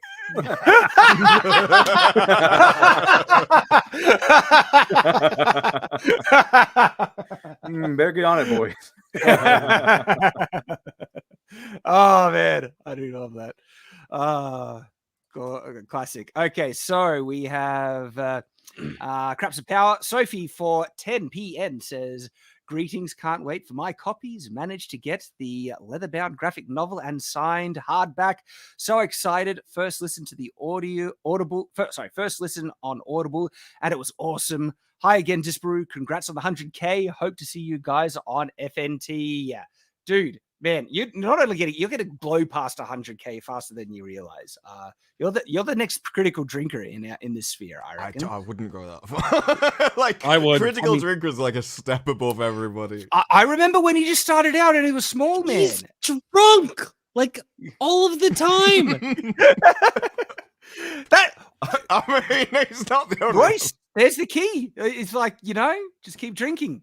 You see, you see. Like, I don't fake it in like the She-Hulk reviews where I'm like, yeah, I watch She-Hulk and that's why I drink. It's like, no. There are times where you're like, I'm glad this series is over because I'm not sure how long I can keep this up. Why am I watching 2 TVs? There was only one here a minute ago. No, I have legitimately. There was 1 week where I'm like, I'm sorry the review's late, but I was too drunk to film at first. I was kind of preparing myself. I had to sober up before I could film the review. What were you drinking? I have to know this. Oh no, I only drink whiskey. But it's like I got into like a little habit. It was almost like I need to mentally prepare myself for like doing it. So I'd listen to music and I'd drink first. That's how I was you having too did much it. fun. And I couldn't figure out how you guys did it. And then I was just told you guys get hammered. I don't. I have to suffer through it sober. I mean, I don't drink at all. It's like, I think well, I'm that's because you're watching insane, Rings of Shad. Power multiple times sober. I'm like, I'm glad I didn't need to do that. Oh my god! I don't watch Rings of It Power was sober. painful. If I watch Rings of Power drunk, I would just fall asleep even harder. You had to. Oh no, the first one's easy. This is the first time you watch something through. You may be bored, it may be awful, but when you like, I have to watch it a second time through for the recording, and those recordings go on for like 3 or 4 hours at a time, and you can't just block it out. You have to concentrate on every single word to film it, and so that's the tough bit. That's why by the end of the review, I'm like angry because I've been focusing on this thing so long. Yeah, it's like, how could it be this bad? I couldn't even pay attention all the way through the second episode of Rings of Power. I was just like on my phone. It was like, dumb. I don't have the patience in my life to pay attention to the bad things. Yeah. I mean, if it's your career, it's one thing. Well, no. And I don't mean any disrespect. I for some reason I felt this calling lately to find good stories for my kids to read and to interact with. And so like I am on this mission. Like if it's bad, I'll watch you guys cover it, but I am on the hunt to find good things for my kids to read, and I want to show them, and I want to put it in their hands, and I want to read it with them, and we homeschool. I want them to have them write me essays about it. Like that's my mission. I'm full bore. Let's go, and that's why I support what's happening with these independent creators. And outside of that, I'm gonna go to you guys and listen to what you guys say about these shows. Like that's. Yeah, like, genuinely, that's awesome that you're doing that because we need someone who's doing that as well. You're like the anti-Disparu. Yeah. No, people are like, why don't you talk about things that are good? And like, well, for a start, every time I do a video about something I like, nobody watches it. So that's one of the reasons. But the other thing, I don't really know what to say if I like it. I'm like, yeah, go and watch it. It's like, well, can't you make something else? I'm like, well, I'd spoil it for you. I actually want you to go and watch it. So I appreciate people that can be like, no, like they do the other side and they can recommend the stuff and do things in a certain way. Because I'm not even sure, like, that's not my forte.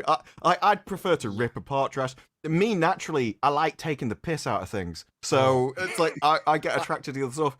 Like, there is an episode of Wheel of Time, episode 7, which I made that thing, I edited that thing, and I was so annoyed, I've never watched it back. I don't know whether there's mistakes in it, because I cannot physically watch it because it annoyed me so much. So it's kind of it's such a weird thing to do by the time, like, especially when I'm editing it. I'm like, I just want this to be over. But when you finished it, it's incredibly satisfying to have made something that you're proud of. and that's kind of where I get my enjoyment from, even when it's a terrible thing. But people say, can't you talk about things you like? It's like, well, I like, what was it? Love, Death, and Robots. That was good. Edge Runners. That was good. I don't really know how to make a video on it though. Don't you like Edge Runners? I really enjoyed Edge Runners. Okay. As far as production is concerned, it is a 10 out of 10 on just about every level. Animation, voice acting, the audio quality. The story was way too nihilistic for me. And I get I'm that. British. Yeah. I mean, weren't you quoting Nietzsche to me the other day? That doesn't make me a nihilist. And what I was going to say is I'm actually descended from British and Irish, so that tells you how fucked up I am. Anyway. But no. Yeah, but you have to remember, we ruled like half the world, and then we lost the empire, and we find it funny. That's the point. Like, we're literally a nation built upon... Our media will build people up, and you can see it coming. They will build celebrities up for months. And you're like, they're going to destroy them. And they knock them down immediately. That's the only reason they make them famous in the first place. I'm going to make a fool of myself here. My first introduction to anything remotely that I could possibly consider British culture, and I may be 100% wrong here. There was a show that I saw when I was a kid, and they aired it on PBS. It was called The Last of the Summertime Wine. Last of the Summer Wine, yeah. The Last of the Summer Wine. Okay, so you know what I am talking about. My dad and I used to watch that when we would just laugh our asses off. I loved that show so much. Yeah, it's like very classic British comedy, like back in the day. Yeah, I loved Dave Allen at Large when I was a kid. I mean, my favorite comedies go a bit different than that. It's like Coupling, Blackadder, Red Dwarf, IT Crowd, Black Books, Misfits. They're all a lot darker than Last of the Summer Wine is very safe family comedy. Well, but it is. I watched it when I was a kid, and I loved it, and I thought it was great. And like I said, and it's always just struck a chord with me. And I was like, wait a minute, if I ever, because I'm not a well-traveled person, I'm a construction worker, but I was like, man, if I ever get the chance to ask somebody, like, was that the Americanized version of like a British show, or was that was that? Oh no, Last of the Summer Wine wasn't made for America at all. It was made during a time where TV, it was like Saturday night entertainment, that you'd get the entire family around the show, around the TV, and they'd all watch it. It was meant to be kind of wholesome entertainment that everyone could enjoy. It was would be like our Andy Griffith show almost. I have no idea what that is. The cultural divide is here. I've got to be honest. I am extremely picky about American comedy, and I don't like most of it.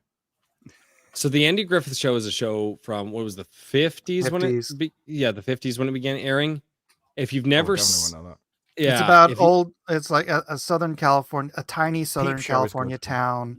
It's really wholesome. And then the other day I was explaining that the main guy was a freaking communist. He blew his head up. Stop saying that. I hate Andy Griffith was a communist. Andy Griffith is a communist. He's still alive. Commie. My British TV, because I watched PBS when I was a kid. We didn't have cable. It was Monty Python, Dave Allen at Large, and freaking Benny Hill, man. Then Blackadder and Fawlty Towers too. Fawlty Towers, yeah. But yeah, that's what I all right, guys. Humor. On that note, we got to move back to the super chat, so I can't forget about these wonderful people. Super chats. Thank you very much for that donation, Sophie. And then we have Jack Manson for $10 says, remind me of the time Tim Schafer asked for $80K for Broken Age and got 8.2 million. What's that one? Reminds me of the time. Does anyone know the context of that one? I'm not sure what they're referring to. Sorry, but all right, yes, there could be a similarity if I knew the context. Still, thank you for the super chat, Anthony Rondinelli, for $2. What up, Anthony? She says Omnistar. No, I've thought about it. I've considered it. I think it's All Star. Oh, It's go with All Star. basically All Star by now. I think it's done. And I know all the problems with it. I don't care. I do Is care. Andy Griffith dead? Not enough. I just don't care enough. So I like it. I like All Star. Okay, I've got a logo and everything now. I've got That's what I just thought. cool. You're like, I want your opinion. Or like, well, you've already got like the font, you've got the logo. It's all made. It's like you're already pretty committed to this. I would like your opinion on how I'm go. right. I was just wanting you guys. On this I thing was just I've wanting already you guys to validate me. None of you did. Screw you! I don't care. I'm doing it anyway. But what colors are gonna go in the background? It can change. I'm colorblind, I can't That's help. why I made it like solid black, and so it could be black on white background, or a dark background. Oh, sorry, light background, or it could be white on a dark background, or I could do color. Like, because remember, I want it like familiar yet different, and so I wanted it simple yet distinct, like the Star Wars logo. And sometimes the Star Wars is just the text, maybe an outline around the text, and I can do that with the All Star logo. So in 6 months, are you going to ask us what we think and then tell us that you're going to do it anyway? Possibly. We know what to do this time. Yeah, it's great. Go with it. And then I'll be like, oh no, now I'm going to do such. Hey, wait a minute. Quick update before the next super chat. We are at $444,465. Oh boy, dude, let me refresh that. 445. Holy crap, that went up like by several thousand. Also, I backed it again. So Oh snap! It went up between the time I read it and you read it. It went up $1,000. Oh, I'm gonna share this just to show it because this is awesome. Like, look at that! Holy crap! wow! Holy crap! That's nuts! Wow! Remember, we started the stream with less than 4,000 backers. So we have 87 additional backers, and by the end of the day, I think this could reach 450 now. Oh yeah, we only cracked 400 a couple of 2 days ago or something. Yeah, I know. Isn't this the thumbnail 400K was Yeah, this is the celebration of 400K. Dude, I did a 420 stream of your stuff last night. You're getting the last. The Dude, people who waited. That was freaking funny. So yesterday it was just great because the past 2 days was insane. We did like 50 grand in 2 days, and it was just screaming and screaming and growing and growing and growing. We hit 420 and stalled for like 3 or 4 hours. Like all the potheads were like, dude, that's because everyone likes the meme. Yeah, I know. It's like no one wants to go over 69,000 for ages. I'm not going to be the one that ruins it. Oh wow, that's just amazing. Everyone who is back, this is all thanks to you guys, your support. I really feel it, and it's validating, it's encouraging, it's exciting. You guys are legends, and I genuinely can't wait to get you your copies. I can't wait to just like the leather bound as well.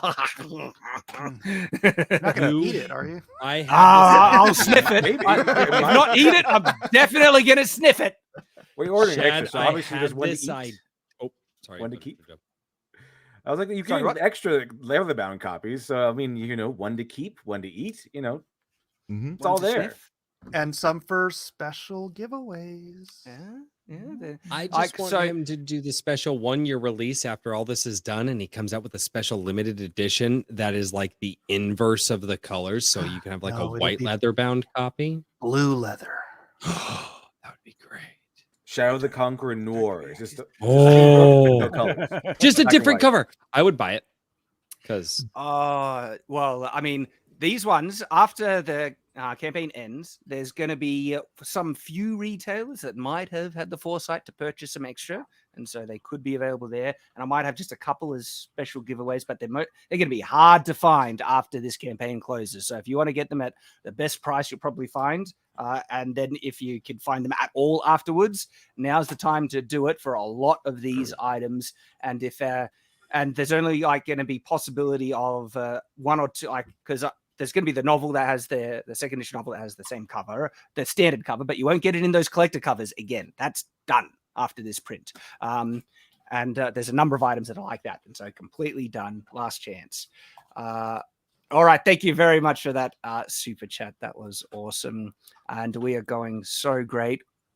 And K-Zone for $5 says, maybe All Bound as a title. Admittedly, All Star has grown on me too. Says it's growing on people. Like a fungus. Who said that? All right. I gotta keep going. But I've just gotta. My wife has asked me a quick question. So Mike, say something. Hello, Mary. How are you doing? I'll say something to these guys. Yeah, please just say hi to Shad's wife. Yeah, please do. If you have not already, the link is pinned to the top of the chat section. So do get over there, check it out. We've got a bunch of tiers. Some of them are selling out pretty quickly. Actually, let me give it a quick look and see how we're doing on the signed editions. We are down to, oh snap, where is it? 9 leather signed numbered editions. 14 signed graphic novels. So the signed stuff is really limited now, extra limited. So if you want to get in on that, you need to get on that probably today would be a good idea. Yeah, they'll be gone very quickly. Oh, it's so cool. Thank you, everyone. And so, look, see, All Star, it's growing on people. This is what I was hoping. Yeah, but there was one of them. Someone said, "I've already settled on All Star because of the lore stream." So what you've done a preemptive stream to kind of seed fans among the chat to convince disciples, them. you know. So there's like, oh, I better go with this because everyone likes it already. I know. You don't have to talk about me on stream, Disparu. Yeah, the book's going to be out leather bound, and it's going to be, what do you guys think about the title? Yeah, it's already got printed next to it. It's like, it's already done. It's actually beat the other ones. I was so desperate for someone to validate me. I needed to manipulate. Go with All Star, Shad. Go with it. I love the title. There you go. All I hear now. I know you're lying, though. All-Star. Actually, no. You were one of the few people that kind of supported me from. Yeah, I was like, go with it. It's fine. I appreciate. I'm all in on All Star. It's great. Sounds like All Spark to me now. I don't know why. All Spark. You know, the whole song thing, it'll just, it'll become your theme song. No, I'll reappropriate it. But if anything, I will create a new kind of identity around it, and people will be able to separate in their minds. It's happened to me. I think it might be happening to some people. Yeah, I mean, I'm Blacklist Universe, and some people are like, "Why'd you name it after a TV show?" I'm like, that word existed before the TV show. Yes, exactly. If it's not on TV, it doesn't exist. Just because a friggin' song chose to name it doesn't mean no one else can use it. I mean, chat just Screw says, that All song. Star is a stupid title, and I like it. I don't know if that's a compliment or not, but I love it. I'm gonna pretend it's a compliment. I think it is. Does it matter how we reach the conclusion if we get there in the end? You like it? I like it. 3 of the friends me along the way. That's the real treasure on the inside. Yeah, exactly. People have been part of the birth of something that's going to be great. Like, do you feel it? All Star is going to, like, people, when it's going to happen, right? When people say All Star, the first thing that they think of is going to be this space opera. It's going to replace the song. It's going to replace the other iterations, and they will think, oh, it's going to replace basketball. And then they'll be like, oh, no, I was trying to refer to this old song that's in Shrek. It's like, oh, okay, then we'll do it. I think there are commies anyway, so might as well take it back. We need to purify and reclaim. Smash Mouth, that's their name. I finally figured it out. I've been trying to remember the name of that band all night. It just hit me the Jolly Roger for 2 Canadian says All Infinite. I'm sorry, I think we've already, I appreciate the suggestions. It's All Star. Ghost Rider for $2 also says Star Soul or Soul Star. But Ghost Rider, have you thought about All Star? That's thinking. Sophie for Chronicles 10 p.m. Chronicles of the All Star. Oh, look, she says Chronicles of All, Book 1, the All Star. Also, maybe if you have an invented language, star in that language or another language, Esreli Hushi. So most of the language, like technically, I would be speaking a complete language that we don't understand, but the meta translation is always into English for the purpose of the media and stuff. And so, yeah, I get what you're saying, but yeah. Do people have any idea how hard it is to create a language? Tolkien knew. It's tough. Well, no, but he was a philologist. I don't know. But he created 3 languages. Tolkien did because that was his hobby. Like he was a hobbyist. He just made languages because he liked it. He was a professor of philology. It's got to be easy He wasn't because a children hobbyist. can do it. He literally understood how to break down language the way that archaeologists understand how time weathers stone. That's what they don't even teach philology Time doesn't anymore. weather stone. Elements weather stone. I love the detail, Mike. Also, Razorfist, I think he mentioned on Friday Night Tights, he's made 5 languages in his world settings. Like Chad, what a legend. So, yeah. Does anybody have his contact? You should send him the link. I'm told that I'm I should have. supposed to get him on my stream because Shad came on. That's what people have said to me. I sent out the link to a group, and I think He's not in that. He wasn't in the group. Oh, dang it! But anyway, we're wrapping up, and so I'd love to, get Iron Fist on. Maybe next time. Who knows? I'd like to do more of these types of things. This has been a heck of a lot of fun. It's been great. Yeah, should do it next week. I'm going to be doing regular streams on Night's Watch, period. But the group dynamic is just so much fun. Yeah, it's great. It's great. And so the Fuzzy Creature for $5 says, workshopped ideas turn into everything for everyone trying to redo all the tropes. Name it after the MacGuffin and avoid the space names that way. I like having space in it for the exact reasons that Richard Jevil pointed out. It implies kind of the genre that it's in. And also, for me, I want this to be thought of as one of the greats. And I know that's about execution. It's going to be about quality. I'm determined that I'm going to do the very best job I can on it. And I want it to be up there. And so when people think of the great, sci-fi properties with Star Trek, Star Wars, I want All-Star to be there with Stargate and Battlestar Galactica as well. And it's just the theme. It's like it has Star in the title. And what I kind of like, right? It's like, oh yeah, you got Star Trek, Star Wars. This is All-Star. This is like the dominant, the totality of the, quality space opera sci-fi stuff. That's what I kind of like it. Still, thank you for the super chat, Fuzzy Creature. Kickerman for $2. Did I say this? He says, Stella Nova. It's good, but have you thought about Sounds like a band. About All-Star. Have you thought about All-Star? That should be a shirt. Have you thought about All-Star? I'm tempted. The Holtonator for $10 says, working on a space fantasy anthology book called The Tales from the Proxian Empire. This title being too long talk is working me, but the book is ready to publish after an editor pass. Good luck. So that's the Holtonator. The book's called The Proxian Empire. Keep an eye out for it, guys. Best of luck. Genuinely. Hope it does well. Frequency Studios donates $5. Appreciate the donation. Jake Skywalker. That brings back memories.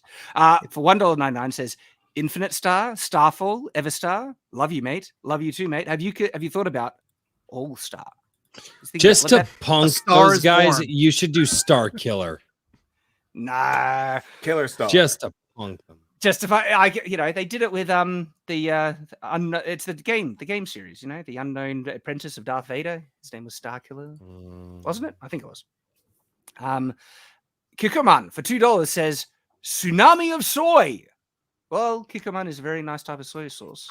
Maybe tsunami is just a little much, a tad, but I don't mind. I don't mind sodium.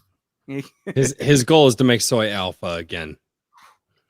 Do it. I like soy sauce. I mean, love soy milk going too far, but soy sauce. I think soy sauce. Were we talking about biological truths earlier? Like I think soy sauce is different. Like, the way it's made is different. It's different than like the soy milk stuff. Like you can't. I don't think you become a soy boy by eating soy sauce. It has to be that Californian stuff. Soy sauce is real. It really goes through a whole process. We don't have to get into like here. The soybeans are fermented, with fish and crap. It's weird. It's like fermented like alcohol, like beer. It's like I don't drink beer, but like it's like soy sauce. I think is. I get my rocks off on soy sauce. Oh, dude, doing shots of it. It's got the kick. It'll have the kick. I appreciate your goal. That's how I got through She-Hulk. Shots of soy sauce. Shots of soy sauce. I think what you need to specify it's soy sauce, because soy has been so, Mhm. like attached to the. Well, it's the soy because phase. soy makes boys into estrogen-riddled children. Yeah, soy lattes. It's the whole kind of Yeah. Ramashi Renshi for $10 says, "Hail Shad! Just ordered my hardcover and signed graphic novel. Thank you. You are a legend. Congrats on the success of the campaign. Happy to support a fellow saint." Legend. I think that is referencing Latter-day Saint. Fellow saint, geek, and Maltiophile. And I don't know what that means. Marshall file, I think. And I can't wait to read the story. I can't wait to get to you. Thank you very much for the super chat. Craig, the bad guy, for $2 says, "Congrats, swordsman. Let the Iron Age come forth." I like it. It has the ring. Bring on the Iron Age. DB DU50 for $20 says, "Got both your leather-bound editions. Awesome. Can't wait to read and see the art in them." By the way, yeah, the leather-bound, they have, like I mentioned on the announcement, they have all the covers inside the cover. So it's got leather-bound on the front, but if you open up, it'll have all the covers inside. So can't wait to read and see the art in them. Congratulations on this project. You and many others deserve to be part of this new wave of quality. Good luck to the All-Star franchise. And look, where did that super chat come? Did it come before I, committed on it? People are already committing to it. You committed on it before we were on stream. Don't do that. Yeah. Don't do that. You even told us you'd committed to it. I'm pretty sure you already put the copyright paperwork in. Yeah, I know. I want your input reports. Already You guys trademarked. still hated registered. it. I'll remember that, though. No, sorry, Royce, you liked it. You were like, I did, but I'm sorry because Shad I'm a remembered this. fanboy and I sat there and listened to your 5-hour live stream about all of the lore behind it. I was the only one who was like, "Yeah, but the lore though," and all of these guys out here were like, "Yeah, but no." And you have had to convince everybody I else. think I but specifically me. said the law was irrelevant. It's like if you needed the law to explain a name, it was bad. Sir, the lore is never irrelevant. I get the point, though. I get what he's saying, but hopefully, I like anti-disprove. Yeah, because anyone that looks at the title I might won't know the rebrand lore. my channel. I like anti-disprove. Shad actually sent me the updated logo already. Oh. Uh-oh. All right, Nathan. Uh-oh. TM.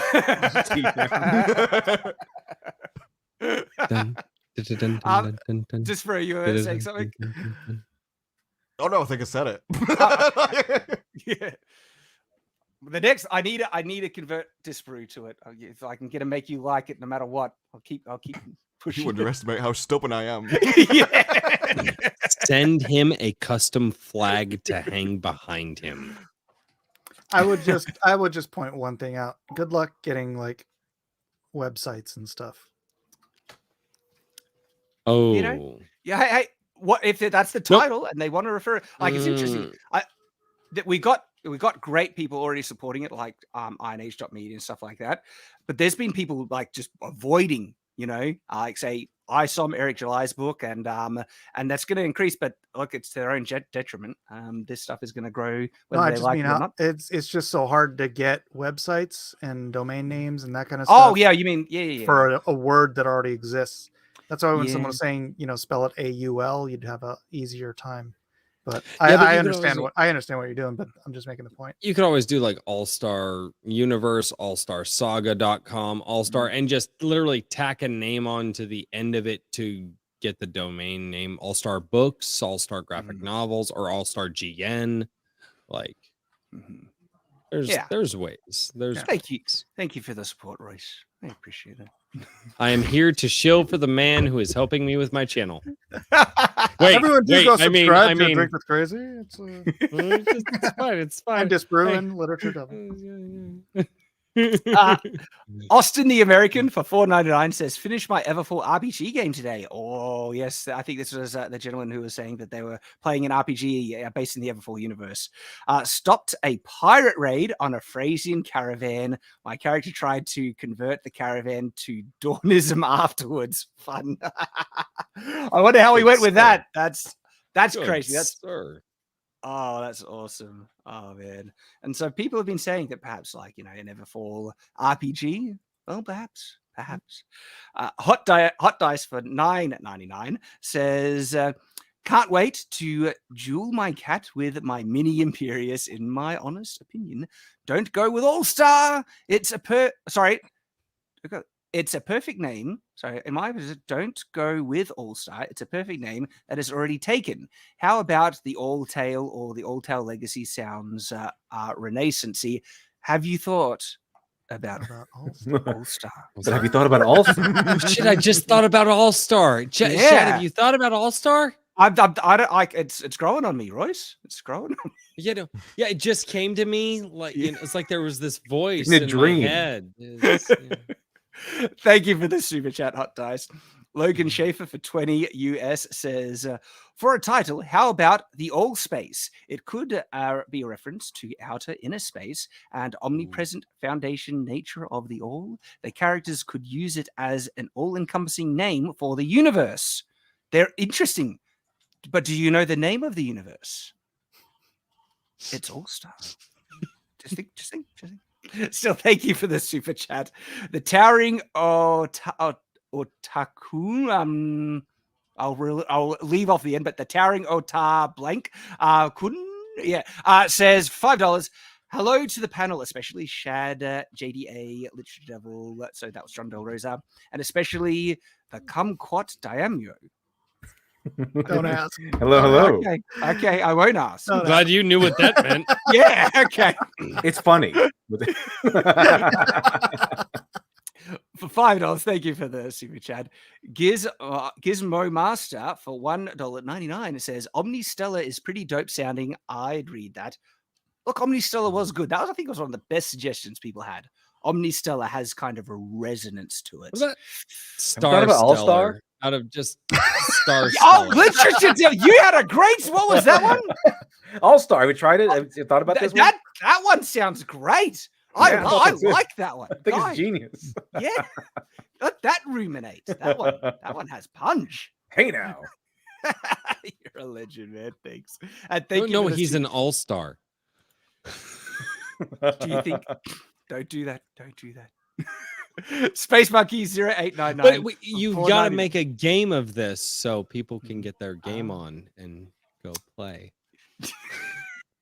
Sorry, I had to take it. Space Monkey for 099 says for $4.99.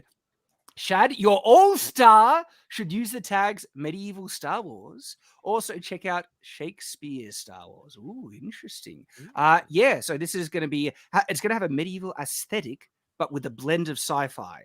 And so if you think of Treasure Planet, how there was like a pirate blend with sci-fi, that's going to be kind of like the visual aesthetic blend, mostly for the costumes. Oh, that and was such a good outfits. movie. Yeah, it was a great movie. But the technology is not going to be so like focusing on trying to reflect, say, medieval thing as Treasure Planet was to reflect the pirate ships. The tech is going to look, sci-fi, and I showed some concepts for that. And I think they can blend in quite well if you have the kind of paint work on the spaceships to reflect kind of medieval style patterns and color blocking and things like that, and that could actually work really well, I reckon. And so I reckon that could look awesome. But thank you for the super chat, Space Monkey.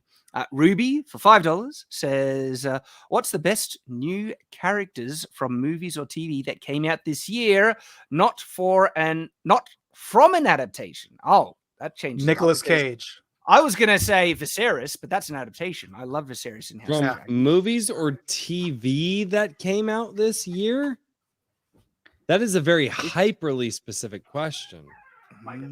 Best literature devil. Nicolas Cage in that movie about Nicolas Cage. They're all about him.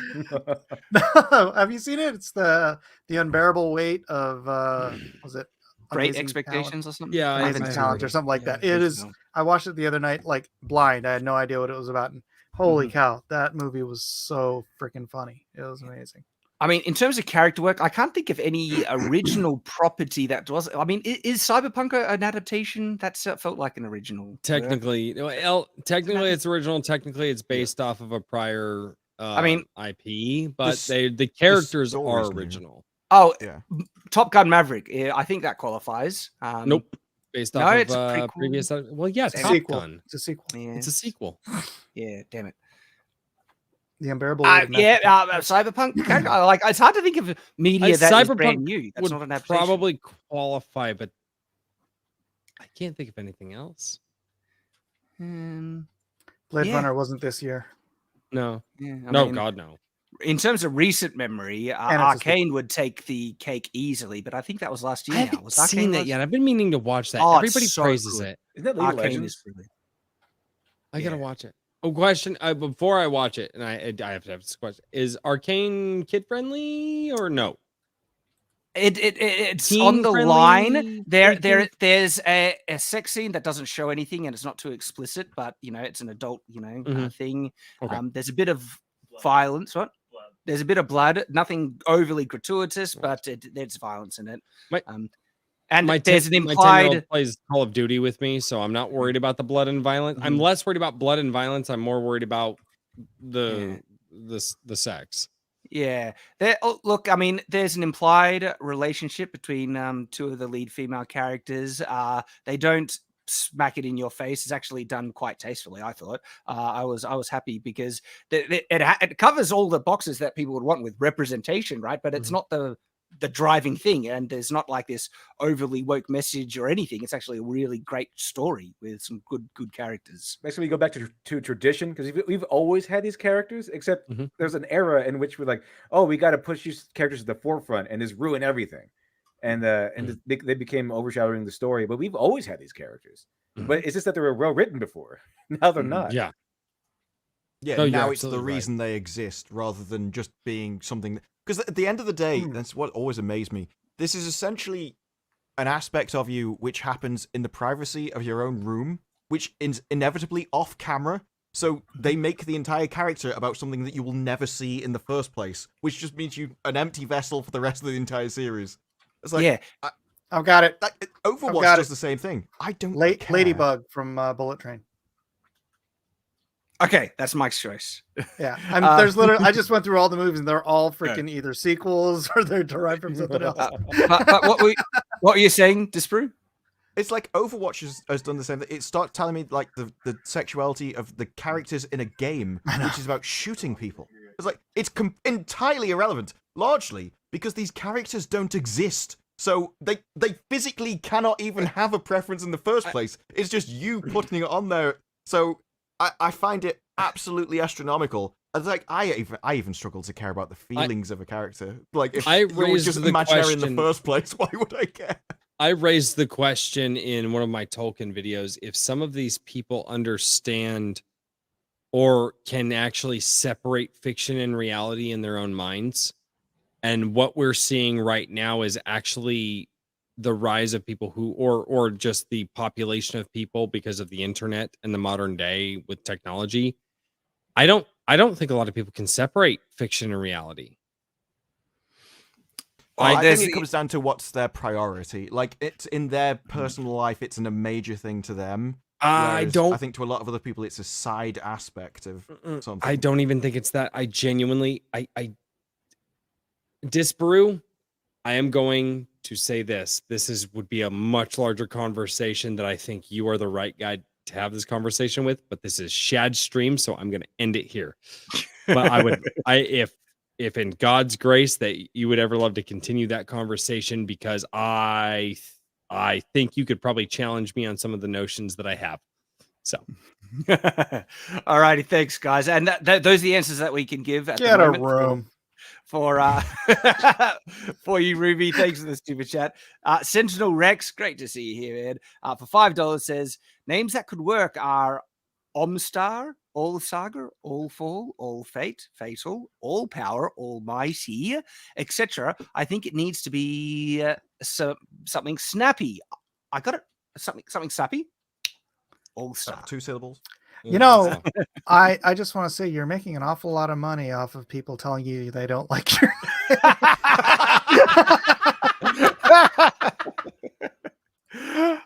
That's a new career path. That's great. No, wait, I got it. All money. There it is. All cash. All cash. Every all week green. we're just gonna brainstorm new names for different things. All All coin. names. that I'm now going to ignore, but I want to hear them. Can you convince me otherwise? Next week, it's the superhero title. Oh, well, actually. Oh no. Chico Man again. And this is the big $100 super chat. And he says, #1 Iron Age YouTuber, also known as A Drink with Crazy. I heard that too. You're like the #1 guy, man. We are so grateful to have you here, Royce. We're honored. This is wonderful. Great conversations. Finally, creativity without politics on a massive scale. Congrats on the campaign. Show me, show you, Kiko Man. We do love the Kiko Man soy sauce. Keep going. Keep going. Thank you for the super chat. Nate Rivers for $10 says, just bought the leather-bound edition of Shadow the Conqueror. Way too cool to pass up. You're a legend. Also, I think your space opera concept sounds great, as well as the names. I know what name you're referring to. Just needs a better title. Subversion. You brought me up so high just to crush me. See, that's good storytelling.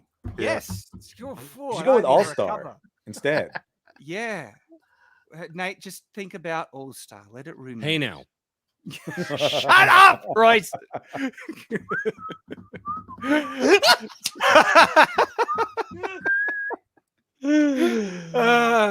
Nate Rivers for 10. Oh no, I just read that one. So Cider Hype for $5 says hashtag unite all our alpha. Unite all our alpha. Is that something that anyone knows? Unite all, something about John Delarose and Alpha Chads or something. Oh well, hey, good luck to him. Have you not been watching John for the last 2 days? Not really. No, I've missed him. He has become the internet. That is what I'm coining it. It's I'm not going. No, I'm not going there. All right. Check out John's channel. He's a great guy. He's one of those independent creators. Support him. He's got his own work that he's doing, and he's also supporting others, which is really awesome.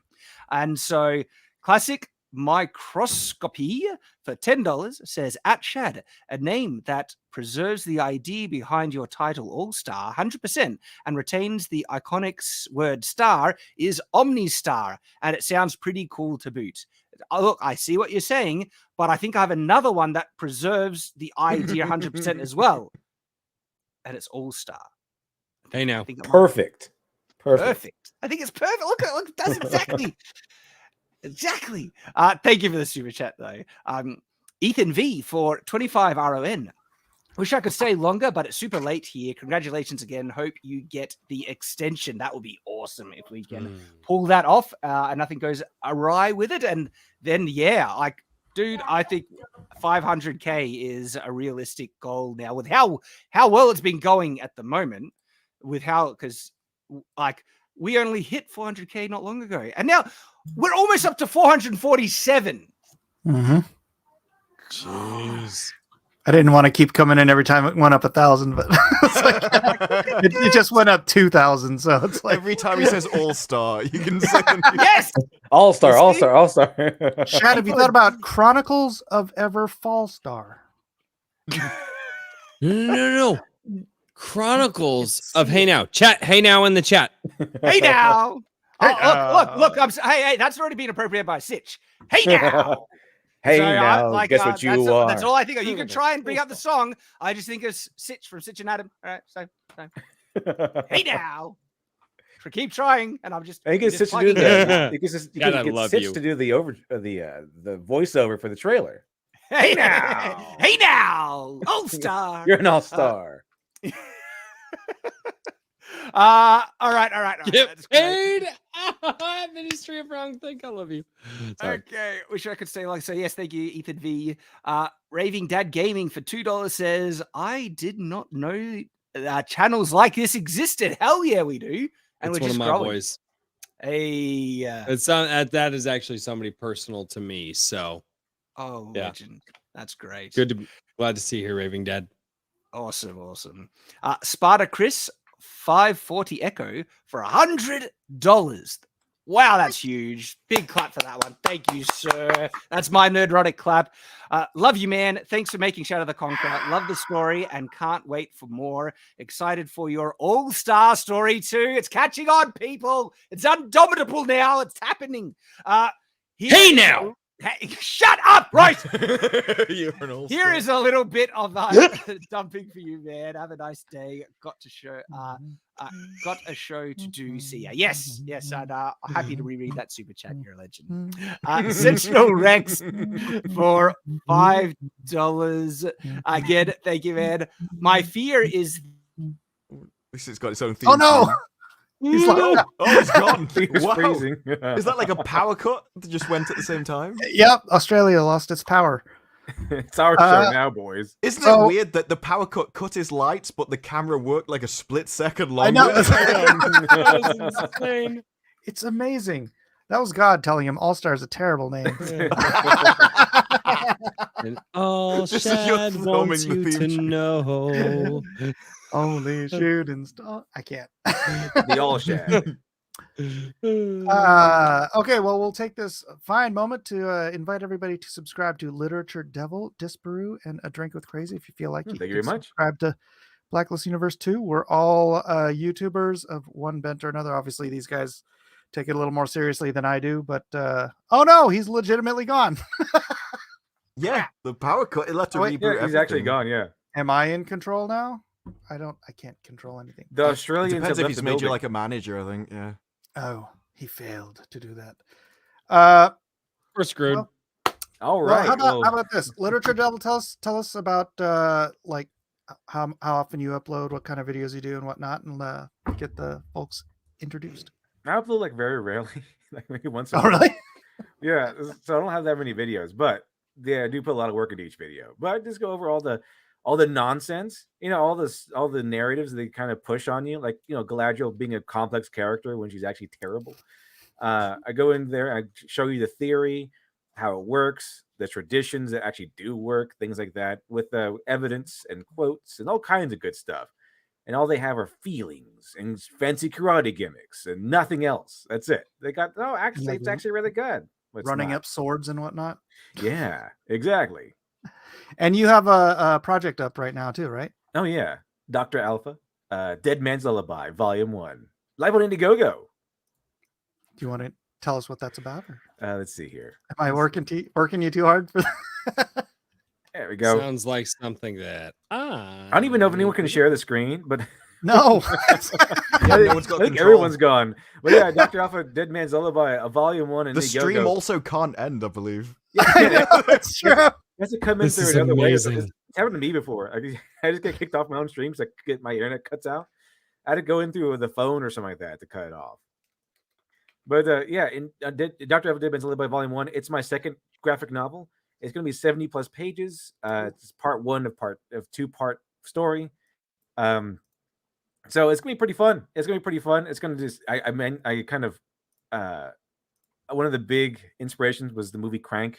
It's like, that would be cool. I was watching Crank. Like, that would be pretty cool. I'll just do that with Dr. Alpha. And so he kind of wakes up, page 1, and just starts off. It just starts off right away. He's in bed. Everything's already been taken. He's already been injected with the drug. And he wakes up to the guy on the video by his former colleague, Dr. Kloner, who is comically German. And he's going after him. He's like, he's getting revenge on him for something that he has no idea. Dr. Alpha has no idea why he's getting revenged on. So the whole thing is about mystery unfolding, trying to get revenge, brutal over the top violence. Because I also kind of strung together some of my favorite fight scenes, like the old boy fight in the hallway with the hammer. One of the kitchen fight from Raid 2. Like, there's a couple of the first ones. He fights like 3 Riri Williamses at the bank. They're all different though. There's only one like Riri Williams type, and then she has 2 friends. But he has to fight them all naked. He has like no clothes, so he has to fight. He has to just be really, really good about it. But anyway, Can you guys hear me? He's back. He's back. He's back. Yeah. He's back. there he is. Holy Welcome. crap. Hi, Shad. Guys, like the power has just gone out. Oh, like, in my wow, we area were right. Yeah, we completely. saw. Like, Yeah, Yeah. we were talking Yeah. about how good All Star was as a name. Yes. This Yeah, is yeah, fantastic. Hey now. Everybody. Your camera actually survived the power for a split second longer than the lights. So we actually knew a power cut happened. It was weird. Yeah, we saw the dark room, and Yeah. it got stuck there. So I'm on a laptop at the moment using a mobile phone internet, so I don't know if I'm roboting. You guys are roboting No, for you me. sound It great. Sounds good. So I'm not. Oh, okay. Well, look, I will go for as long as the battery lasts because I do want to get through the super chats. But we'll see. Like if I die again, my apologies. Just it's been raining for days here, and Oh, so goodness. it's finally took its toll. And and I just love that even with the power out, I was like, no, battery in the laptop, phone, mobile, we can still do it. I'm doing it.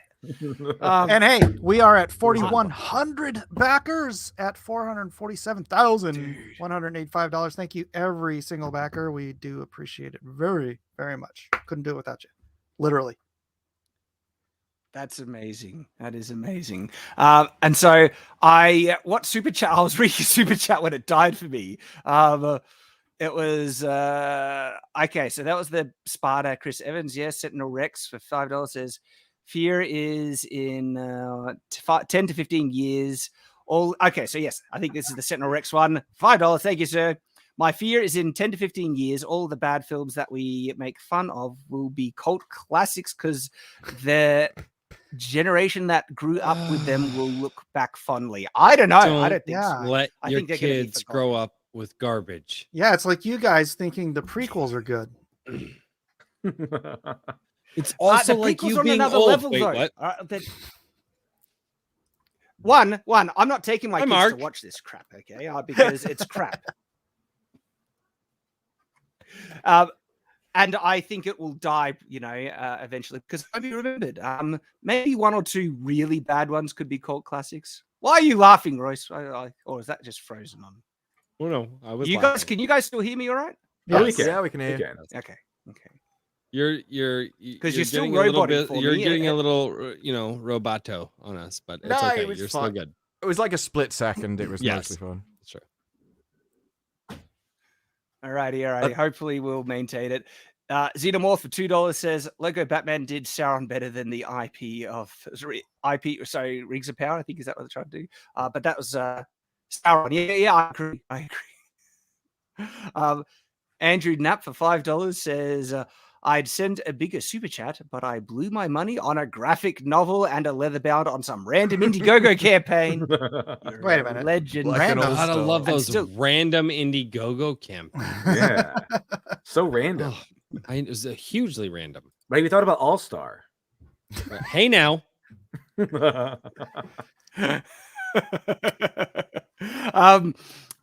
Thank you very much, Andrew Knapp.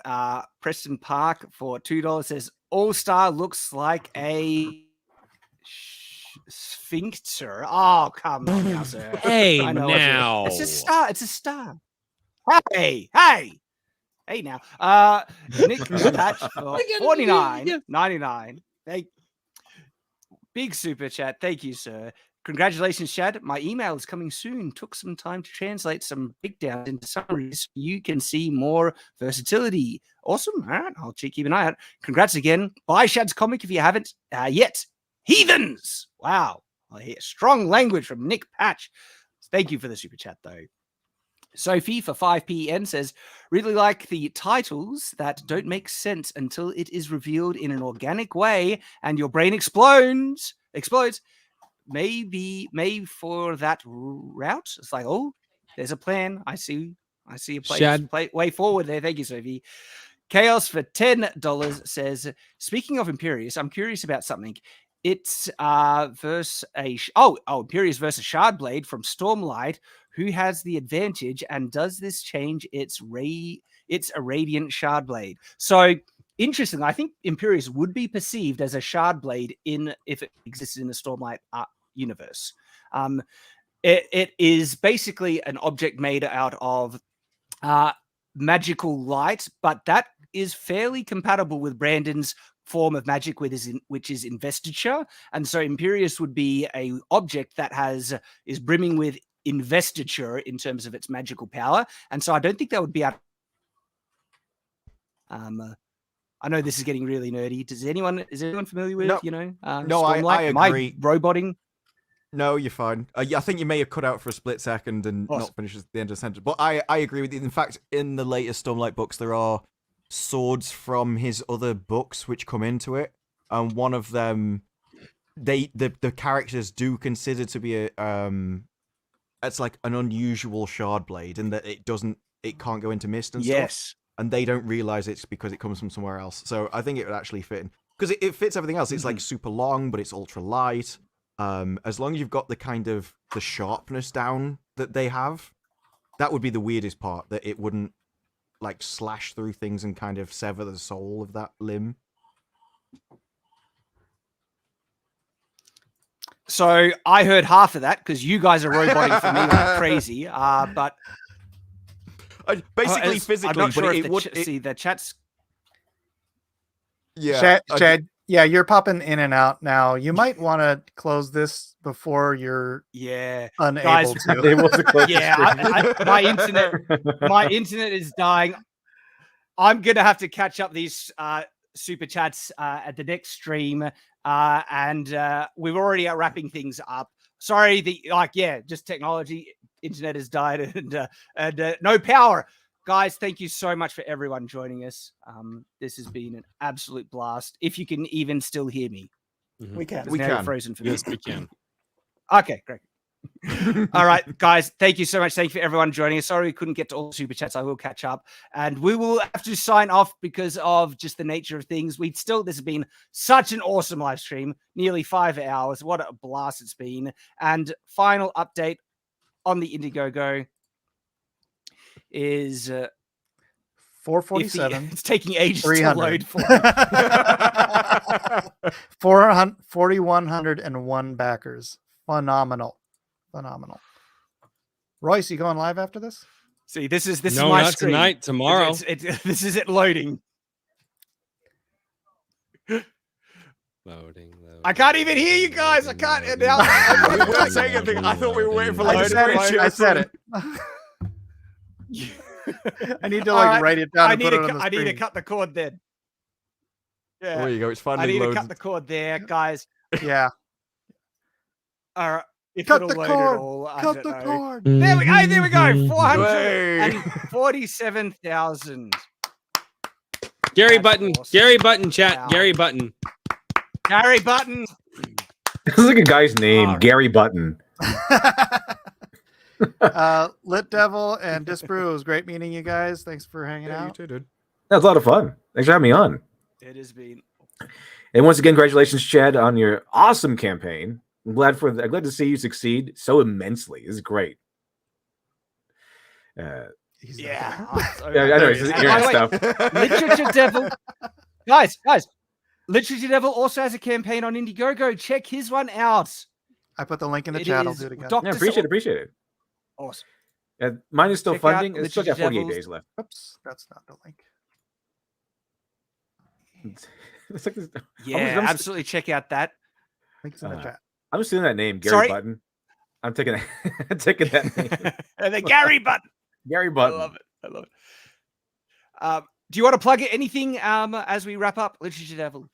Mainly just my campaign. That's about it. I'm not sure if we can share it or not because of the internet instability. But yeah, Dr. Alpha Dead Man's Alibi Volume 1.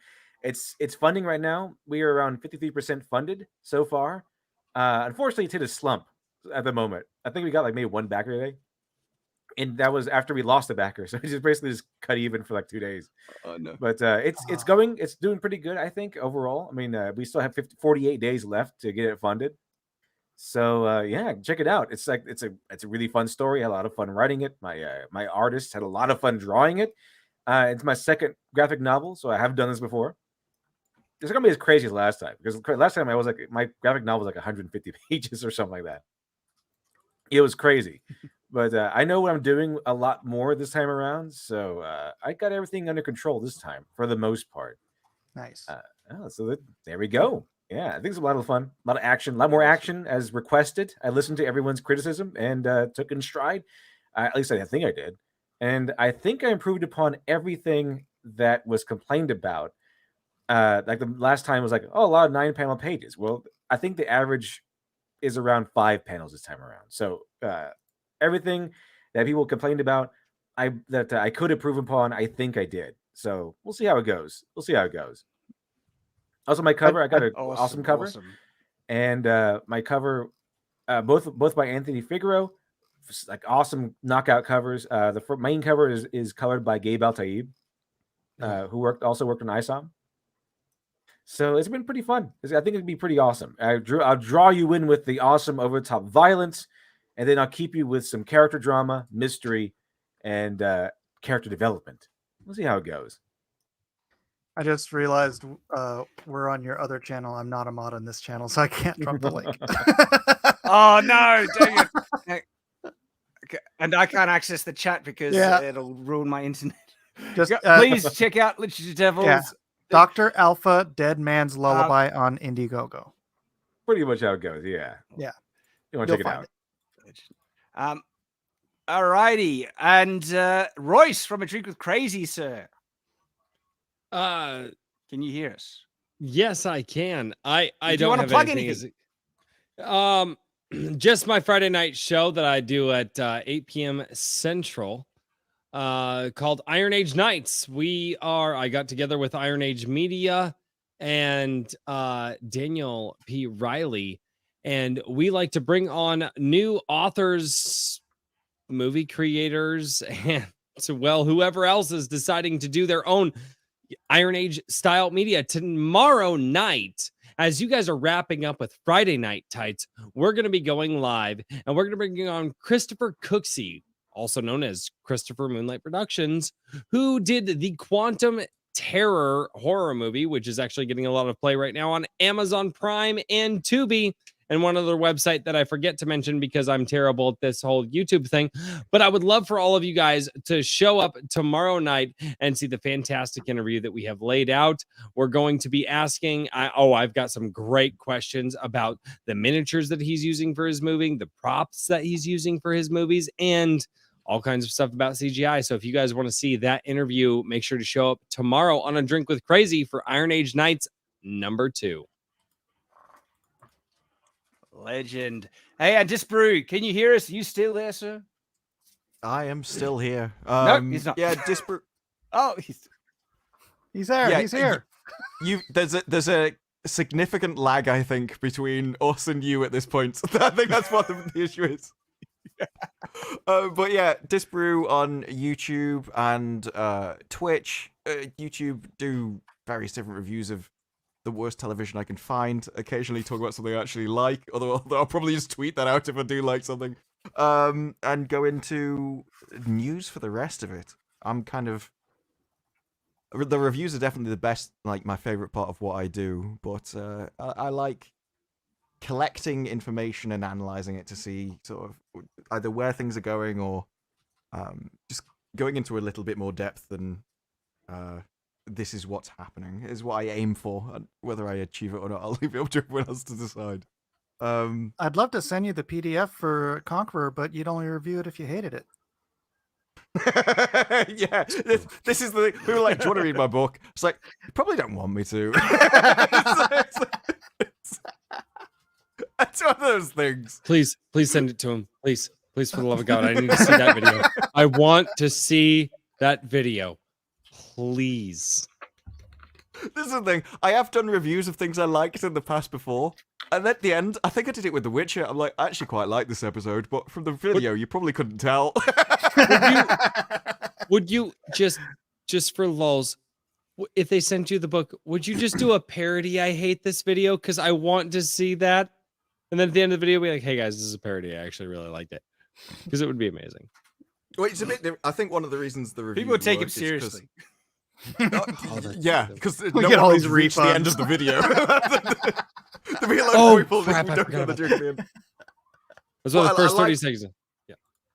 I've always been more into sort of TV series than movies as it is, and I think the TV series fit quite well into the YouTube kind of people come back on certain topics, so I think that works. And one of the reasons is the clips also kind of cut up just talking about it, so I'm not sure how it'd go for books and stuff, sort of my kind of style.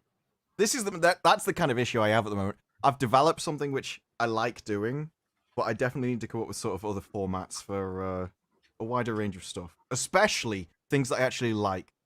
So I'll probably be experimenting with those kind of videos in the future. Shad, you there? Alrighty, I did hear about maybe 20% of that. So check out just thank you everyone who has joined us, because there's even a big lag. So I do need to bring an end to this before everything else dies around us. Thank you to everyone that's joined us. Love you all. Thank you so much for the support. We'll keep pushing to see where we can go with this. All right.